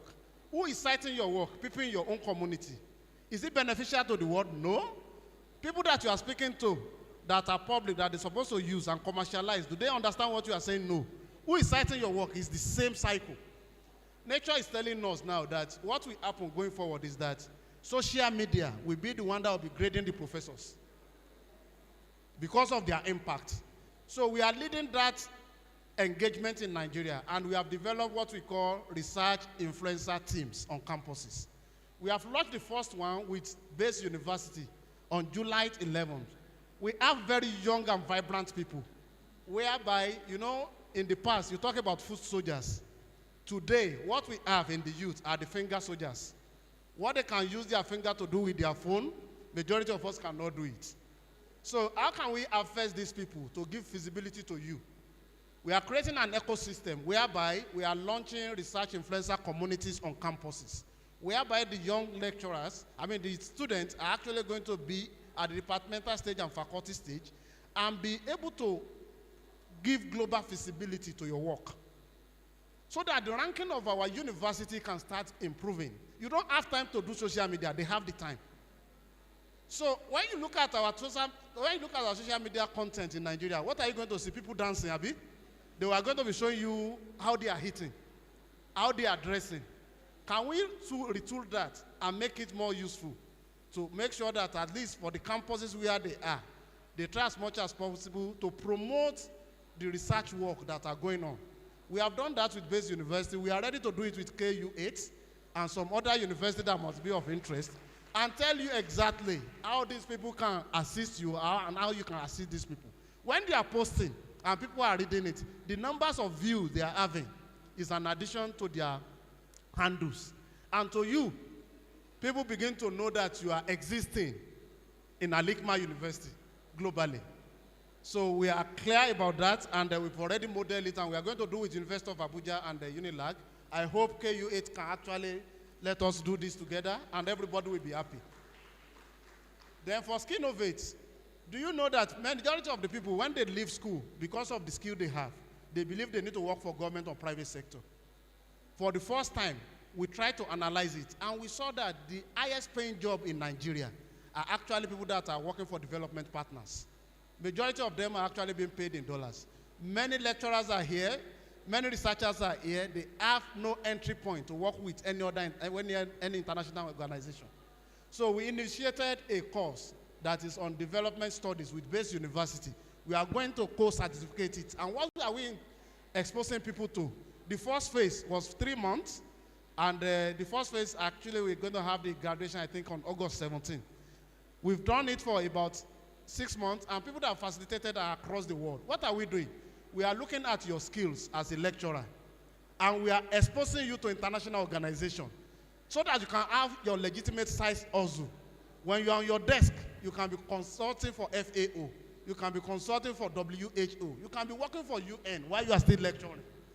But people does not know that gap. Under our Skinnovate, that was the first one, because it comes under upskilling and reskilling innovation program. So for us, it's just going to be one. We have other 2, 3 that we are going to do before the end of the year. So it's an opportunity for you to look at it, and some of you do legitimate side hustle based on your research potentials. And the third one is patch. I will not make much noise about that. But what we are trying to do under patch is to actually have plastic-free campuses across Africa. Let me take you through it. On your campuses, how many bottled waters collection do you have per day? How many waste have you been able to manage? We are seeking about 300 million grants, euro grants. that will make us to come to campuses. And starting from the office of the vice chancellors, we want to start waste separation. When we separate it and we have the plastic, can we add value to that plastic? Yes. On the campus, we are going to establish a firm that is processing that plastic and is selling it, not free of charge. It's generating money. Students can do internship there. Engineers can go there and do practical. And at the same time, make sure that money is coming back to the university. If it's making sense to you, what we are trying to do, can you jump on patch? KU8, we could actually generate a substantial amount that can support the running cost. On the flip side of it, the biodegradable waste, we're actually going to turn them into manures that if you are not using it for anything, use it for the flower in your university. And essentially, these are not something that's too far-fetched. We have been talking about it. All of you even have the solution to do biogas, to do everything. Why are we not using it on campuses? So we are starting that with some selected university, University of Abuja, Unilag, and I believe KU8 can actually jump on the ship. Then for the knowledge enterprise incubation and acceleration, this one, it allows professors to take their idea through digital platform that we are creating for incubation. Whatever idea that you say you have. Let me say this to you. When you want to do any research, the outcome of that research, when you do methodology, research, discussion, conclusion, you have an outcome. That outcome in the business balance becomes an idea. That particular outcome you think you are celebrating, the prototype, is just an idea in the business place. So this particular platform allows you to now take that idea through ideation, business modeling, experimentation, and have what we call the MVP, minimum viable products. If you continue through incubation, this is about 13 modules that you need to take yourself through. But what is important there is that it is self-paced. You can sit down in your office and be doing it. And it is already animated. It's people that are going to be talking to you. You're going to meet your mentor maybe once in a while. But at the same time, you could actually be developing your own personal business by committing yourself to a one-year program that is going to be run digitally, and you can take it on anytime, and you'll be going to be able to create a venture at the end of the day. We don't encourage a one-man business on this platform. From the creation, if you're a technical person, we expect you to get an accountant. We expect you to get a lawyer on board. So that from the beginning, you are on the journey. At the end of the day, the one I did in Canada, where I become one of the experts globally, actually we have 5 co-founders. I'm just 1 out of 5. So for you to build any venture that is going to be sustainable, have a great potential in the global market, it is not only you. That is the point. It is not about you. It's about the venture. And that's why you need to separate the business from yourself from day one. So this particular platform allows you to co-create a business with your colleague and silently, without talking to your VC or taking permission from HOD, you are developing something as a side. When you develop it and you have launched it and it's giving you money, if you like, you stay. If you like, you move. But what is good is that you are happy doing what you are doing and it's your product that you have actually researched over the years. And finally, the marketplace. For the care, before I leave, I'll give you opportunity to listen to 1 millionth video about what it's all about so that you can appreciate. I think that can be played at the right time. And I'm going to actually share that so that people will see what it is. Then the marketplace is for us to actually facilitate trading of knowledge commodity item. So you can see we build it from idea to marketplace. And that is the solution we are telling you about. At the marketplace, one significant thing I want you to know that we are trying to do is that all the facilities we have in the university, many of them have become moribund because they are not fully commercialized. We are creating a platform whereby somebody in the UK can come and use facility at the University of Ilorin, if you can see it there. If you are coming to Nigeria and there's a facility at Al-Hikmah University, how do I know? There's no platform like that today. And that is what we are trying to do on that, so that all these facilities can actually be useful. Let me just talk about 1 or 2 of these case studies, and I will leave. I said KU8. Sir, Mr. Chairman, something similar that I've seen is at a Southwestern University community in the US. What do? Every semester, all these universities will get together and they will invite all the industry. In each of the university, they will have screen proposals that are going to be presented that are product of research outcome to only 5. Like you are here now, KU8 will have only 40 proposals, and they will be presenting it to all the companies in Kwara. The lead researchers are the presenters, and the vice chancellors are watching. And immediately we finish that, we need to go to a deal room. Where do we deal? Because remember, many of these research outcomes are a product of what we think is a problem in Kwara State. Some of them will sign it on and tell you, oh, this has been my problem, and I can commit 10 million for you to go and start. Almost immediately. I think it's something that is similar and that we could actually adopt. I'll speak to it later. When I was in Austria, what I've seen is that some organization, National Association of some commodities, they are cohabiting on the campuses. So they have a shared facility that is for business, side by side with that of the academia. University hosted them. To say, come, sit down here, we can give you land. We will have land. You don't have land. You want to build, oh yeah, come. So whenever you go into my university in Italy, University of Molise for research, you will be on campus and on the other side. And that has actually worked wonders. Because those people have their own money, their commodity association. And the last one I will talk about has to do with share facility, which I think the chairman mentioned, that you are trying to create. And it has to do with what we call the Delta in the US. When you get to the US and you have the Delta, in the Delta area, they have our similar catfish, the type of catfish we have. However, they are immature at around over 1 year. So for all those faculties that are dealing in agriculture and aquaculture, in that facility, you have over 100,000 fishes. So when you want to do your practical, all of you know you don't need to go and build another pond in your university. You just travel down there. And people that are there are actually making it a commercial venture. They are doing it commercially. They are not doing it in small scale. So we could have shared facility for research, and a lot of them. I have others there, but because of time, let me just wrap up.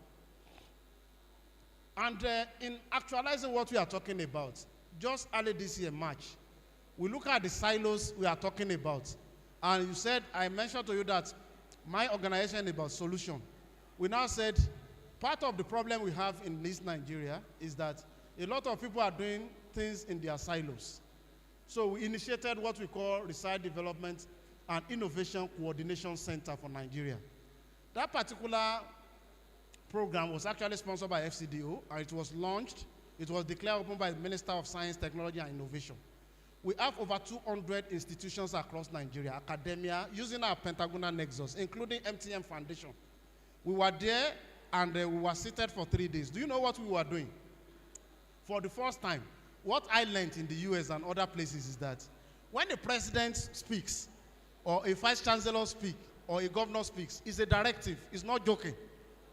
They mean what they are saying. So people that understand what they are saying should take it off and act on it. That's what they are saying.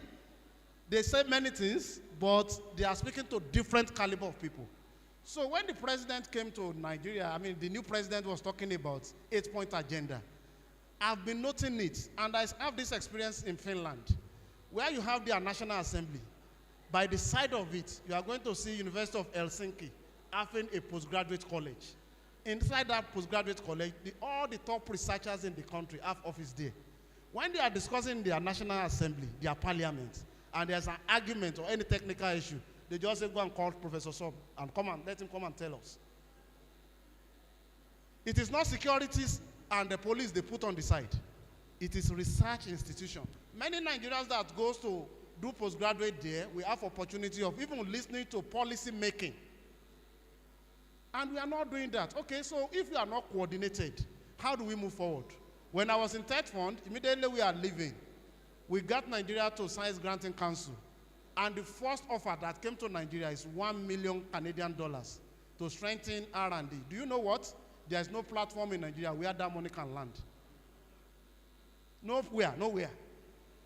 And that was part of why I initiated RIKSD, because people that are coming to implement that are coming from Rwanda with 15 million people, the size of population in FCT, and they want to come and implement projects for 200 million people. But that is what they can see. So we initiated this, and they say, for the first time, the 8-point agenda of the president, let us use the instrumentality of research, development, and innovation to interpret it to Nigerians. We got on it, and I can assure you that it was a tough work, but for the first time, what the president is saying, academia, people from the industry are trying to make sense out of it, not a political statement. And I'm happy to announce to you that just on the 25th of last month, the report of this particular exercise came out. And the Honorable Minister of Science, Technology, and Innovation and the Permanent Secretary were very elated to actually receive this. He is actually going to use the report of the work we did with 200 institutions in Nigeria to mark his 1 year in office. He's giving the copy to the president maybe this week, and we look at all the 8-point agenda of the president, and we will actually make copy available because we want it to cascade to subnational level. What is going to be the importance of this to KU8? The importance of this to KU8 is that KU8 should be guided by the provisions of what government is thinking about in delivering on their results. What is going to inform your research problem statement should be talking to what government want to see. That is how you are going to get funded.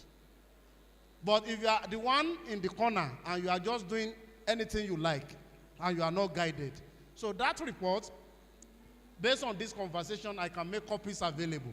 You look at it, and it will actually guide your research endeavor so that you will be speaking the language of what government is interested in. Let me give you an instance. President said, go and clear another 500,000 land. When I was joining the minister, I told him, I said, there's insecurity in Nigeria, and that's why people cannot go to farm. I said, can we innovate that? He said, what do I mean? I told him, I said 2 solutions. I said, in Nigeria, where you have the highest number of gazetted land are the higher institutions. Those are not land that are supposed to be meant for bandits to take a stroll and go and kidnap our ladies in their hostel. When you are traveling from Austria to Germany, both left and right, you are going to see that it is plantation. Why are we not using those land that is owned by federal government of Nigeria, state government of Nigeria, for plantation agriculture? And that particular thing, and it's only that I will not be here tomorrow, I want to take it straight to the Minister of Education. I know there are discussions between the 2 ministers already, because we should not be seeing bushes on the campuses. Innovation, hardly will you have any university without College of Agriculture or Faculty of Agriculture. Some of them are as old and older than myself. The innovation they have put on ground, can't we practice it? Is that too big for us to do? When you look at KU8 and we use technology today to estimate the available land, and they want to go into commercial agriculture, I can assure you on my desk as special assistant to the minister that I have people that are looking for where to fund agriculture every day. And I don't have any place to go because the campuses are not opening up to me to say, I want to use this. So that becomes very important for us under this. The second thing I mentioned to him as a solution, I said, are we together? Are we tired? I said to them, I said, Honorable Minister, sir, I said, what happens to the army barracks? In Ilorin, I know Sobi, you know where it starts and where it ends. Both sides, it is being occupied by the military. How dare a bandit or a kidnapper to go to that area? Why are we not farming there? The retired military guys that can carry gun, that has been trained to carry gun, why are they begging around when they can be involved in agriculture? So I have those 2 solutions, and I want to believe government is talking about it. I'm happy the president heard, and he has directed the establishment of defense farm for Nigeria.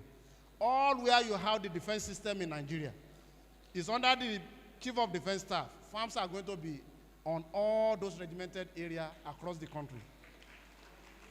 So that is the success story about what we are doing. So it's taking the report to the president. I think the one that has to do with education will come to many campuses through the minister, because we are deliberate. It will go to NEC for the state implementation. It will go to FEC for federal implementation. I'm glad it's one of my greatest days to say at least we are able to contribute something to the economy. Because they look at the researcher and everything, what are you guys doing? You are just academia, you are theorists. But we are telling you with our knowledge, we can tell you what to do with pronouncement of government. And finally, I have some call to action so that I will close. The first one I have there is that, one, there's no way you want to have a commercializable research if you don't have community engagement. KU8, the chairman, sir, and all other vice chancellors, I want to speak to you now because I want you to lead this charge. The first one is that when I was to speak, I was speaking to them at Uniben early this year. My engagement is on citizens research. We have not been doing citizens research in Nigeria. What that one means is that three things that a university should do, sir. Teaching, Abi, research. What is the third one? Community service, community impact, community development. How far have we gone on that? University of Ilorin, the first catchment area is the local government where it is located. What is University of Ilorin doing in that local government? Al-Hikmah University is located in a local government. Not to even talk about the KU8 now that is now in Kwara. Can we start citizens engagement, sir? We do it a lot in Europe and the US, whereby we call associations and let's listen to you. What are the problems? Just a day program. And I can assure you that you are going to aggregate a lot of problems that researchers can solve. Be it social, be it art, be it law, everything. Because people are going to be saying in my community, this is our problem. And the moment you harvest that, let that one filter into the research system and give focus to it. That is the beginning of having a commercializable research. If you don't do what the society wants, and you continue to do copy and paste of thesis, then there's going to be a problem. So that's number one. Number two is that I mentioned to you, let us facilitate with KU8, Academia Industry Mobility Conference. Let's do the first one to show the nation how to do it. It's a call to action, sir. And then for the first time, by the time we provide all this company in Kwara, even if we invited 100 and only 40 comes, we are good. Let's start. That becomes important. Then number three is that we are trying to build a research funding. I started with the private university. KU8, I want to actually challenge us. Let me do a calculation again. Are you with me? Are you with me? I want to raise 1 billion now. Just 1 billion for research funding. And I want you to actually be as practical as possible. Mr. Vice Chancellor, how many students do we have in the KU8 universities?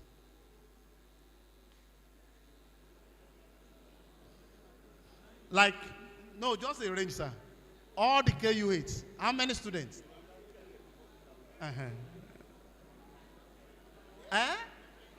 100,000. Wow. Anyway, I will not board the chairman. I will board the chief host. Chief host. Our chief host. Our host, sorry. Professor Noah.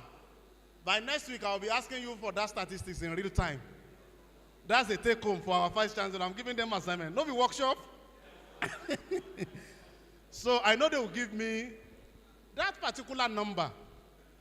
That particular number, sir. Assuming we are trying to actually build KU8 research fund, and we want to actually go from internal to external, I will do the two sides, both supply and demand. And then you are looking at saying, for investment in research, a typical graduating student will spend about 100,000 on a good minimum research now. Am I correct? Final year students, at least 100,000, maybe. Now, if that is the case, if we have 100,000 plus or minus, and these students, we know they will spend minimum of 4 years for any of the courses. Am I correct? Average, there are some 5, 6. I don't have a problem with that. Let's use 4. And then we have a commitment with them to say, we have RDI challenge. It is your money. For every session, not semester, you need to commit 25,000 naira. That 25,000 naira in 4 years is 100,000 naira. Am I correct? It's a savings. You will withdraw it, and that money will be in a card that you cannot access. It's your money. But for the university, it's a pool of funds that can be leveraged. Am I making sense to you? Researchers can be leveraging that to do research, and I will tell you where the money will be coming back anyway. But you are actually committing to that. If you have 100,000 per student times 100,000 students, how much is that?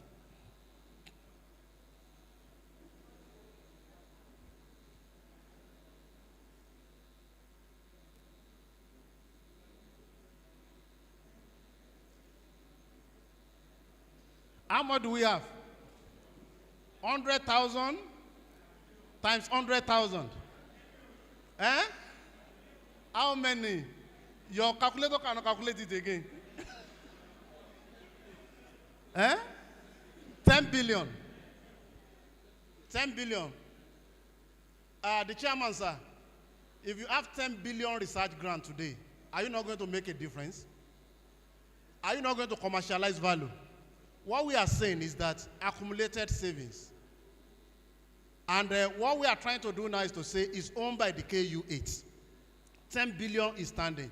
Do you now know the second side of it? Mr. Vice Chancellor, if I ask the second question, and I say for all these KU8 universities, sir, what is the total number of alumni? Since University of Ilorin has started to date, I'm one of them. And you task us, just say, anybody that is working or voluntary, 10,000. And I'm creating an innovation fund. That is the other side.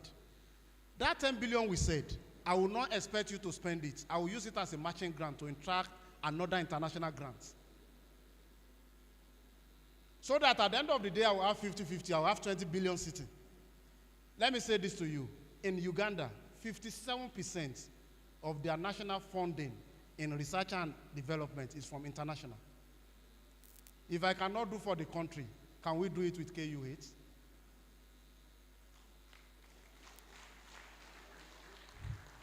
So that was why I said we could go as many as we want to go in the practical. I will leave you with other things. I'm glad to say that later this afternoon, we are going to be signing an MOU on the implementation of some of these with Al-Hikmah University. They have actually approached us.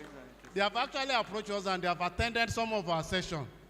However, we have the chairman under the, you know, if I'm doing that with Al-Hikmah University, I'm not going to be fair to my university, University of Ilorin. And now, it's not only University of Ilorin, it's the chairman of the KU8. What we want to do now is to now see how we want to work with KU8 and sign an MOU and now have service level agreement with all other universities. So that when you look at the program and you say, this is my university, let us start with this.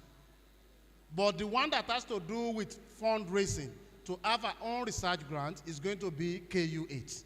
When we have that, I can assure you that that is going to catalyze us to go to the world and make sure that it is done. Finally, we are not saying this because I don't want to talk like a theorist. When I joined the minister, what we realized, I was discussing with my sister this morning on issue of food security. What we realized was that 65–70% of Nigerians are involved in agriculture, one way or the other. And we call them smallholder farmers, and they are the ones that are actually producing the food we are eating. Do you know the problem with that system? 80% of what they are producing, they are eating it themselves. Now, it means we will not have any extra for our strategic grain reserves. Is that correct? And I said to the Honorable Minister, I said, oh my God, this thing we are talking about, what I know is that in the US and other places, about 5% of the population is the one feeding the 95%. Why we are not killing their business? Can we tweak it a bit? Let me go and look for funds that we can use to catalyze commercial farming. So that in Kwara, if we take a value chain and we have 1,000 hectares of a particular product, the farmer cannot eat it alone. And we could actually buy it, uptake it, and fill the grain reserve and export. And they gave go ahead. And I can report back to you that within a time frame of 2 months, I was able to raise 900 billion naira. So that particular 900 billion came from Nigerians. It was not international. They are just patient funds that people are not using. And some of us have the strategy of mobilizing it, and we mobilize it. So you're going to see that one rolling out with time. The second one, which has to do with the present assignment I'm doing, has to do with the livestock sector. The presidency, they told us clearly that the livestock sector in Nigeria has the potential of 30 trillion. To unlock that 30 trillion, we estimated that we need 5 trillion. And within the space of 1 month, if you have done something before, where we have been able to raise 900 billion, I can report to you now that we have raised 5 trillion to work on the livestock sector in Nigeria. That 5 trillion came only from Lagos. To shock you. So I don't want to go more into the details, but I'm telling you about what is workable without borrowing. Remember, this fund, we are not going to use it for borrowing. It is going to be an investment in the sector. Nobody will borrow it. If you can model that and we can do it for that sector, I want to believe that we can do it for R&D. I thank you so much for the time. I hope I've not wasted your time. And I hope we can actually take it further. Thank you so much.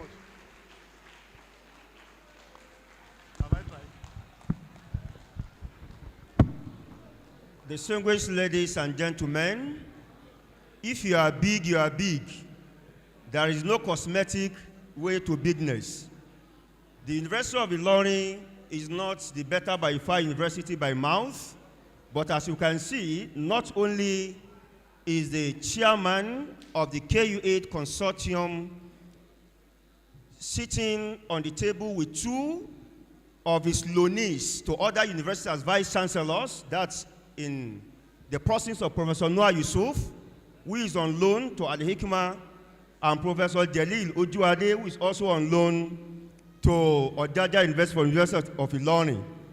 But we also have the provost of the College of Education Oro on loan, and now our very distinguished and eminent speaker, Dr. Pokuola Mustafa Ayodele, is also one of the loanees of the University of Ilorin. A round of applause for the Vice Chancellor. Now over to you, Mr. Segun Alade, for the next program.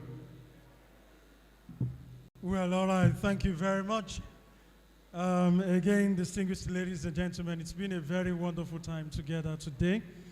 And I strongly believe that already we have something to take home. And for us, we can even say that having listened to Dr. Pokuola, the discussion continues even after now. Well, my colleague was saying, mentioning some of the vice chancellors who are on loan to their universities. And in fact, when he was actually coming to me to say, Ojaja VC is also from university, I said yes. Al-Hikmah VC, yes. And when Dr. Pokuola also mounted the lectern, I said, this one is also from Ilorin. I said, yes, now. Not just that. University of Ilorin. And I added, I told him, I said, all the member universities of KU8 were mentored by University of Ilorin. So, we are big, we know it. 50 years of existence, no big Keremio. All right, we welcome Professor Taibat from Afusat Taibat from Unilorin, you're welcome. Director of Sports Unilorin, Professor Lariwaju, you're also Ibrahim, you're also very much welcome. Deputy Bossa, Abdugani Olani, you're recognized. We welcome all our distinguished professors from the participating universities also.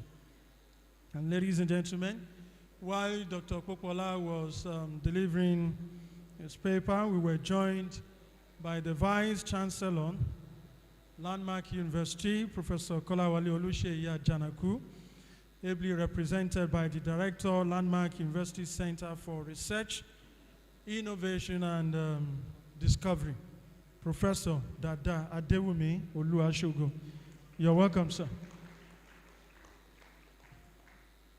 Our time is fast spent, but we want to just allow one or two questions, talking interactive session. And the chairman, KU8, will help us to moderate this. So I'm passing the microphone now to the chairman, KU8, for the moderation of the interactive session. Just a few minutes we have.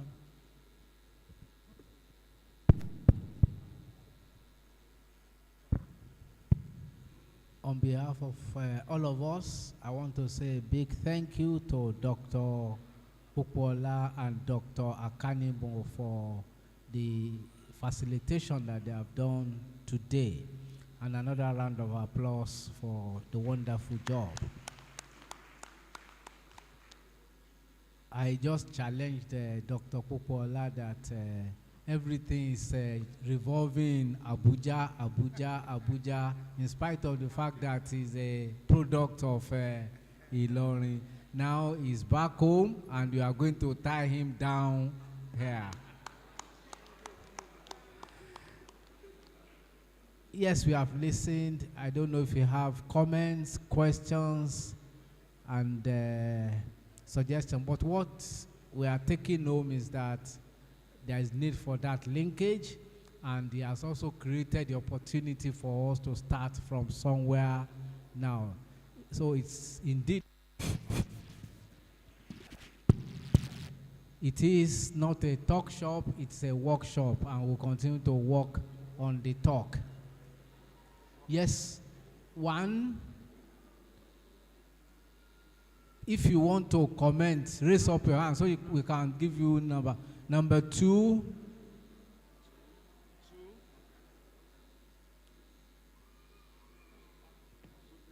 anybody, 3, 4, I can see that people are already getting motivated.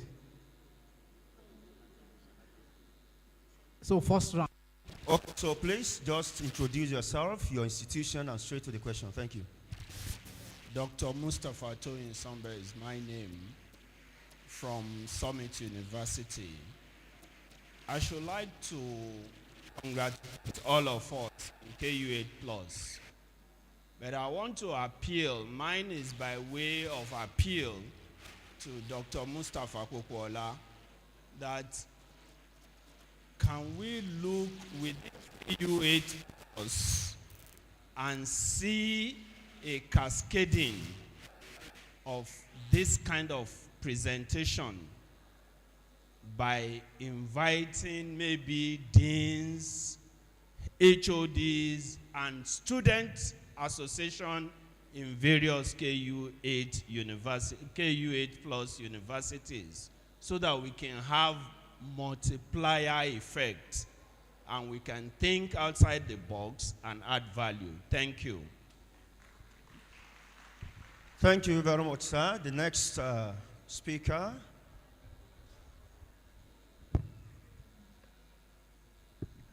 I am Ayola Said, University. It's just an appeal to the universities. The universities should please broaden the curriculum, and also they should not feel too big to go out to the industries. Someone once told me in Lautech, there was a collaboration, like there's a drug called Nicosan. The drug was developed for sickle cell patients. So someone was looking for a collaboration back in 2006. Actually, the drug was being manufactured in front of my former office. It was actually developed by herbalists, but the university missed it up. And we have plenty cases of sickle cell patients in Nigeria. The university missed the opportunity, and some investors hijacked it.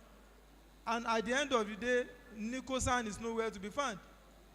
And if we want to partner between universities and industries, it should not be a one-way thing. like it's done in outside world. I've not been there, but he told us now. If we think the university will just sit down and want people to come for them for collaboration, it will not always work. I participated in one in 2008. I was posted to universities in Southwest. But the problem I noticed was it's not materializing, let me put it that way. Because the physics will just appoint somebody, go and attend to them. At the end of the day, we are not seeing any result. And also, please, lastly, if anyone is to publish in all those business magazines and the likes that the first presenter said, that's why I said the university should broaden its curriculum. Someone will publish, if it is not in tally with what the university wants, you can never use it for promotion. If all this is not done, you will say, okay, why do you publish in that way? So it's just an advice. This university should not be bigger and say they will not go out. But after all, nowadays the economy is speaking. Maybe because of the economy, the university will be able to come out. Thank you. The third speaker, I guess, from the female side.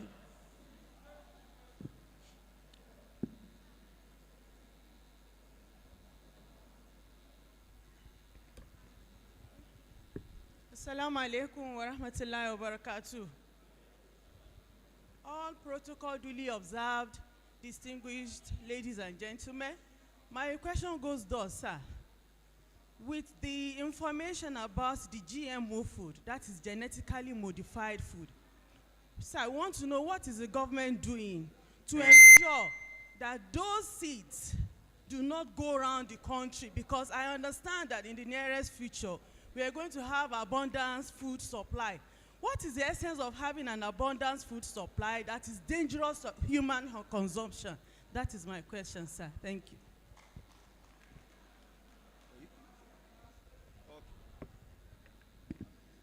Thank you, sir. Well, you have told us about the plan for sustainability in terms of production, of using. I'm Dr. Brian Mabola-Tito from Al-Hikmah University. Thank you, sir. I am just curious to know what plan does the government have?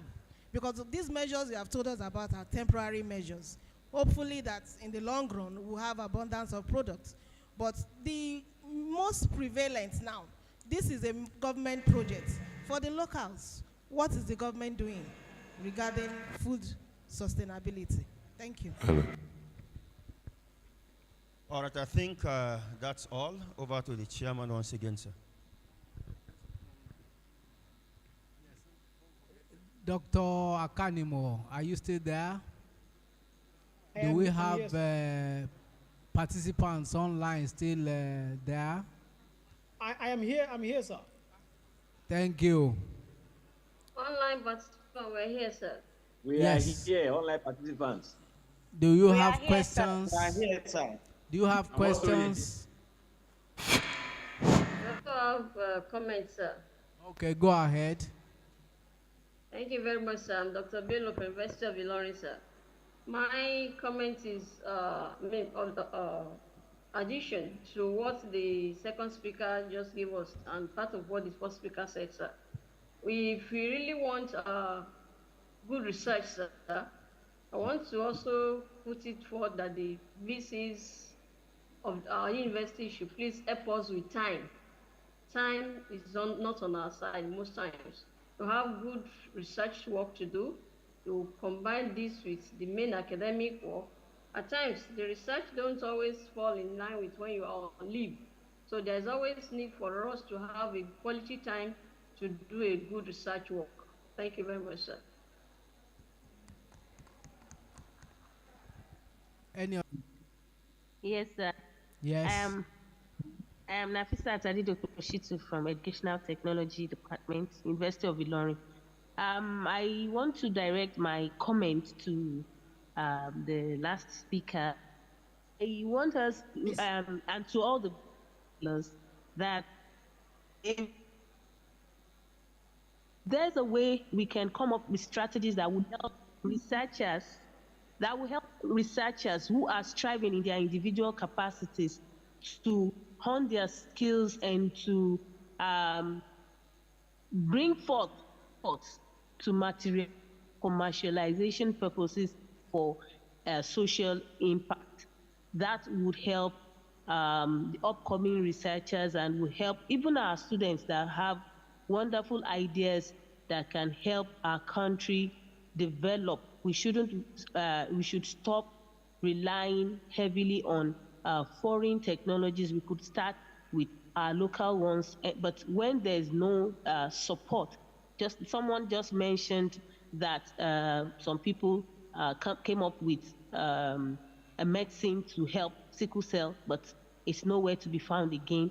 This kind of a mentality and is killing innovation in Nigeria. So let's come up with strategies that would help upcoming researchers. Thank you. Thank you. That's much we can take. I don't know if a few of them are directed at Dr. Akanimo. He can address them, and Dr. Kukwala later. Dr. Akanimo. Okay, thank you very much, Prof. Thank you, sir. So before I even proceed to the other questions, let me make a quick comment. The lady spoke about not having time. And I do lots of work traveling around, and I discovered that actually you can't say you don't have time until you've done a strategic time mapping, okay? You will be actually amazed at how much time you have. The question is, the time you have now, what do you do with it, okay? So maybe a simple way to paint the picture is this. If I said, madam, maybe I'm referring to also folks in the room, because for you to begin to do new things differently, you have to revise old things as well. So for you to, so if I said, what you are doing right now, keep doing it, but I will pay you, I don't know, $100,000 to start a new initiative or project. Currently, with the time you have, if you show me evidence that you are serious about the funding through new initiatives or activities, what might happen? You discover that you begin to innovate with time, because there is what you call the $1 million call or a money trigger. So there is always time, but I think the point is, how are you reallocating time in order to achieve your core objectives? That's the first premise.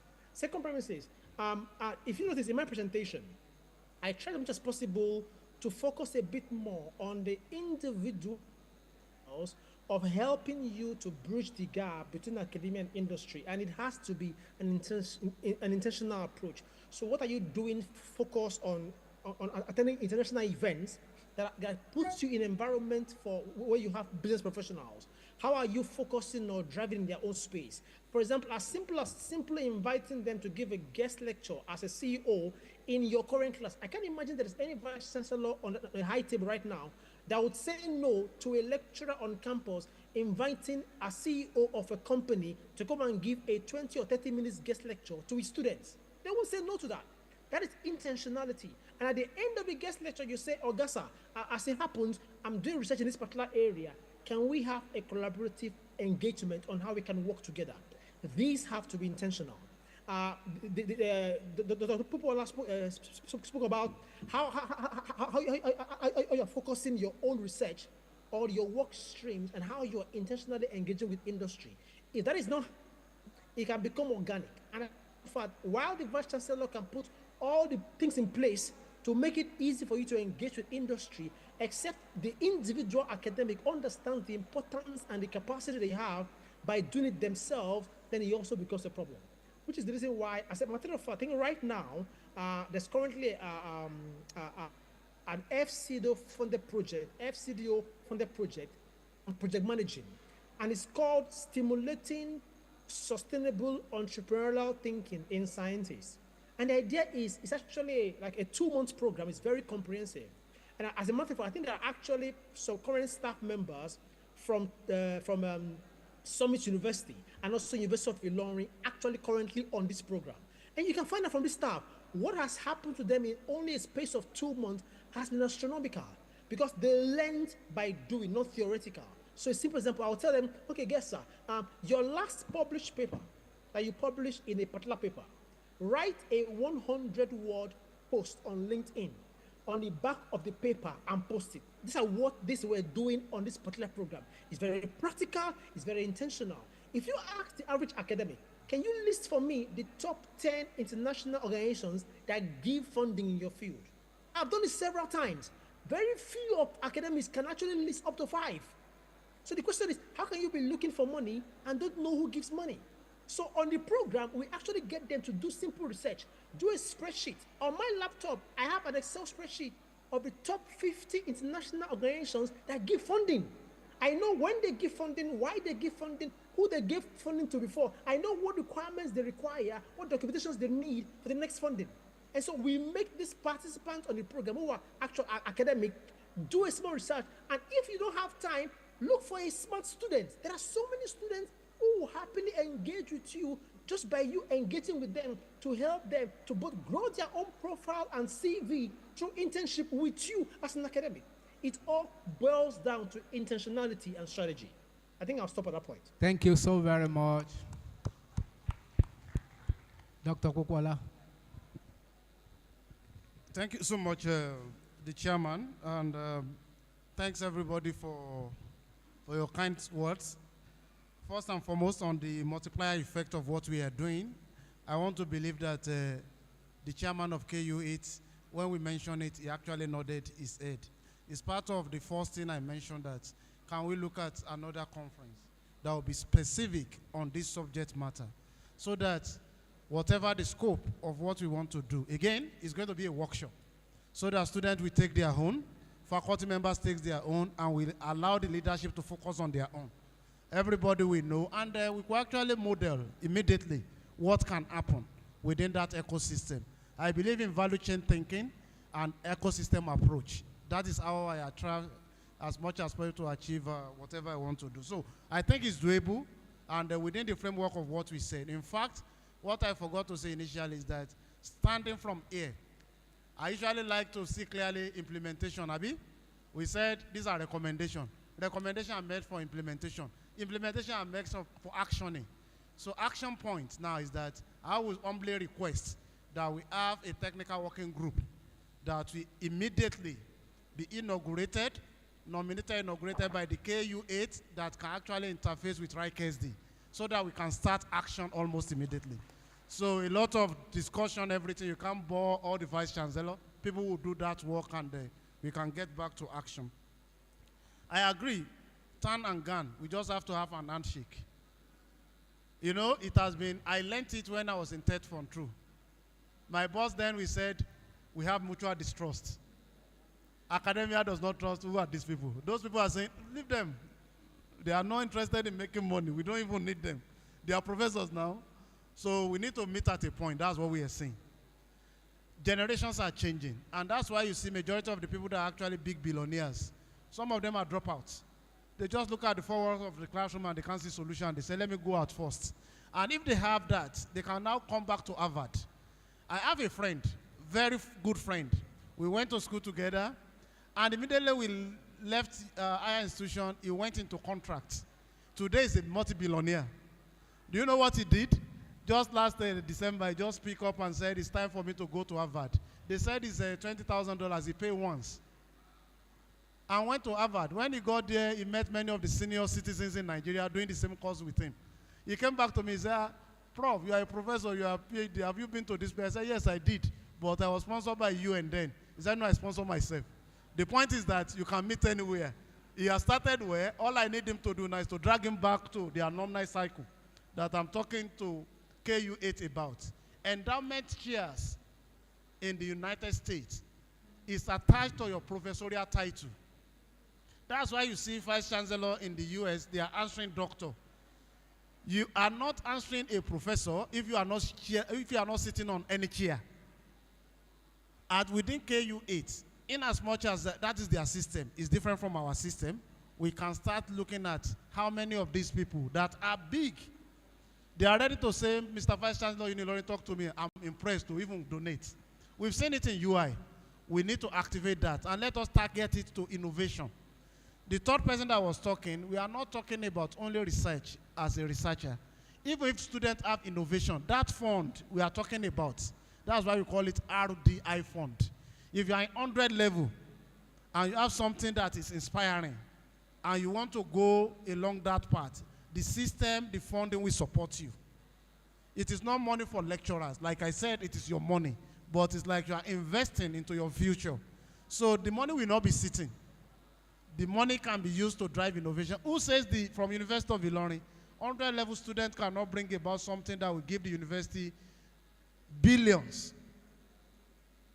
And in my university, let me give you an instance again. There is something that somebody discovered, 200 level students. When you put it inside this water, it changes the color of water. But it is not really changing the color of water. It is only the radiation of the light. It's changing light.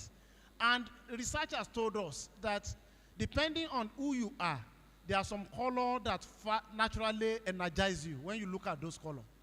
If you have not discovered that in yourself, please check it out.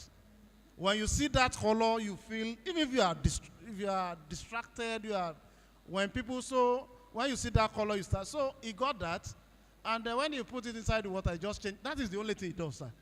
It's not adding any value to the water.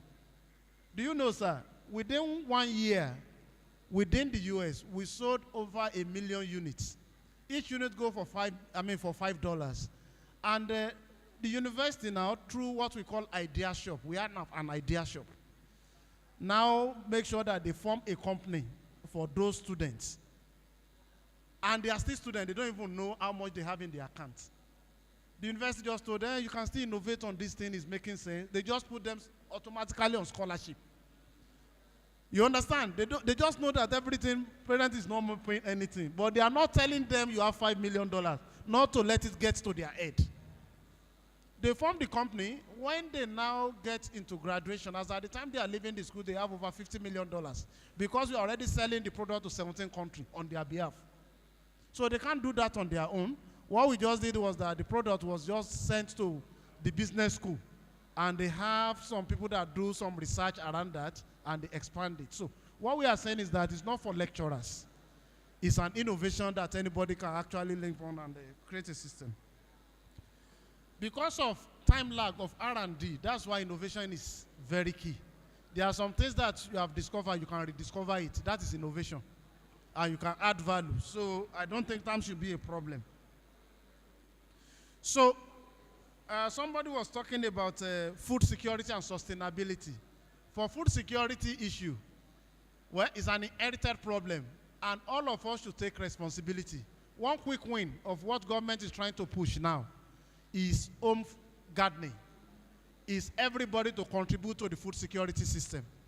In some places, whatever you are actually buying, if you can contribute even 10-20% of that, you will not go to market because of that. So that is going to be for everybody. Why are you using fertilizer to actually grow only your flower when you don't have single pepper in your premises? Do you know how many elites that what they give as gifts in terms of money can grow whatever they need as grocery at their backyard? Do you know how many people have yards and they have plenty places already cemented where they think they cannot farm, but through vertical farming you can still farm there? People are actually producing yam in Abuja now with sack bag at their backyard. Some people have up to 1,500 because of what has happened in the country. For us, we've said it to the president, that's the way to go. A situation whereby some elites, some of us that are here, have been eating in this country for more than 20 years, and we don't have just one plant we have planted since that period. It's not going to be efficient. We are doing the service to ourselves. In some streets in South Africa, every house has something they are contributing in terms of protein. All of them have small fish pond. It is deliberate by governments.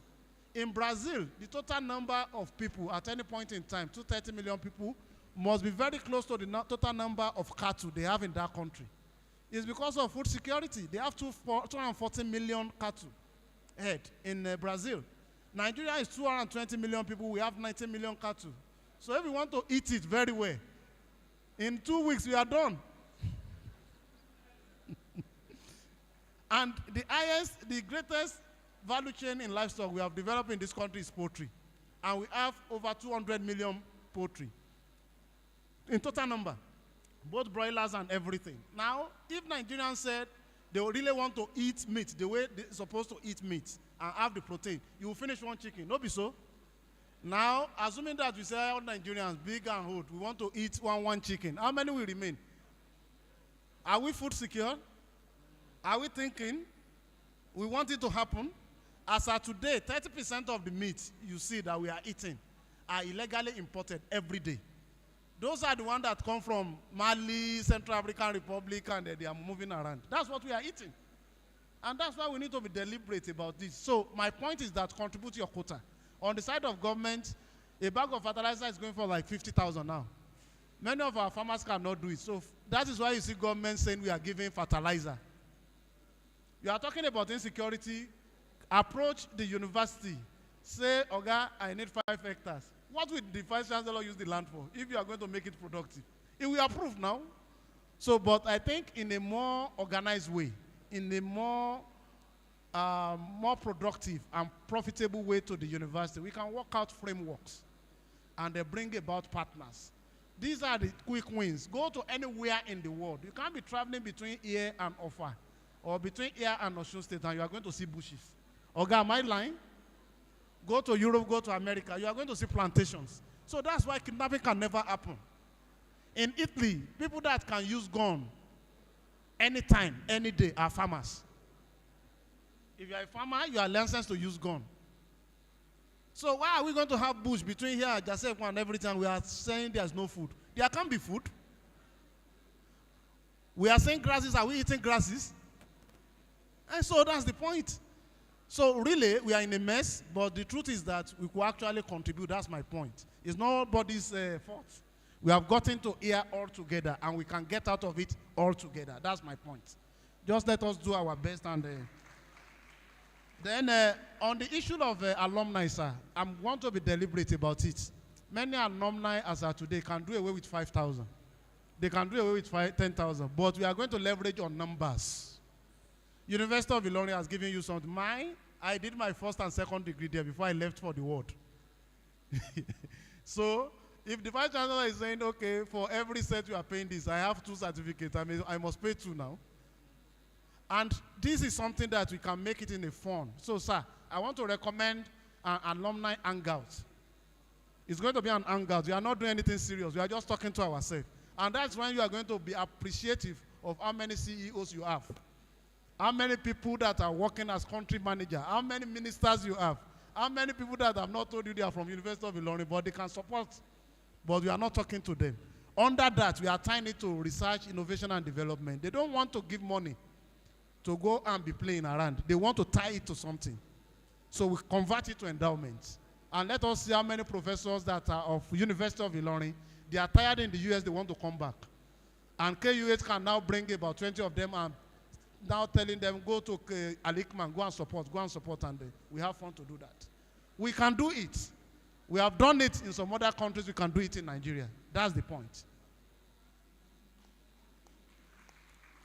And I think, lastly, we have an opportunity for, under our RDI, we have an opportunity for an American company that actually want to give free internet to campuses.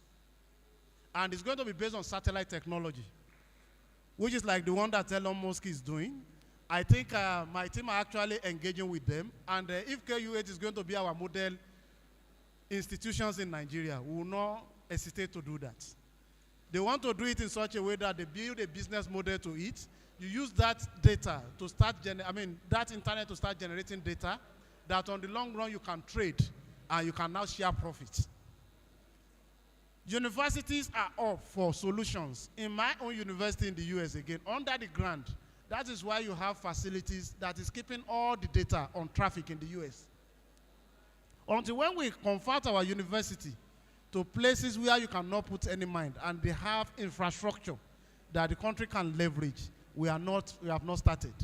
Universities, let me say to you, are very sacred because it is meant as a disciplined environment. It's not anyhow, you can't just go there, and start misbehaving. You have to be trained. And they are relatively conservative and safe until when all these bandits came. And we can drive the bandits out through agriculture. That's my point. Drive them away. Let us be able to see 5 kilometers from Vice Chancellor's office. Plantation. Let us now see who will pass through that place to come and kidnap. It will never happen. I thank you so much. Okay, sorry, GMO. So I think you actually put me in my square box. My PhD is on gene editing. And I can tell you that there are reasons why people have fear for GMO. You modify for different things. And what you see in any modification, let me firstly say that modification happens naturally. That is what we call mutation. That is not control. GMO food, GMO seed, what is important for you to know is that what is being modified. I can tell you for sure that all what you are hearing as noise in Nigeria are just noise. Go to people that are into biotechnology and let them take you through the process, and you understand and appreciate. 80% of what you eat in Nigeria are imported. Check it out. Majority of what you have been eating for the past 20 years contain GMOs. When you travel abroad, you can't control what you are eating. You're actually fascinated by eating new things, including biscuits. Many of my sisters, they like sweet and chocolate. And we continue to eat it. So the truth of the fact is that, one, anything that has to do with food, for it to be released as a GMO, I can assure you that it has been double tested. Reason being the fact that the person that released it does not know maybe his son will eat it. Maybe his own wife will eat it. Because if your wife comes out to this event now, you can't control what he's eating. So that is why they are careful about it. Genetically modification is actually targeting on some things. Some are to enhance biofortification. They just know that this maize does not have zinc, and zinc is deficient in Nigeria. Let zinc be added. What has that changed? And when you are talking about GMO, the insulin they are giving to all the diabetic patients that you have around is a product of GMO. That is direct administration. The vaccine you took during COVID are product of genetic engineering. What is not LD is that when you are using that particular tool to create things that can actually affect lives.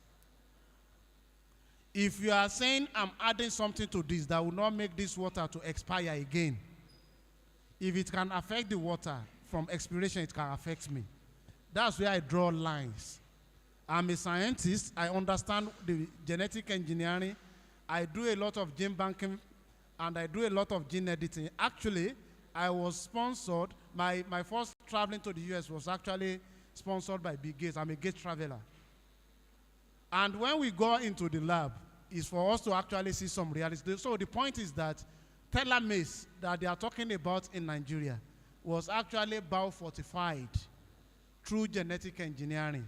So whatever goes into the market that you believe it has been released, many of them you have been consuming it for many years, and nobody is ready to commit suicide. Food cannot be controlled. If you cook your food today, you can go to the US and somebody will eat that same food with you in the night.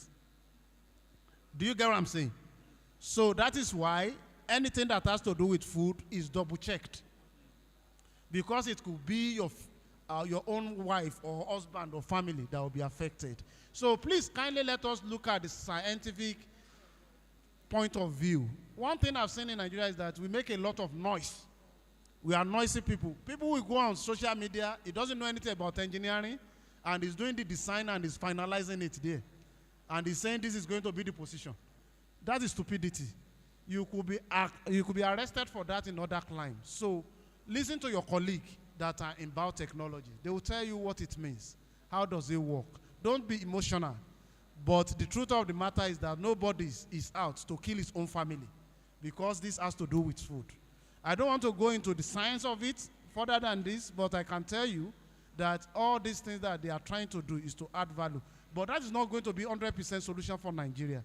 There are other solutions. Like I said, home farming. If you like organic, grow it into your backyard. Forget about GMO. Meet your need and move on. Thank you so much.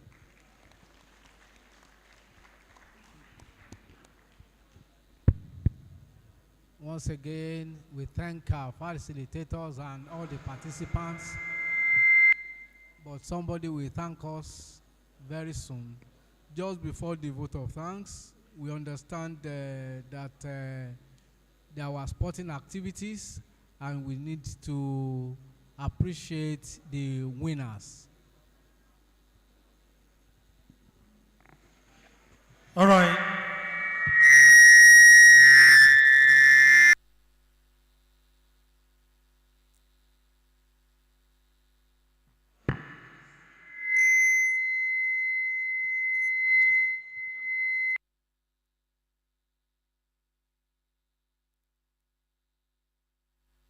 àgbàdo ti bí nǹkan ètò mọ̀ọ́sá ní lọ.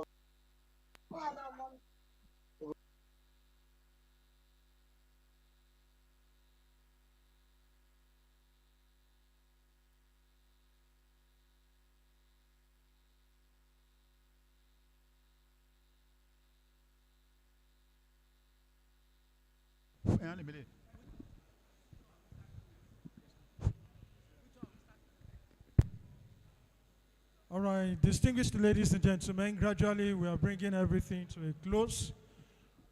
But we quickly want to appreciate and award our winners during the sporting activities that happened earlier in the week. And in soccer, from what I have here, in soccer, the runner-up is Kwara State University. And I'm calling on the coach, Coach Rufus Ajayi, and the players to kindly file out.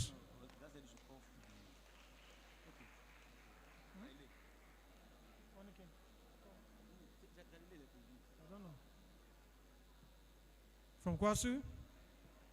Kwasu? Coach for Kwasu, they are not here. Okay.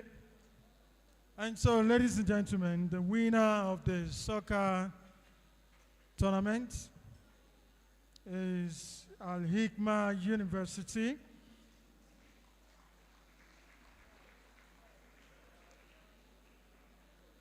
Even Al-Hikmah people are not clapping. So I call on the coach, Dr. A. Oluwashola, the acting sports director, and the coach, Coach Abdulrazak Folorunsho, the university coach, filing out with the players.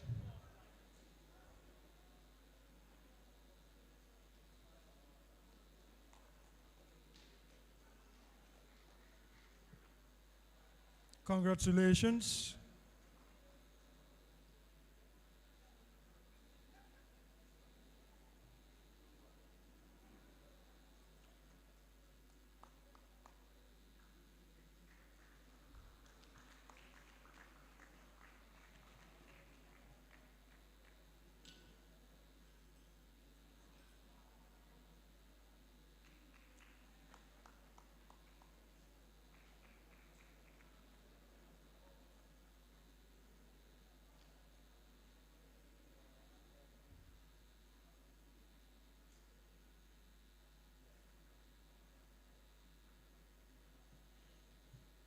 So they have their medals, certificates, and also the trophy.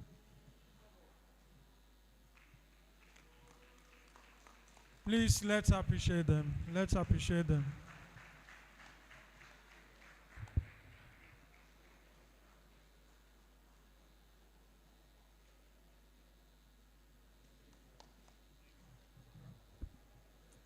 Okay, for other sporting activities,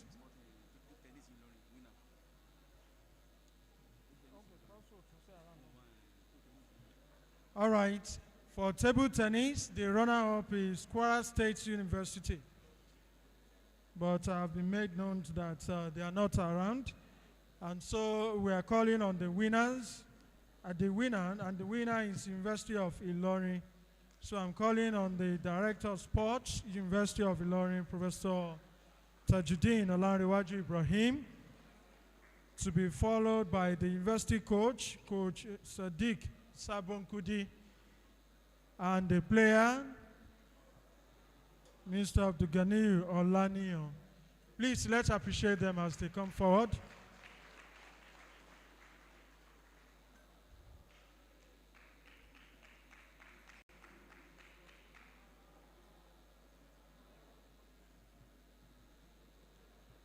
For being the winner, they have their medals, certificates, and also the trophy.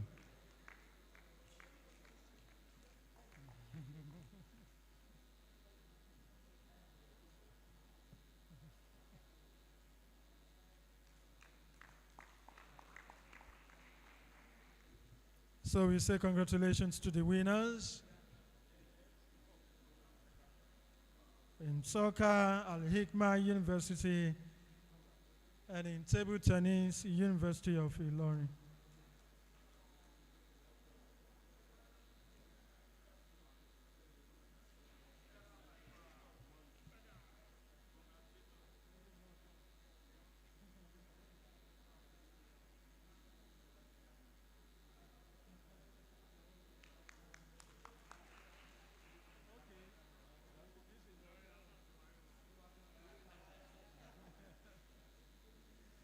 So once again, congratulations to the winners. All right. The camera men.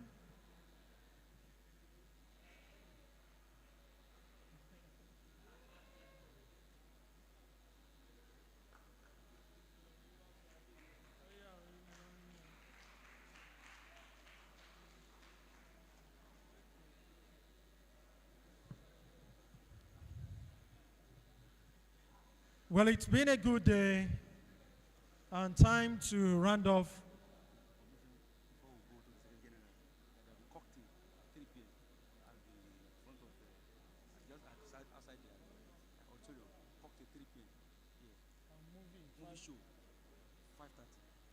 Okay, and just before we bring everything to a close, I've just been whispered to that there will be a cocktail at 3 p.m. just outside of the auditorium, and by 5 p.m. we have a movie show. So please be part of this. All right, I'm calling now on Lady Vice Chancellor, the Vice Chancellor, Thomas Adewumi University, the Secretary, KU8. She doubles also as the Secretary General. Okay. Of the KU8 board. Please welcome with me Professor Francisca Onolapo Oladipo. Thank you to our moderators. On behalf of the KU8 campus communities, including the Vice Chancellors and every one of us, we are really grateful to everybody for your patience and participation at today's event. Do I hold it? That's fine. The ethos of the KU8 is to empower, network, and collaborate. And that is what we're going to be spending the next few days doing. But for today's session, we see we have actually done a lot of empowerment, a lot of collaboration, and a lot of networking. With very many thanks to our facilitators, Dr. Ayo Pokuola. I do say it that wherever you go, you're likely to run into an alumni or alumnus of University of Ilorin within every space, which is true. And so it is no accident that we have one of them here today who has done a very wonderful job. Thank you so much, sir. And to our own Dr. Akanimo Odon, all the way from the United Kingdom, we thank you for such an inspiring session. Our distinguished, very special guest, and our own sister, Professor Bosede Awodola, we thank you on behalf of the KU8 campus communities. Thank you for joining us for today's session. We have members of the principal officers of the KU8 universities, our deputy vice chancellors, and of course we have provosts, deans, and directors from the KU8. Thank you for taking time to be part of this session. But I must specially recognize and thank our provost, College of Education, Oro. Thank you, Professor Aremu. You were here before even some of our vice chancellors, and you sat through this session.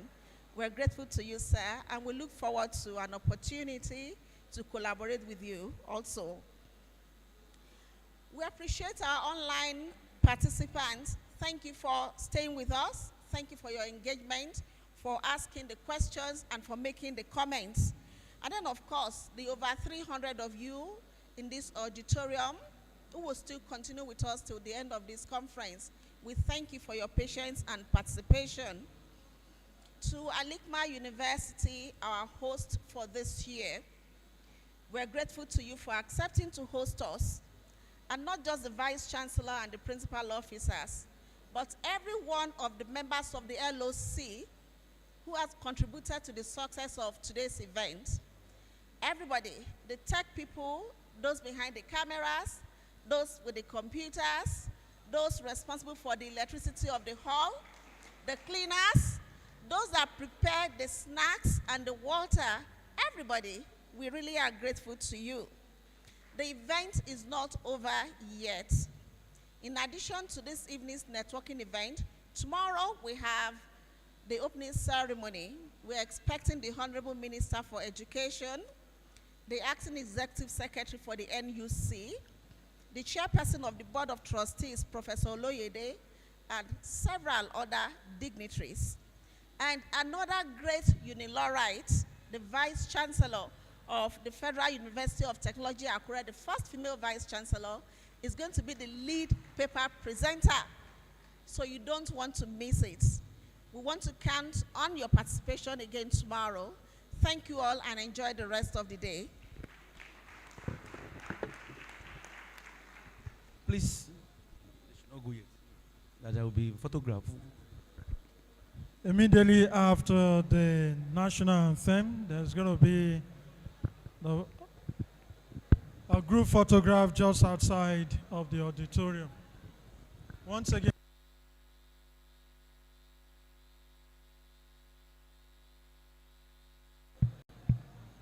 the national anthem, please.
Well, the opening ceremony is 9 a.m. tomorrow.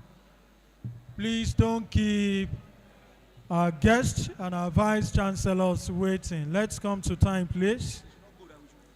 And just outside the auditorium now, there's going to be a group photograph. Ensure that you appear in the group photograph. It's a way of documenting your coming. Assalamu alaikum, peace on every one of you. I hope you're doing good today. You have to be grateful. Don't worry, Allah will come through. Learn how to smile every day, regardless how goes the day. Assalamu alaikum. Peace on all of you. Assalamu alaikum. Peace on all of you. Peace on all of you. I bring to you glad tidings. Listen, you gonna like it. Advocate of peace I am, regardless where might be. This rise to share up. Toast to the good life, raise your cup. I know it's not easy on you, but with this face we'll pass through. Assalamu alaikum. Peace on every one of you. I hope you're doing good today. Don't give up, it's on the way. You have to be grateful. Don't worry, Allah will come through. Learn how to smile every day, regardless how goes the day. Assalamu alaikum. Peace on all of you. Assalamu alaikum. Peace on all of you. Your smile is so contagious. Come on, please infect us. Spread salam, show some love. Smile, of course, it's sunnah.